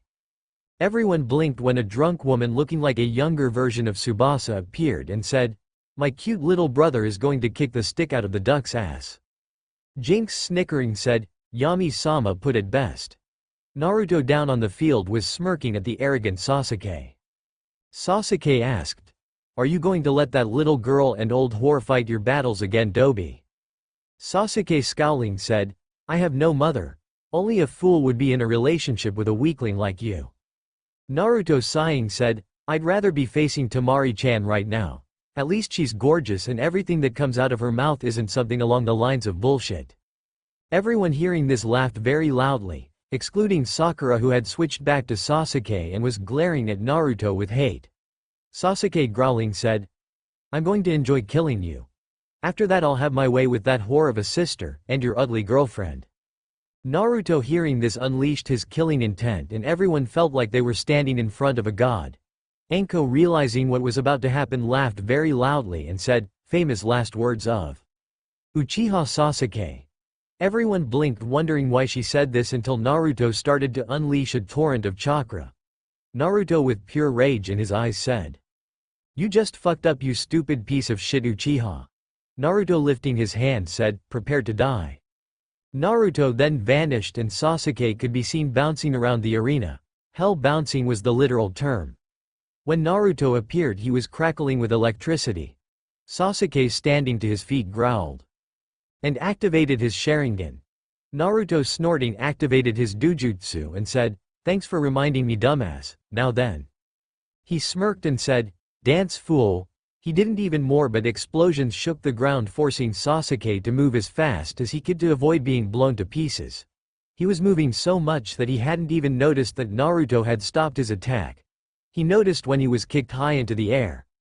Naruto, appearing, grabbed Sasuke's legs and said, "Take this Teme Taijutsu Powerbomb." He then crashed into the ground and smoke billowed out. Naruto, walking out of the smoke, said, "This match is over." His eyes narrowed when a fireball came barreling towards him. He, moving his head, turned to find Sasuke standing there with his curse mark visible and pulsing. Naruto, groaning, said, "I fucking forgot. Pedamaru gave you that evil hickey of doom also." He, turning around, actually started to look at what the curse seal did to Sasuke's body. He, spotting the nature chakra Sasuke was drawing in, blinked and said, "The snake's curse seal is basically an attempt at forcing Sage Mode into his victims." He, shaking his head, said, "Stupid Pedamaru, you can't force Sage Mode into anyone, but allow me to show you what a true sage looks like." He, closing his eyes, started to draw in nature chakra, ignoring Sasuke rushing towards him. He, drawing in enough, caught Sasuke's fist and opened his eyes. They shocked everyone watching as they looked like Kami's eyes. Naruto's hair then turned snow white, and everyone watched as golden arches appeared on his shoulders. Naruto, looking at Sasuke with apathy, said, "Behold the power of a sage." He then tossed Sasuke back like he was a fly. Naruto, sighing in peace, said, "Kami-chan's energy is so peaceful." He then, stomping his right foot, made huge pillars of steel shoot up from the ground and tried to impale Sasuke. Naruto, smiling, said, "It's like a mother's love and Anko ne sleeping beside you at the same time." He then, lifting his right hand, made huge waves of water try and smash Sasuke against the wall. He, humming, said, "It's like kissing Yugo-chan, cuddling with Kurenai-chan, dancing with Makoto-hime, stargazing with Hitachi-chan, and holding hands with Giratina-hime rolled into one big ball of awesome." He, lifting his other hand, made lighting try to strike Sasuke. Sasuke, dashing towards Naruto, blinked when he was smashed back by a huge earth wall. Naruto, opening his mouth, let a pink mist come out of his mouth as he said, "This is bliss and I wish I could stay in Sage Mode forever." He then, tilting his head, said, "Sadly I can't, as Sage Mode is dangerous to the god of Carnage, technology and destruction." He then, summoning a sword, said, "It matters not. This match is really over." The sword started to glow and Jinx, with wide eyes somehow in Natsumi's lap, said, "Holy shit. He's about to do Judgment Slash." Natsumi, looking down at Jinx, asked, "What that, Foxy?" Jinx, rubbing her head against Natsumi's hand, said, "It's one of Kami-sama's ultimate attacks." Naruto, holding the sword out, said, "Senjutsu, Judgment Slash." He then vanished and the entire village hidden in the leaves shook from the power behind the attack. Naruto, appearing normal, jumped into the air as Sasuke was revealed to be missing both of his arms and basically barely even breathing. Everyone, spotting the damage done to him, whistled or shivered in fear. Suddenly everyone had to cover their ears as a loud screech nearly deafened them. All-eyed, turning to the source, rolled their eyes, spotting Haruno Sakura trying to get to her Sasuke-kun, crying about him having to be alright. Naruto, turning to Sarutobi with pleading eyes, was begging the old man to let him kill the pink-haired banshee. Sarutobi, sighing, shook his head no. Naruto sighed hearing this. The next match was Gaara versus some weak ninja, and honestly Naruto was really excited for his next match as it was him versus Temari. He really wished that Karen would get off of him though, not that he didn't like her or anything, but every time she saw him or even felt him in her direction she would glomp him and not let go until she had to. He, sighing, decided to close his eyes and allow his body and mind to rest for a little while. Temari looking at Naruto couldn't help but wonder if she would side with him when the time came or if she would ordered her to do. Gaara walking up the stairs already knew that he was going to assist his master and lord, and would kill all that Naruto ordered him to. Sakura back in her seat was glaring in Naruto's direction. Kion and Akane were trying to calm their beating hearts as Naruto had showed them that he was powerful and they already thought that he was good-looking. Kion shaking her head said, "Otsutsuki-sama is the one we are destined to be with." Akane blushing said, "I can't wait to inform him that we are ready and willing to bear his children." Yugo standing beside Anko who was still glowing with power asked, "I wonder if he'll let me sign the Pokemon contract someday?" Anko giggling as her nanobots transformed into little snakes said, "That reminds me to ask him if I can sign it since I'm an Otsutsuki now." Naruto looking at Naruto with pure lust said, "He's my destined one. I will secure a place in his harem." Jiraiya in a wheelchair was really wishing that he hadn't foolishly battled Naruto, then maybe he could still be a ninja. Minato was praying that Naruto didn't kill him, but he got the feeling that he was going to die real soon. Kushina was trying to keep herself from getting turned on by the thought of Naruto not thinking that she was old. Asuma was glaring at Naruto because in his opinion Naruto had stolen Kurenai from him. Kurenai sitting beside Hitachi and Makoto was giggling as the three talked about their own dates with their Naruto-kun.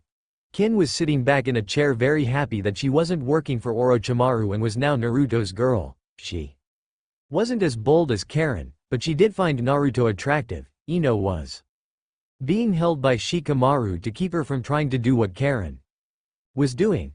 Shikamaru hating his life wondered why did he have such troublesome friends. Orochimaru was glaring at Naruto with hate as said boy had called him a pedophile twice already. Just because he liked little boys doesn't mean he was a pedophile. Naruto opened his eyes when it was time for his match with Temari. He teleporting to the arena floor smiled at Temari, who blushed. He surprising her walked over to her and kissed her hand. He looking her in the eyes said, "My dear Temari-chan. You're as brilliant as the morning sun, as gorgeous as a midnight moon." He kissing up her arm and ignoring the blush she was gaining said, "Your skin is fair as possible. Your eyes as spectacular as fresh snow or rainbow." He then reaching her neck pulled her close to his body and said, "Your body is perfect as a sculpture, your hips perfect for bearing children."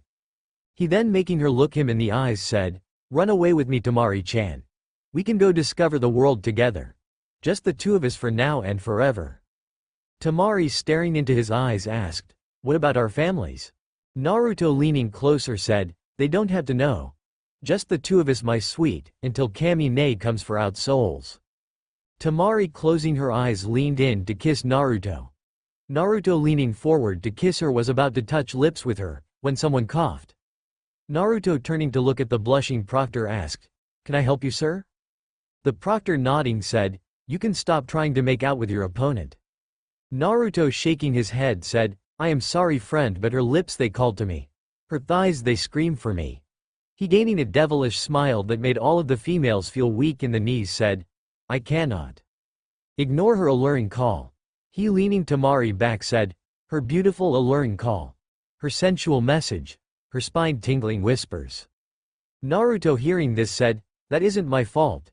If you had swept her off of her feet then everything would be good."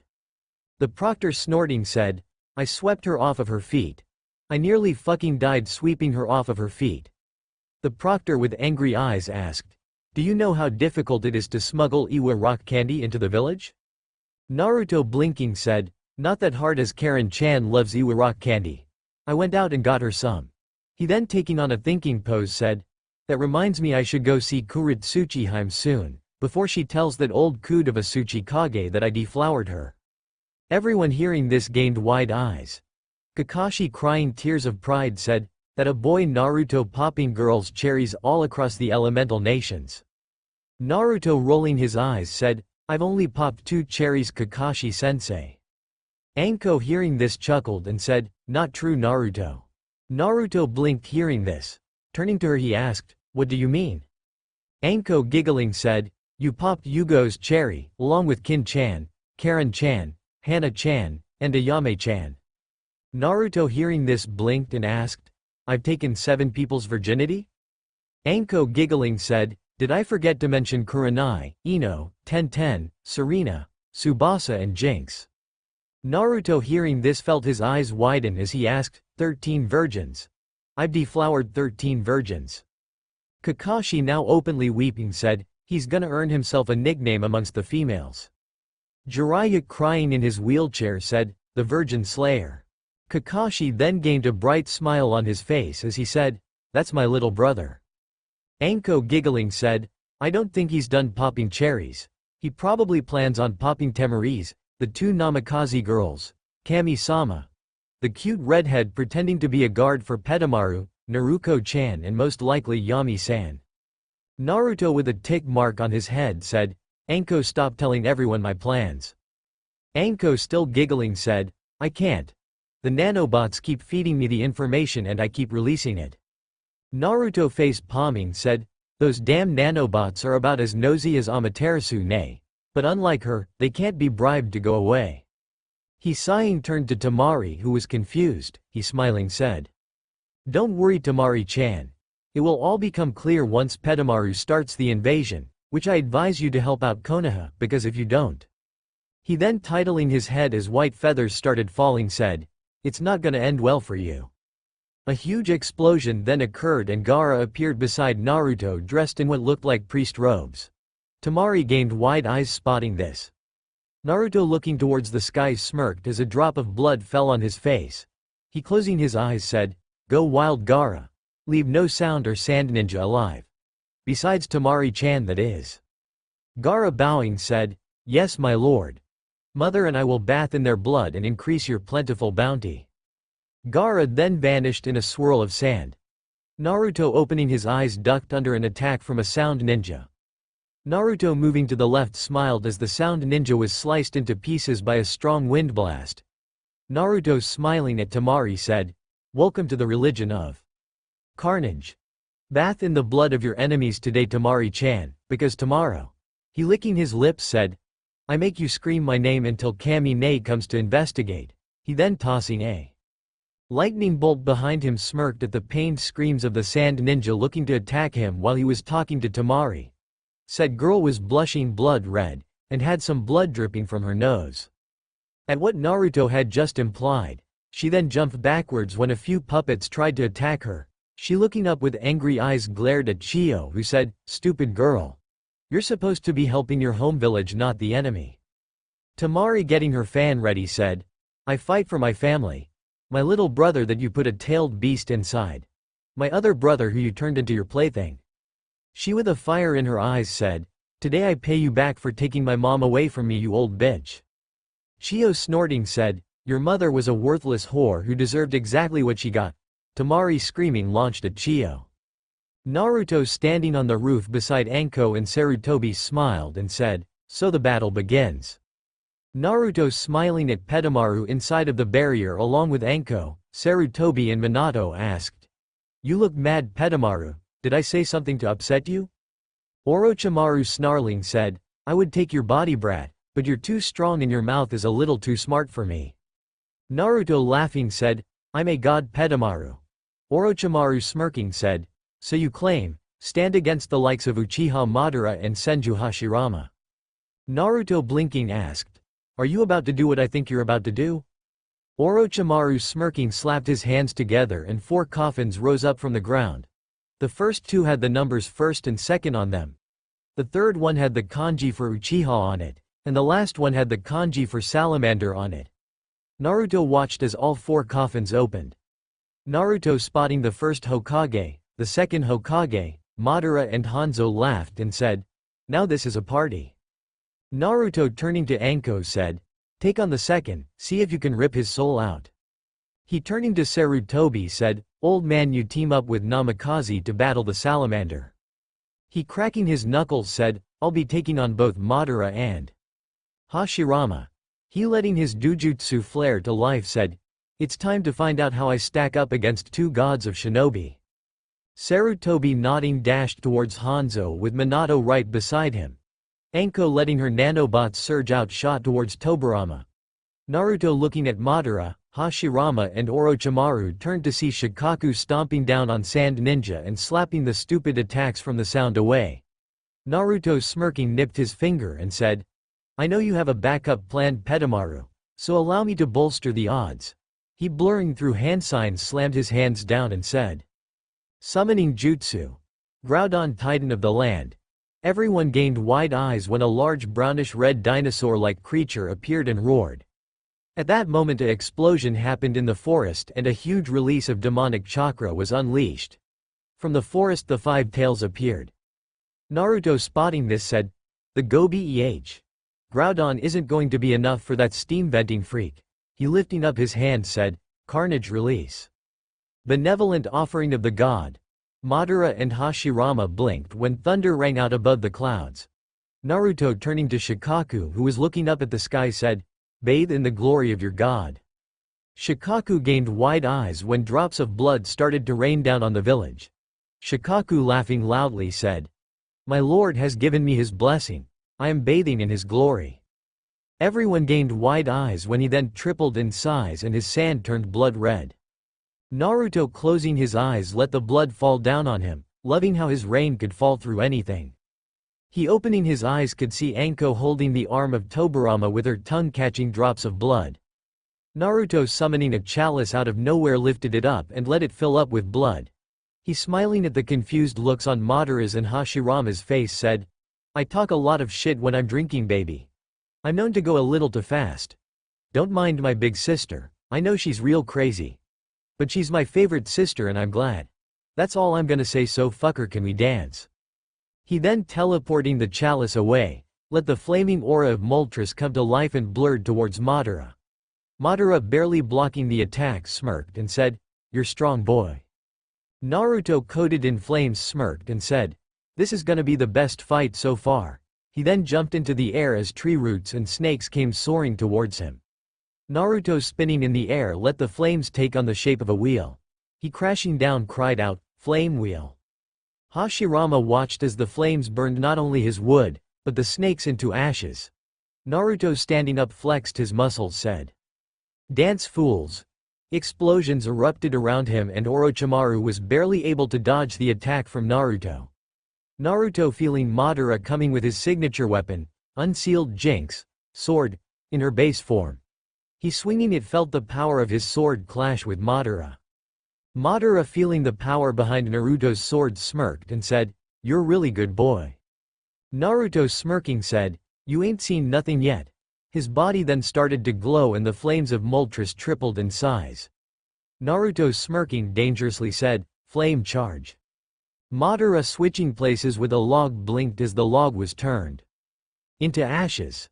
Hashirama, dashing towards Naruto, jumped, planning on landing a punch on Naruto. His eyes widened when his punch phased right through Naruto. Naruto, placing his hand on the man, said, "Lightning style, Speed Force." Hashirama was then sent flying, his body trying to put itself back together. Naruto, clenching the handle of Jinx, smirked when it transformed into a long chain-like sword. He, starting to spin said chain and letting it get longer, lit it on fire and could feel the air being sucked above and around him. He then, ripping the chain out of the suction, smirked when a huge twister of fire appeared. Jumping into the air, he spun into the shock of Orochimaru. Hashirama and the excitement of Madara kicked the twister towards them. Madara, lifting his war fan up, slammed it down and destroyed the fire. He wasn't expecting for Naruto to appear on his war fan, fist drawn back. He, connecting a punch to the man's face, jumped into the air and started to move his hands at a very fast pace. When they stopped, he had made a triangle with his thumbs and pointer fingers. Naruto, pushing ki through his body, said, "Burning attack." Eyes widened when a huge orange ball came out of the triangle. Orochimaru, switching places with a log, cursed as the spot he had been standing was a smoking crater. Naruto, landing, laughed and said, "That was fun." Orochimaru, hearing this, looked at Naruto with narrowed eyes, wondering what was wrong with this boy. Outside of the barrier, Temari was having a little trouble with Chiyo, who was only toying with Temari. Temari, panting, was about to curse her luck, when suddenly all of Chiyo's puppets were turned into firewood. Temari, moving her eyes, blinked, spotting Jinx in her human form glaring at Chiyo. Jinx, walking over to Temari, said, I really hate puppets and old meddling bitches too. Chiyo scowling asked, "Who are you?" Jinx chuckling allowed her 9 blood-red tails to appear along with her fox ears. She smirking darkly at the blanching Chiyo said, "I am Jinx Yoko, but I prefer to be called Lady Jinx, Mistress of Destruction." Chiyo taking several steps back said, "Kyuubi." Jinx nodding said, "Correct old bitch." She turning to the wide-eyed Tamari said, "Now then Tamari, I believe you owe this old bitch a proper ass kicking." Tamari blinking suddenly smirked and said, "Why come to think of it I do." Chiyo hearing this gulped loudly knowing things were about to get bad for her. Kushina working with Makoto was taking down sand and sound shinobi left and right. Kushina slashing through a sound shinobi said, "This is really stupid." Makoto snapping the neck of a sand shinobi said, "It's raining blood Kushina, nothing right now is stupid." Shikamaru, Choji and Ino were helping their sensei take down any sand and sound ninja they came across. Kakashi was very upset that he was forced to guard Sakura, as the girl was useless and he would rather let her die. But Guy had challenged him to see who could protect their students better and Kakashi was damned before he let Guy win this challenge. Karen and Kin were acting as bodyguards of Natsumi, who was confused wondering where her brother and Foxy went. Hitachi was tossing Pocky skewers at enemies killing them, making many of the Konoha ninja sweat drop. Kiba was ripping into his enemies and was excited for some reason unknown to him. Shino was simply unleashing huge swarms at Sand and Sound Ninja, not worried about running out as Naruto's blood rain seemed to attract and invigorate more insects, including some leeches that attached to the Sand and Sound Ninja just because they were covered in blood. Akane and Kion were slicing through enemies showing that they were indeed Kushina's daughters. Naruto was using a kunai to defend the civilians, not really worried about anything.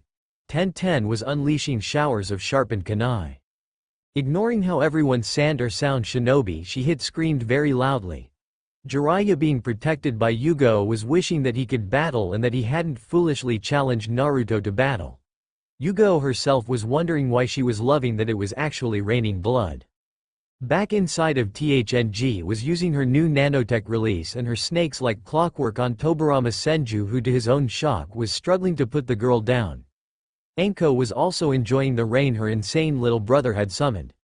To her it was like bathing in the spoils of victory and she loved the way the blood felt on her skin. She rubbing her thighs together bit her lower lip, as all of the blood was also turning her all the way on. She opening her mouth said, "Nanotech release, Iron Spider Jutsu." Tobarama gained wide eyes when the small robots fused together to create a suit of armor with spider-like qualities. Anko jumping into the suit licked her lips and said, "Carnage and Nanotech release. Combination Jutsu. Bloody metallic shockwave."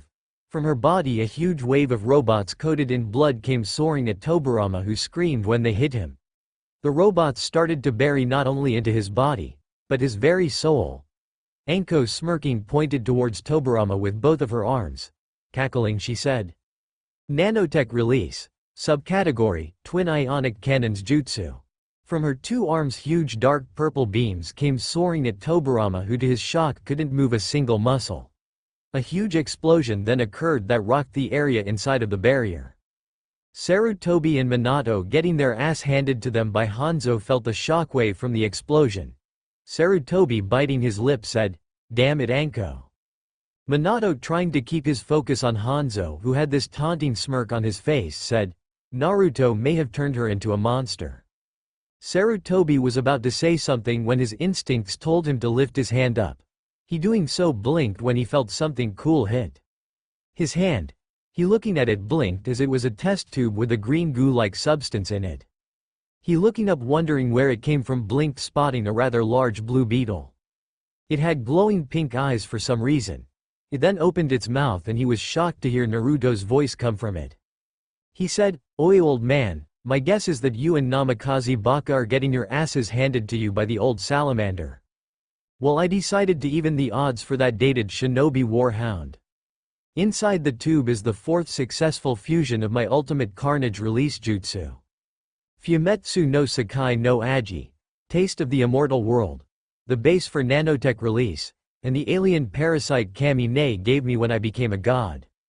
The parasite is known as the symbiote and like you most likely guessed forms a symbiotic relationship with its host.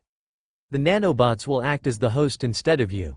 And the jutsu will grant you access to your younger body, along with 3 alternate versions of yourself. Drink up old man and embrace your new life as a new minor god under the direct command of myself. Embrace your power and become Sarutobi Hiruzen, the god of the Sam-A Sera and alternatives. Sarutobi blinking looked at the tube and then looked at Minato getting smacked around by Hanzo. Shaking his head, he removed the cork from the tube and drained it down his throat. He nearly gagged at the horrible taste and how slimy the stuff was. He shaking his head and making a disgusted face tossed the tube away. His eyes suddenly widened, feeling power surge through his body. He suddenly feeling the urge to roar did so. Minato and Hanzo both turned to look at him wondering why he had roared. Minato gasped, spotting Hiruzen looking like he was 30 again. No, make that 24. A shiny green substance then started to cover Sarutobi's body in patches, until his body was littered with shiny green spots. Hanzo gasped when slate gray eyes appeared on the 2 patches on each hand. The terrifying thing about these eyes were that they had 3 solid black rings and were the Rinnegan. Hanzo taking a step back. In fear asked, "How do you have those eyes?" Sarutobi chuckling said, "I was just made the god of the Samasura and alternatives." Hanzo blanched hearing this and Minato gasped.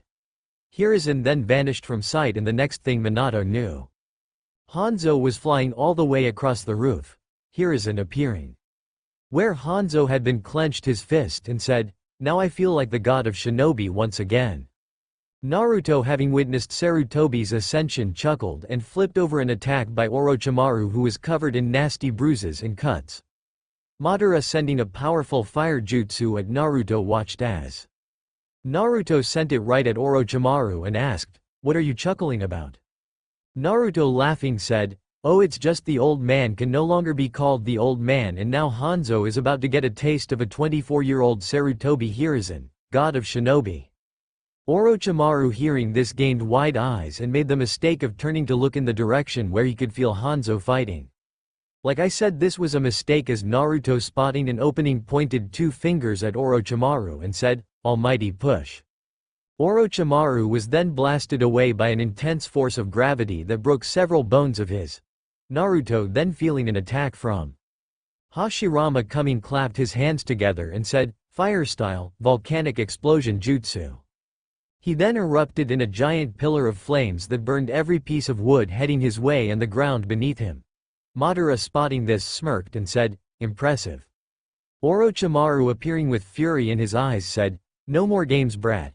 He turning to the 4 people keeping up the barrier barked out, "Expand the barrier, it's time for the summons to get involved in this battle." Naruto tilting his head watched as the barrier was expanded. Orochimaru chuckling went through hand signs and summoned Manda, the boss of the snake summoning contract. Manda hissing said, "Orochimaru, this had better be good, as I have not received any sacrifices." Orochimaru said, "The ultimate sacrifice is right in front of you, Manda-sama." Manda looking down smirked, spotting Naruto, who could tell that the snake wasn't heeding Kami's warning. Shaking his head, Naruto said, "You must have forgotten that I have summons also, Pedamaru." He, ignoring the growl from Orochimaru, went through the hand signs faster than Madara could keep up with and did what was required to summon. 8 poof of smoke occurred and all 8 of them were just as large as Manda. Naruto smirking said, "Behold the 3 dogs of war." The first 3 poof of smoke cleared and to the shock of Orochimaru 3 canine-like creatures the size of cars were standing there. These 3 were of course Entei, Raiko and Suikun. Entei turning to Naruto asked, "Are you the one mother told us about?" Raiko staring down Manda asked, "Are you the one capable of activating and using all our powers?" Suikun staring at Hashirama asked, "Are you Naruto Otsutsuki, the god of carnage, destruction and technology?" Naruto nodding said, "That I am, and the snake you are staring down, Raiko, is an enemy who wants to destroy my village. You 3 are free to destroy the snake, his summoner and the other 2. All 3 legendary dogs howled and Manda found himself in an entirely new world of hurt, along with Orochimaru and Hashirama. Entei and Raiko had teamed up on Manda, while Suikun had attacked Hashirama. That left just Madara and Naruto. Madara with a smile on his face said, "You are an most interesting opponent," he. Then activating his eternal Mangekyo Sharingan said, "Let's see how you contend with the Susanoo." Naruto blinked when Madara's legendary Susanoo appeared. Naruto snorting said, "You're not the only one who has that attack, Madara." Madara hearing this gained wide eyes. His eyes widened even more when Naruto activating the eternal Mangekyo Sharingan part of the Kasugan said, "Susanoo." From around Naruto a huge silver figure appeared. This figure at first was nothing but a skeletal system, but slowly muscles started to form along with skin. Soon a six-armed three-headed demonic figure could be seen hovering over Naruto. It then gained armor and 6 deadly scythes. Naruto chuckling at the shock in not only Madara's eyes, but Orochimaru, Sarutobi, Hashirama, Tobirama, Hanzo, Anko and Minato said, "Behold my very unique version of the Uchiha's ultimate defense." He then gaining a said, "Of course it's not finished yet." Madara hearing this felt his eyes grow so big they were ready to pop out of his head.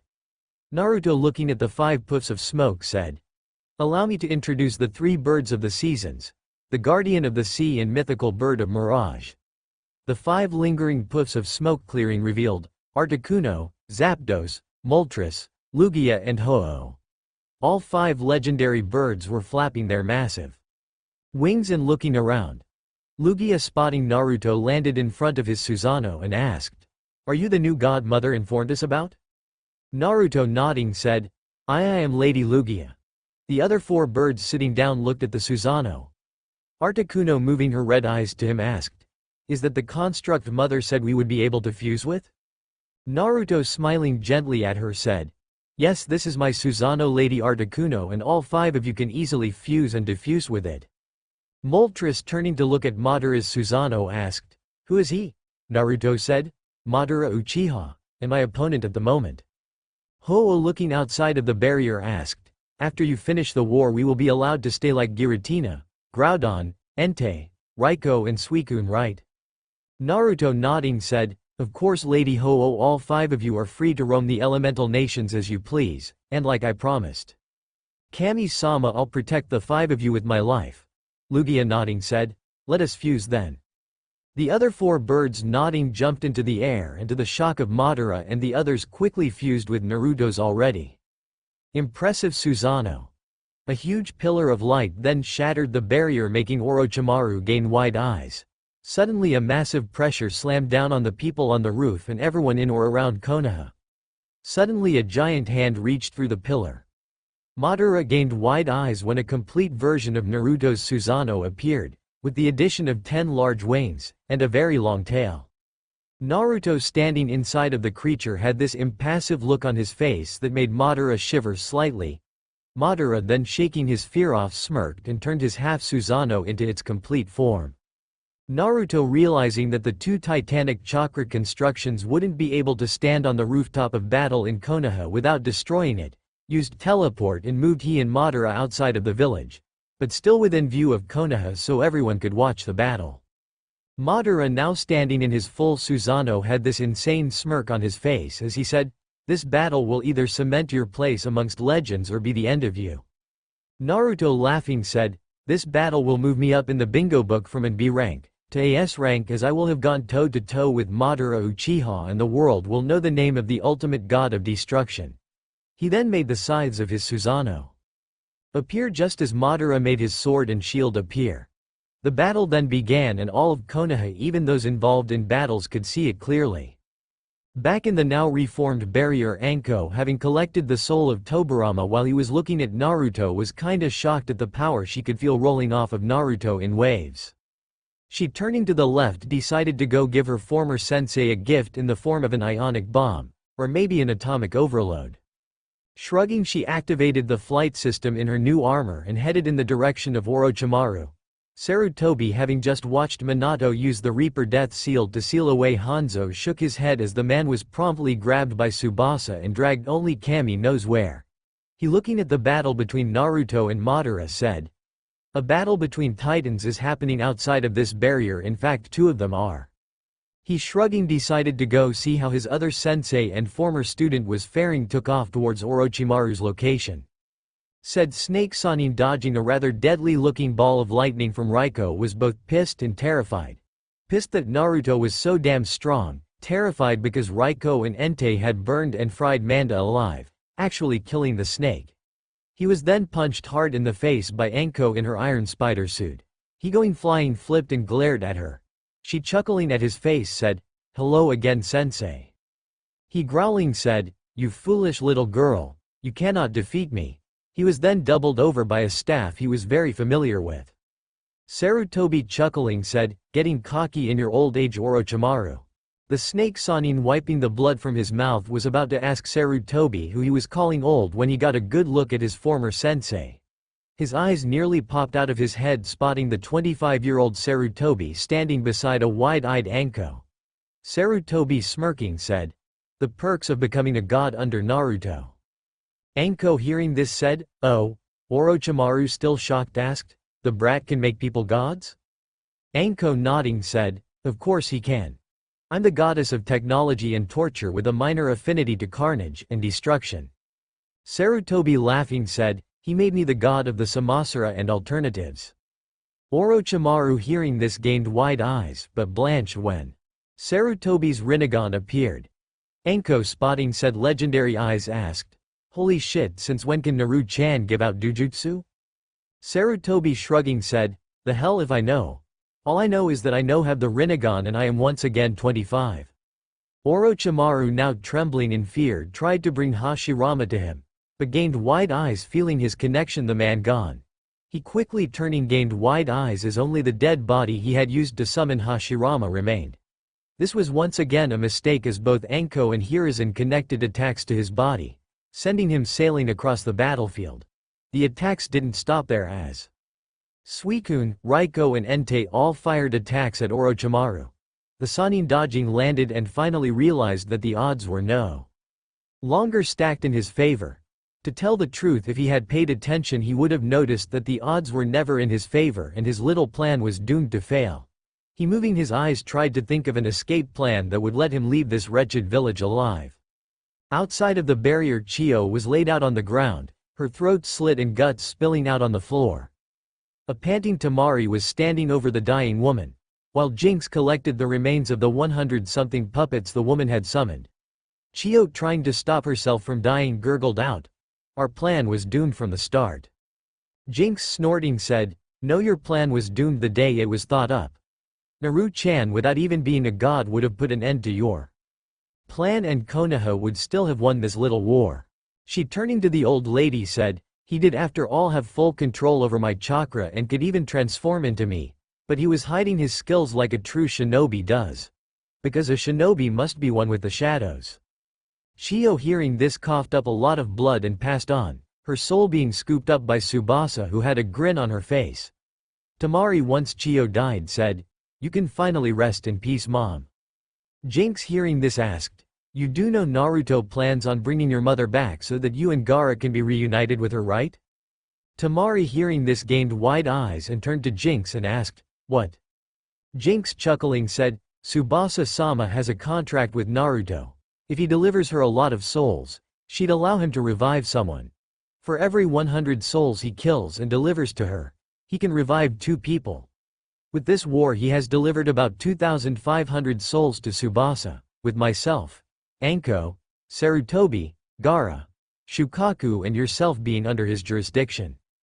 Tamari was shocked hearing this. Kakashi, spotting the stadium basically clear of any sand or sound shinobi, turned to Guy and asked, "How many?" Guy smiling brightly said, "Yash, I took down 250 my eternal rival." Kakashi, eye smiling, said, "I win as I took down 560.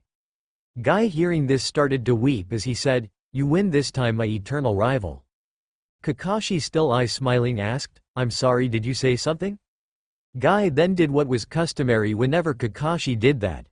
Asuma, looking at his team, could them were a little shaken up at killing so many people, so he said, "You 3 did good. You protected the village from the sand and sound shinobi. Remember that it was either you of them." Shikamaru, looking at Naruto battling Madara, closed his eyes and said, Troublesome wars. Choji, also looking at Naruto, smiled a little, knowing that Naruto would have said something much more rude and cool. Ino, combing a hand through her hair, looked at the battle between Naruto and Madara. She spotting how badass Naruto's Susanoo looked, switched into fangirl mode. This meant hearts appeared in her eyes. Drool came out of her mouth and she started to swoon where she stood. She said, "Oh my god. Naruto-kun is so godly."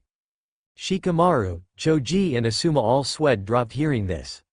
Karen, Kin and Natsumi, sitting on Salamandra, who had come at Natsumi's whistle, were watching Naruto battle the legendary Madara Uchiha. Karen, in the same state as Ino, said, "Naruto-kun is the god of my dreams." Kin, with wide eyes, said, "Naruto-sama is legendary." Natsumi, clapping her little hands and having stars in her eyes, said, "Cool." Kushina, standing beside a wide-eyed Makoto, was looking at Naruto's battle with Madara. Kushina, staring at Naruto's Susanoo, asked Makoto, "Tell me again how I can join Naruto's harem." Makoto, watching as Naruto's Susanoo summoned huge ice pillars, said, "Naruto-kun has to accept a date with you, and on said date he must sing to you. Then you are officially a part of Naruto's harem."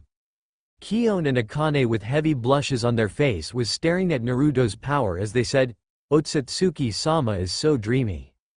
Naruko, looking at Naruto's battle with Madara with wide eyes, said, "I think I just fell in love." Yugo, Kurenai and Hitachi, having grouped together around Jiraiya to protect him, said in union, "Naruto-kun is going toe-to-toe with the legendary Madara Uchiha and actually fucking winning."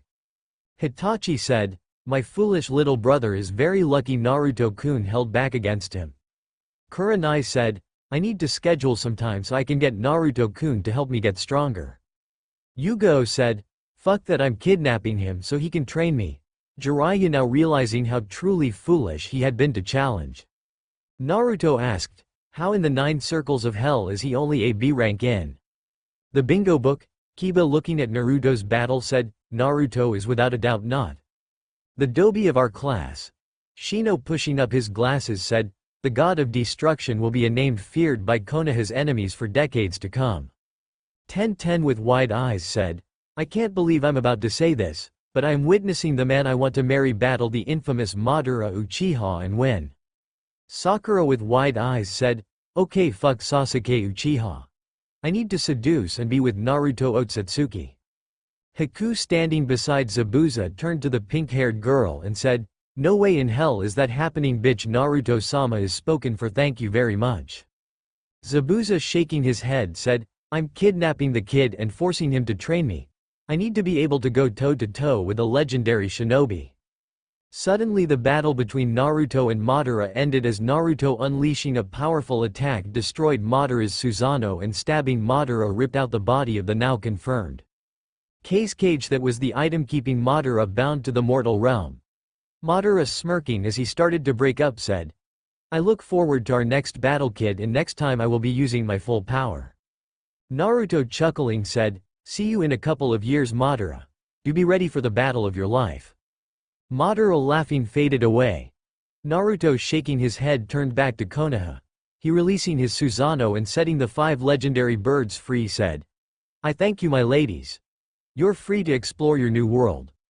Moltres, setting down on the ground, shocked him when she shifted into the form of a woman with long flowing orange hair and bright yellow skin.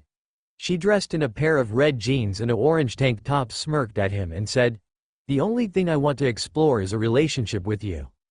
Articuno, Zapdos, Lugia and Ho-Oh, also shifting into the forms of human females, smirked and said, "Likewise." Naruto, chuckling, said, "I'd be delighted to date the 5 of you, my ladies." He then, looking at the barrier, said, "Before I can do that I have a snake to skin and a promise to keep."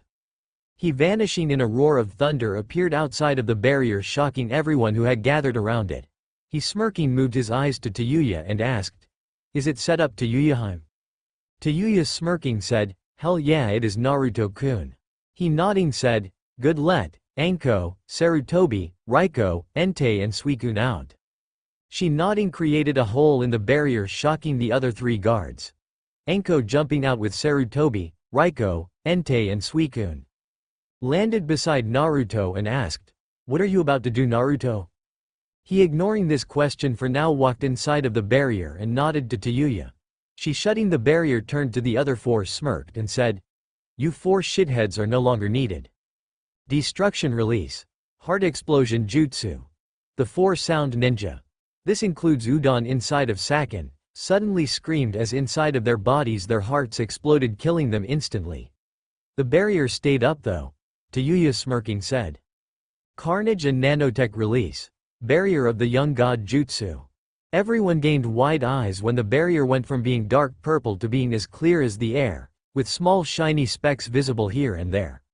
All eyes could now see a smirking Naruto in front of a wide-eyed Orochimaru. Naruto, chuckling, said, "I bet you're wondering what is going on. Simple, really. A few days ago Tayuya snuck into the village searching for Kin-chan, because she didn't believe your bullshit story about her receiving special training from some sound Jonin. I just happened to be out on a date with Kin and Haku-chan at the time and we ran into her. After a little misunderstanding, Kin informed me that Tayuya was one of your personal bodyguards and that the only reason she was said thing was because you killed her parents, and she needed to be high up to protect Kin and Karen-chan from the scum in your village. I then asked her to show me the curse mark you placed on her. After looking at it with my dujutsu, I realized that I could destroy the damn thing." He, stopping to smirk at the rage in Orochimaru's eyes, said, "I did so, and she was so happy that she was ready to do anything I asked of her. So I came up with a rather ingenious plan. I would elevate her to goddess of destruction in music and then give her the S-rank mission of pretending to still be loyal to you. She would also sabotage your troops and get me the blueprints for every hidden base you had. Of course I didn't send her to do such a dangerous mission by herself, because I kinda took a liking to her, so." He, snapping his fingers, shocked him when several dark purple snakes appeared looking much like cobras. Naruto, petting one of them, said, "I gave her the very powerful and potent protection and backup of group of level 100 Arbok. The best part about this was that you wouldn't get suspicious because they're snakes. Also I could relay things through them to her. So once she found out about your little barrier plan, I sent her the new plan." He, gaining a devilish smile on his face, said, "This new plan was to open the barrier and let whoever or whatever was trapped inside battling you out, but keep you in. All we needed was for the original barrier to go up, and then the trap would be sprung." Orochimaru was now trembling with pure rage. Naruto, chuckling, said, "Tayuya played her part perfectly and now you can't escape your fate. TTJOD. Band slam. Today your world dies and I honor the promise I made to Anko when I first met her." He, closing his eyes and ignoring Orochimaru screaming and transforming into a huge white snake with 8 heads, said, "This attack was made specifically for this task and will not only kill the body you're in right now, but will kill your real body, and send your tainted soul to Tsubasa-ne in a to-go bag." Naruto, slowly floating into the eye, closed, knowing that all eyes were now on him. His body then started to glow with this unearthly green energy that was shining very brightly. Naruto, still with his eyes closed, lifted up his hands and everyone was shocked when the barrier expanded and gained height. Naruto, still rising in the air, stopped when he was miles above the transformed Orochimaru. He, slowly opening his eyes, lifted both of his hands to the sky. He, surging energy through his body, was now cloaked in a thick green aura. This wasn't light green either. No, it was an emerald green. This aura started to get bigger and bigger until Naruto was literally in a ball of thick green energy. There was so much energy inside of the barrier that lightning and wind were kicking up inside of the barrier and the sky was darkening above everyone. Slowly a huge ball started to form over Naruto's head and everyone, yes everyone, even Sakura, could feel the pure power this ball had. This ball was dark purple and glowing so brightly the sun looked dull compared to it. To everyone's shock, it kept getting bigger until it was absolutely huge. Naruto, lowering one of his hands, was now holding the huge attack with a single arm. He, looking down at Orochimaru with cold deadly eyes, said, "This attack is the combined power of my ki, chakra, demonic chakra, nature chakra, godly chakra and the chakra I gathered in my sage mode." Everyone hearing this gained wide eyes and Jinx said, "That's one powerful attack." Naruto said, "This attack is without a doubt a planet destroyer, and normally I'd be worried about destroying the planet, but the barrier is infused with not only my godly energy, but nanobots that will Immediately absorb any excess energy from the attack. When he said this, everyone nearly choked on their saliva, and Orochimaru in his snake form seemed to realize that he was in danger. Naruto said, "Now die Pedamaru and go rot in the belly of Tsubasa-ne. Super KO's High Bakuden. 1. Super Photon Bomb." The attack then quickly moved towards Orochimaru, who tried his best to block it. He failed miserably and exploded into nothingness. This attack was still so powerful that it kicked up a mighty gust of wind that practically created a tornado inside of the barrier, which kicked up a lot of dust and smoke. All eyes were on the barrier, waiting for the smoke to clear to see if Orochimaru had really just died. When the smoke cleared, silence filled the air as the roof that the battle had taken place on had been obliterated and only the bottom of the barrier could be seen. Laying where Orochimaru had been was the legendary sword Kusanagi, hard proof that Orochimaru was no more. Naruto, landing on the barrier, bent down and picked the sword up. He, looking it over, nodded to Kaguya, who, with her jaw scraping the ground, dropped the barrier. Silence hung heavily in the air as Orochimaru was dead, and no one wanted to shatter this if it wasn't real. Naruto, shaking his head, slowly walked over to the shelf, shocked. "Anko." He, smiling softly, grabbed her hand and placed the Kusanagi in her hand. She, looking down at it, slowly lifted her head back to stare at his eyes. He, still with a smile on his face, said, "Rejoice, Anko, as Pedamaru the White Snake, traitor of the leaf and the man who hurt you the most, is no more." When he said this, it finally registered in everyone's mind. Naruto Otsutsuki, Konoha's god of carnage, the hero of Wave and youngest of the Eternal Council of Gods, had just killed the second biggest traitor in all of Konoha. Anko, with tears slowly spilling out of her eyes and body trembling, dropped the sword to the ground. Naruto hadn't really noticed this as he was staring at Groudon and Shikaku, who were looking at him with nothing but respect in their eyes. Suddenly Anko glomped him and he was forced on his back. He, turning to look at her, blinked when she grabbed his head and forced him into a passionate kiss. She did this for 10 whole minutes before her need of air became too much and she ended the kiss. She, staring in his eyes with pure emotion in her eyes, said, "I can't believe it. You actually did it. You killed him. You fucking killed Orochimaru and you got rid of my curse." She, crying happy tears, kissed him again and said, "I love you so much, Naru-chan." Naruto, eyes smiling much like Kakashi would, said, "I know, Anko-chan, and I love you more." Everyone smiled at this scene, and many people realized that Konoha had just survived and was victorious in a war started by Orochimaru and his village. The only person who had died was Minato Namikaze, and he did so foolishly by sealing Hanzo into his stomach. Sarutobi, looking up at the sky and noticing that it had stopped raining blood, said, "The will of fire burns brightly today." Everyone, hearing what he said, nodded except for Anko, who was still hugging Naruto tightly, not letting him go, and Naruto, who was just letting Anko do so. The end. I hope you enjoyed this episode. Remember to subscribe and like this video. See you in the next video.